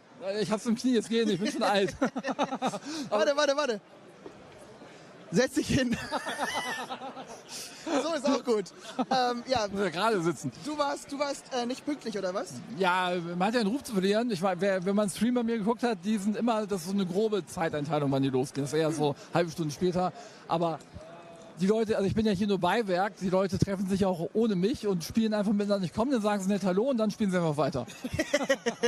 Ja, gut, passiert. Hast du denn schon hier so ein paar Spiele gespielt, ein paar Highlights auf den Tisch gebracht? Also hier habe ich tatsächlich relativ wenig gespielt, weil man kommt nicht dazu, man ist immer mit Menschen am Reden. Aber meine Mama ist ja dabei und wir haben Dorfromantik gespielt, weil sie es unbedingt kennenlernen wollte, das neue Sakura. Und wir haben es gespielt und dann standen da so zwei Kids neben uns. Und der eine hat sich dann mal umgedreht zu seiner Mama, hat gefragt, Mama, darf ich Tipps geben? Und dann so, ja, das können wir da hinlegen, da hinlegen, da hinlegen. Und meine Mutter meinte schon so, bleibt mal hier, ihr könnt das ja ganz gut. Und er meinte dann so, ja, mein Papa hat das Spiel gemacht. Oh Gott, okay. Ja, ich habe auch eben die guten alten Palms getroffen hier in der Gegend. Und die lachen auch wie ihr Papa. Es ist, ich lieb's. Ja, die sind klein, süß und haben uns das Spiel auf jeden Fall voll drauf. Wir haben auch gleich gefragt, und was habt ihr sonst noch so gespielt? Schon noch mit einem anderen Thema? Und die so, ja, wir sind gebrieft, wir sagen nichts. Okay, Sie dürfen also nichts über zukünftige Projekte verraten? Scheinbar. Die Eltern haben gesagt, wir zahlen immer mehr als die anderen. Oh, verdammt. Ich muss so ein paar Puddingteilchen oder so mal mitnehmen. Irgendwas Süßes. Mal gucken, ob wir die beiden erpressen können. Aber lass uns das Thema wechseln. Meet&Play, du bist jetzt schon zum wievielten Mal dabei? Also die waren ja ganz am Anfang unten im Keller irgendwie unter Halle 2. Das muss 97, ja genau. Ich bin schon ein bisschen älter. Ja, da bin ich ja gerade geboren. Ich muss kurz einspringen. 2016 war die erste. Okay, ja. Dann war ich, glaube ich, da schon dabei. Ja, das war dann insgesamt vor 8 Jahren. Wie groß warst du zu dem Zeitpunkt noch? Da war ich bin ja schon ein bisschen älter, war ich 2 Zentimeter größer. Man schrumpft ja auch, das wirst du auch bald erleben. Oh nein! Nee, hoffentlich nicht. Aber hast du auch dann die Entwicklung mitgemacht? Also wie waren so für dich als nicht Organisator, sondern besuchende Person die Entwicklung des Meet&Play? Mein Gefühl war das am Anfang auch schon eine ganz coole, also generell eine coole Veranstaltung. Aber da war natürlich dieser kleine Keller, wo ganz viele Influencer drin waren. Da war gar nicht mehr so viel Platz für Besucher. Und jetzt ist es natürlich immer größer geworden und irgendwann ist es ja hier oben hochgezogen. Und seitdem ist es halt, finde ich, wirklich richtig gut, weil du kannst hier halt sitzen, die Community kann sich hinsetzen und kann dann eben auch einfach, natürlich sich unterhalten, aber auch einfach unter sich Spiele spielen. Und teilweise war es eben auch so, dass die Leute hier waren, die einfach alleine auf das Spiel waren, die ja gar niemanden kannten. Die sind halt hergekommen, um mir irgendwie Hallo zu sagen, haben sich auch damit hingesetzt, haben auch gespielt und haben sie halt weitergespielt bis zum Ende der Messe. Und dann hat man sich für 2 Stunden später, wenn sie aus der Nähe kamen, noch zum Spiel verabredet, ist am Sonntag auch noch zusammen rumgelaufen. Also es bringt auch wirklich die Menschen einfach zusammen. Das finde ich sehr schön daran. Es bringt die Menschen zusammen, es bringt die Menschen zu den Content-CreatorInnen, wo sie Fan von sind. Es gibt Leute, die signieren was, Leute unterhalten, die spielen. Aber wenn wir mal kurz über B2B sprechen, weil das interessiert mich. Hast du auch schon so Kontakte zu anderen InfluencerInnen hier geknüpft? Naja, also wir kennen uns ja alle untereinander von Presseevents, irgendwelchen anderen Veranstaltungen. Das ist ja immer eher wie so ein Klassentreffen. Und hier ist es halt nicht so, weil hier geht es ja auch mehr so um die Leute, die da sind, um einmal Hallo zu sagen. Das heißt, hier ist man quatscht auch mal, wenn man so vorbeiläuft kurz miteinander. Aber da ist der Austausch halt weniger als auf anderen Branchen-Events ist, sage ich mal. Ja, okay, verstehe. Dann danke dir für das schöne Interview. Danke. Ja, das war wie immer schön mit dir. Ja, wie immer schön mit dir. Und dann habt viel Spaß noch bei dir am Tisch. Ja, ihr auch noch hier. Ihr seid bestimmt noch nicht durch, oder? Es gibt noch einiges zu entdecken, glaube ich. Ja, da mal ran. Ja, dankeschön. Tschüss. Auch schön. Hat irgendjemand was Spannendes im Chat geschrieben? Gibt es Fragen? Gibt es Feedback? Gibt es Hinweise? Ich muss zugeben, ich habe es nicht gelesen. Ich bin so gespannt, was Ben sagt, ja, weil die Perspektive der anderen Teilnehmer ist mir ja gar nicht immer so bekannt, weil man ja nicht ständig im Austausch steht. Von daher war das auch für mich gerade sehr interessant und auch ein bisschen Bauchpinseln, muss ich zugeben. Oh, darf ich? Oh. Danke. Danke. So, was hast du denn hier mitgebracht? Wen hast du mitgebracht vor Ich allem? habe wen hier auf frischer Tat ertappt. Du hast es heute wieder geschafft. Wie oft bist du durchs Bild gelaufen? Ich glaube jetzt insgesamt 3-mal. Ja. Mit hier jetzt gerade, genau. Also, wir haben die gute Zoe gestern getroffen und da hat sie gesagt, sie hat eine Challenge daraus gemacht, dass sie jeden Tag, den wir hier live streamen, einmal bei uns mindestens durchs Bild läuft. Hast du es bis jetzt geschafft? Bisher glaube ich ja. Das heißt, sucht mal bitte im Livestream später. Spult zurück, ist ja alles on demand. Und guckt mal, ob ihr die Zoe da findet. Weißt du, wo du überall im Bild gewesen bist? Könntest du das zuordnen? Also bei beiden Tagen ja, könnte ich. Ja, also ihr hört das. Ja, dann hast du morgen noch eine Gelegenheit. Wir werden versuchen, uns zu verstecken, aber das ist echt schwierig, weil der Marci ist groß und die Kamera auch. Ja, und du auch. Ah ja, ich auch. Ja. Danke dafür, viel Spaß hier. Bist du eigentlich für irgendwen Bestimmtes hier? Ja, für euch tatsächlich. Ich bin jetzt extra für euch hier hochgelatscht. Dankeschön, ja. Dankeschön. Dann können wir vielleicht später noch quatschen, wenn wir die Kamera endlich aushaben. Ja, ich bin dann unten wahrscheinlich irgendwo in den Hallen, sonst... Ja, du findest uns ja. Ja. Danke dir, bis später mal. Bis später, ciao. Ich würde mal vorschlagen, dass wir uns einmal hier so durch das Labyrinth so ein bisschen hier durchkämpfen, weil ich will hier nicht alle unterbrechen. Aber es gibt hier eben jetzt diesmal auch englische Content-Kreatoren. Die sind jetzt hier alle am Zocken und haben hier Spaß mit der Community. Ich habe mir auch gerade wieder rausgesucht, wo ich auch ganz viele Regelvideos dann gucke. Aber ich will jetzt gerade mal zu Content-Kreatoren. Ich glaube, Brettspiel-Bros heißen die. Die sind ganz neu in der Szene. Ich habe dich schon entdeckt. Willst du mit dir beiden mal interviewen? Ja, genau. Ja, mega, dann viel Spaß. Ja, danke schön. Weil ich finde das ja selber total spannend, weil ich ja auch diesen Schritt kannte, wie das ist. Und Björn hat mir gesagt, ihr könnt ruhig sitzen bleiben. Ich komme doch zu euch runter. Mensch. So, hier komme ich. Ja. So, wie ist genau der Name von eurem YouTube-Kanal, bevor ich den gerade falsch gesagt habe? Wer will sagen? Links, rechts, so. Die Better Board Game. Quatsch, die Board Game Bros. Oh mein Gott, die Board Game Bros. Die sind bei Better Board Games. Ja, Mensch, ihr habt euch verändert. Christoph, Thomas. Nicht ganz, ja, nee, nicht ganz. Nein, wir haben vorher noch mit ihnen gesprochen, deswegen wir sind die Board Game Bros. Ja, die stehen auch da hinten, ne? Ja. Deshalb, ja. Da hinten stehen die Board Game Bros und wir sind Better Board Games, Ja, genau, ja, richtig. Ja. Genau. Und ihr seid erst seit einem Jahr circa am Start? Genau. Okay, wie ist da so bei euch die Entwicklung? Wie fühlt ihr euch? Wie viele Videos macht ihr? Und ist das immer noch Hobby? Oder sagt ihr, oh, so langsam werden es viele Spiele? Also es ist auf jeden Fall immer noch Hobby. Klar, es macht uns auch Spaß. Wir konzentrieren uns auf Arkham Horror, dem Kartenspiel. Oh, ich liebe euch. wir sind so ein Nischenkanal, sagen wir mal. Ja, gehen ein bisschen in die Tiefe rein und ja, macht Spaß. Und ich habe auch gerade gesehen, der Tisch war gerade hier noch voll. Ich weiß nicht, ob die Leute nur nicht gefüllt von werden, aber einer sitzt noch da und er sitzt da so ganz alleine. Das möchte ich doch gar nicht. Komm doch mal bitte rüber ganz kurz zu uns. Das ist dann, komm mal rüber zu uns bitte. Ach, genau. Weil ihr habt gerade hier Neon Hope gespielt. Wie viele Runden hast du jetzt mit den Jungs gezockt? Also ich habe eine mit denen hier gezockt und dann hatten wir noch 2 Gäste gerade hier. Und genau, haben wir 2 Runden gezockt. Aber ich habe natürlich übers Wochenende ganz viele Demos gespielt. Also ja, macht echt Spaß. Und wann bist du auf die 2 hier aufmerksam geworden? Die machen ja, genau, wie Sie gerade erzählt haben, Content über Arkham Horror, das Kartenspiel. Und da sind wir natürlich auch ein Spiel, was in einem ähnlichen Genre ist. Und da sind mir die natürlich sofort aufgefallen, dass es auch mal geilen Content zu Arkham Horror, das Kartenspiel in Deutschland gibt. Ich bin ja selber Fan, deswegen mache ich ja ein Spiel, das dem ein bisschen ähnlich ist. Ah, das ist von dir? Ja, genau. Okay. Designer, genau. Ja, dann müssen wir das ja da oben. Ja gut, eine Cappy, ich bin auch nicht von den Dolphins, also oder die Dolphins. Willst du den Spot nutzen, um mal ein bisschen Werbung für Neon Hope machen? Ja, natürlich, du hast völlig recht. Wieso nehme ich denn die unschöne Packung? Genau. Ja. Cyberpunk meets Solarpunk. Genau, wir machen ein kooperatives Kartenspiel mit so einem Near-Future-Cyberpunk-Thema. Aber es ist halt, bevor die Dystopie vollständig eingetreten ist. Und du spielst Leute, die noch versuchen, das Schlimmste zu verhindern. Also im Prinzip hat man also Karten auf dem Tisch, die die verschiedenen Orte und Personen darstellen, mit denen man interagiert. Und man spielt dann durch so eine Story über mehrere Episoden. Also jede Episode ist quasi ein Spiel. Und dann spielt man so 4, 5 Episoden, die eine Geschichte zusammen ergeben. Und das sehe ich dann später bei euch auf dem Kanal? Ja, auf jeden Fall. Also wir haben es jetzt angespielt. Jetzt müsst ihr ja. Ja, na klar.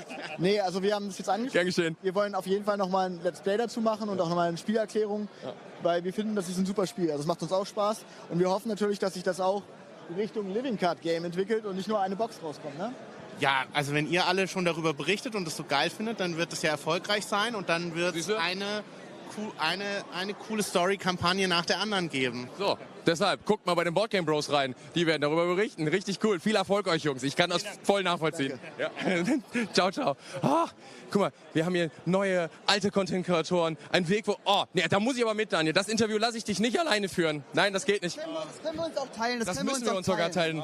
Obwohl ich mir den Thomas so ungern teile. Da weiß ich ja gar nicht, in welches Mikrofon ich reinsprechen soll. Hallo, hallo. Du kannst immer wechseln, wenn du möchtest.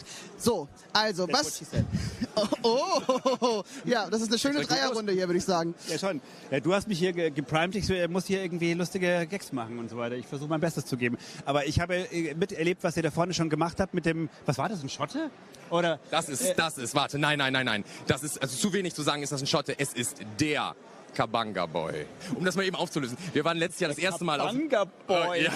Wir waren letztes Jahr das erste Mal hier und da hat er Kabanga gezockt. Und er ist so abgegangen und er hat so viel Kabanga gebrüllt. Okay, und danach ist er auf der Messe uns jedes Mal im Livestream wieder begegnet und ist in den Stream reingesprungen. Kabanga! Und seitdem, und wir haben ihn wirklich, glaube ich, jeden Tag getroffen. Wir haben ihn, es ist ein Fluch, der auf uns lastet. Das heißt, es eskaliert jetzt quasi jedes Mal mehr, wenn ihr ihn trefft. Ja, hast du das nicht gesehen? Der Mann, der entwickelt sich weiter wie ein Pokémon. Ich habe ja nur dein Gesicht gesehen. Ich habe ein bisschen Angst, was beim nächsten Mal passieren wird, wenn ihr ihn morgen irgendwie seht.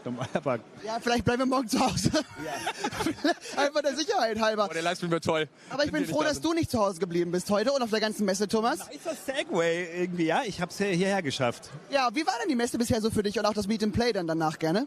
Also, pass auf, Meet&Play kann ich noch gar nicht richtig verarbeiten. Ich bin noch nicht mal halb durch irgendwie durch die Leute. Mein Gott, bist du nah dran mit dem Mikrofon. Ja, der kann dir das nicht so gut. Die Messe war voll und ich finde, sie ist voll, aber nicht zu voll. Und ich finde es gut. Ich finde es halt vor allem toll, einfach mit vielen Leuten irgendwie zu schnacken.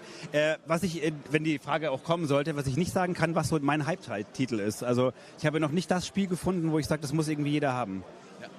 Jetzt komm doch dazu. Ja, komm doch dazu. Christoph rennt. Komm mit ein bisschen Kuchen, ja. Oh, der hat einen Kuchen. Guten Tag. Ja. Ich bin auch hier. Wir haben was zu verkünden. Nein, Quatsch. Wir wollen es hören. Wir sind die Ersten. Ja, was läuft hier so? Ja, wir haben gerade ihn abgeworben. Netter Applaus. Ja, viel Spaß noch. Na, wir haben gerade gefragt, wieso die Messe bisher für euch war. Neben Kuchen, was hast du sonst so mitgenommen von der Messe? Die Frage habe ich noch gar nicht gehört. Ja, war sehr schön wieder, ne? Ja, freut mich. Ja. Schön, dass wir hier zu viert stehen. Ja, ganz gut, würde ich sagen. Thomas, verstehst du jetzt, warum ich das Interview führen wollte? Weil wenn der Daniel das macht, dann wird es da einfach langweilig. Wir konnten ja gestern kurz schon mal ein bisschen in den Freigelände schnacken. Ja, wir können schon ein bisschen üben irgendwie, ne? Ja, richtig. Herzlich willkommen bei dem Stream. Ja, guck mal, die Zeit fehlt mir. Nein, aber vielleicht noch eine spannendere Frage. Das wievielte Meet&Play ist das für euch? Bei mir ist das 4. Ja, dann auch für mich. Okay, weil wir haben eben mit Ben gesprochen und der hat gesagt, das war schon seit Äonen, seit 1986 war der hier. Die Frage ist, dass ihr jetzt seit 4 Jahren da wart. Geboren. Ja. War noch gar nicht geboren, glaube ich. Das war ein Fake. Meinst du? 86, ja. Wir müssen uns übrigens darauf einigen, ihn nicht mehr Ben zu nennen, sondern immer mit einem anderen Namen. Benediktus, Balduin und sowas, aber immer was mit B. Okay, alles klar. Beowulf. Ja, guck mal, den haben wir noch nicht. Ja. Nee, aber die Frage ist, wie habt ihr so die Entwicklung des Meet&Play miterlebt? Boah. Da kommen Fragen live, ne? Voll investigativ. Ja, ist größer geworden. Geil, also Thomas, das hat mir mehr Spaß mit dir gemacht, muss ich sagen. Ja, du wolltest sachliche Fakten hören jetzt gerade, ja, oder? Ihr müsst ja irgendwie die Todzeit schlagen, oder? Ja. Also es ist größer geworden, kann ich auf alle Fälle sagen. Ja, die mehr Menschen Leute sind auch größer geworden. Die Liebe ist größer geworden in den Herzen der Spieler. Die Fragen sind besser geworden. Die Fragen sind deutlich besser geworden. Wie bodenlos waren die? Oh, dein Vorgänger, ich möchte es nicht wissen irgendwie. Es ist hervorragend. Es sind immer mehr Leute da. Also ich meine, du hast den Spezialisten hier auf deiner Seite. Es wächst und gedeiht. Also es wird angebaut werden müssen, vermutlich beim nächsten Mal. Ihr habt absolut recht. Und ich tue euch jetzt einen Wahnsinnsgefallen, weil ihr seid hier für die Community, nicht jetzt hier für uns. Also sprecht mit den Leuten. Und ich habe auch noch Fragen. Ach so. Ja, frag doch. Wie war denn für euch die Messe so? Ja, das werden wir auch häufig gefragt. Also, was für eine doofe Frage. Nee, also, was ich sagen kann, ist, wir kriegen überhaupt nichts mit. Wir kriegen alles mit, aber dann auch wieder nichts. Ich wurde jetzt gestern gefragt, was ist so dein Highlight bisher? Von ein paar Leuten, die wissen, ich bin hier. Gute Frage. Auch eine richtig gute Frage. Und ich sehe jeden Tag alles, aber ich kann mir halt nichts merken, weil die Reizüberflutung so hoch ist, es ist aber so viel zu sehen. Das muss ich erstmal setzen nach der Messe. Deswegen fragst du mal die gleichen Fragen, ne? Ja. Okay, gut, das Interview ist hiermit beendet. Ich wünsche euch viel Spaß noch auf dem Meet&Play. Macht den besten Livestream. Dankeschön. Ja. Geil, Dankeschön. Ich liebe euch. Ich liebe euch. Gibt ja nur einen. All too well. Guten Appetit. Ja, Spaß guten noch. Appetit. Danke euch. Ciao. Ach, Daniel.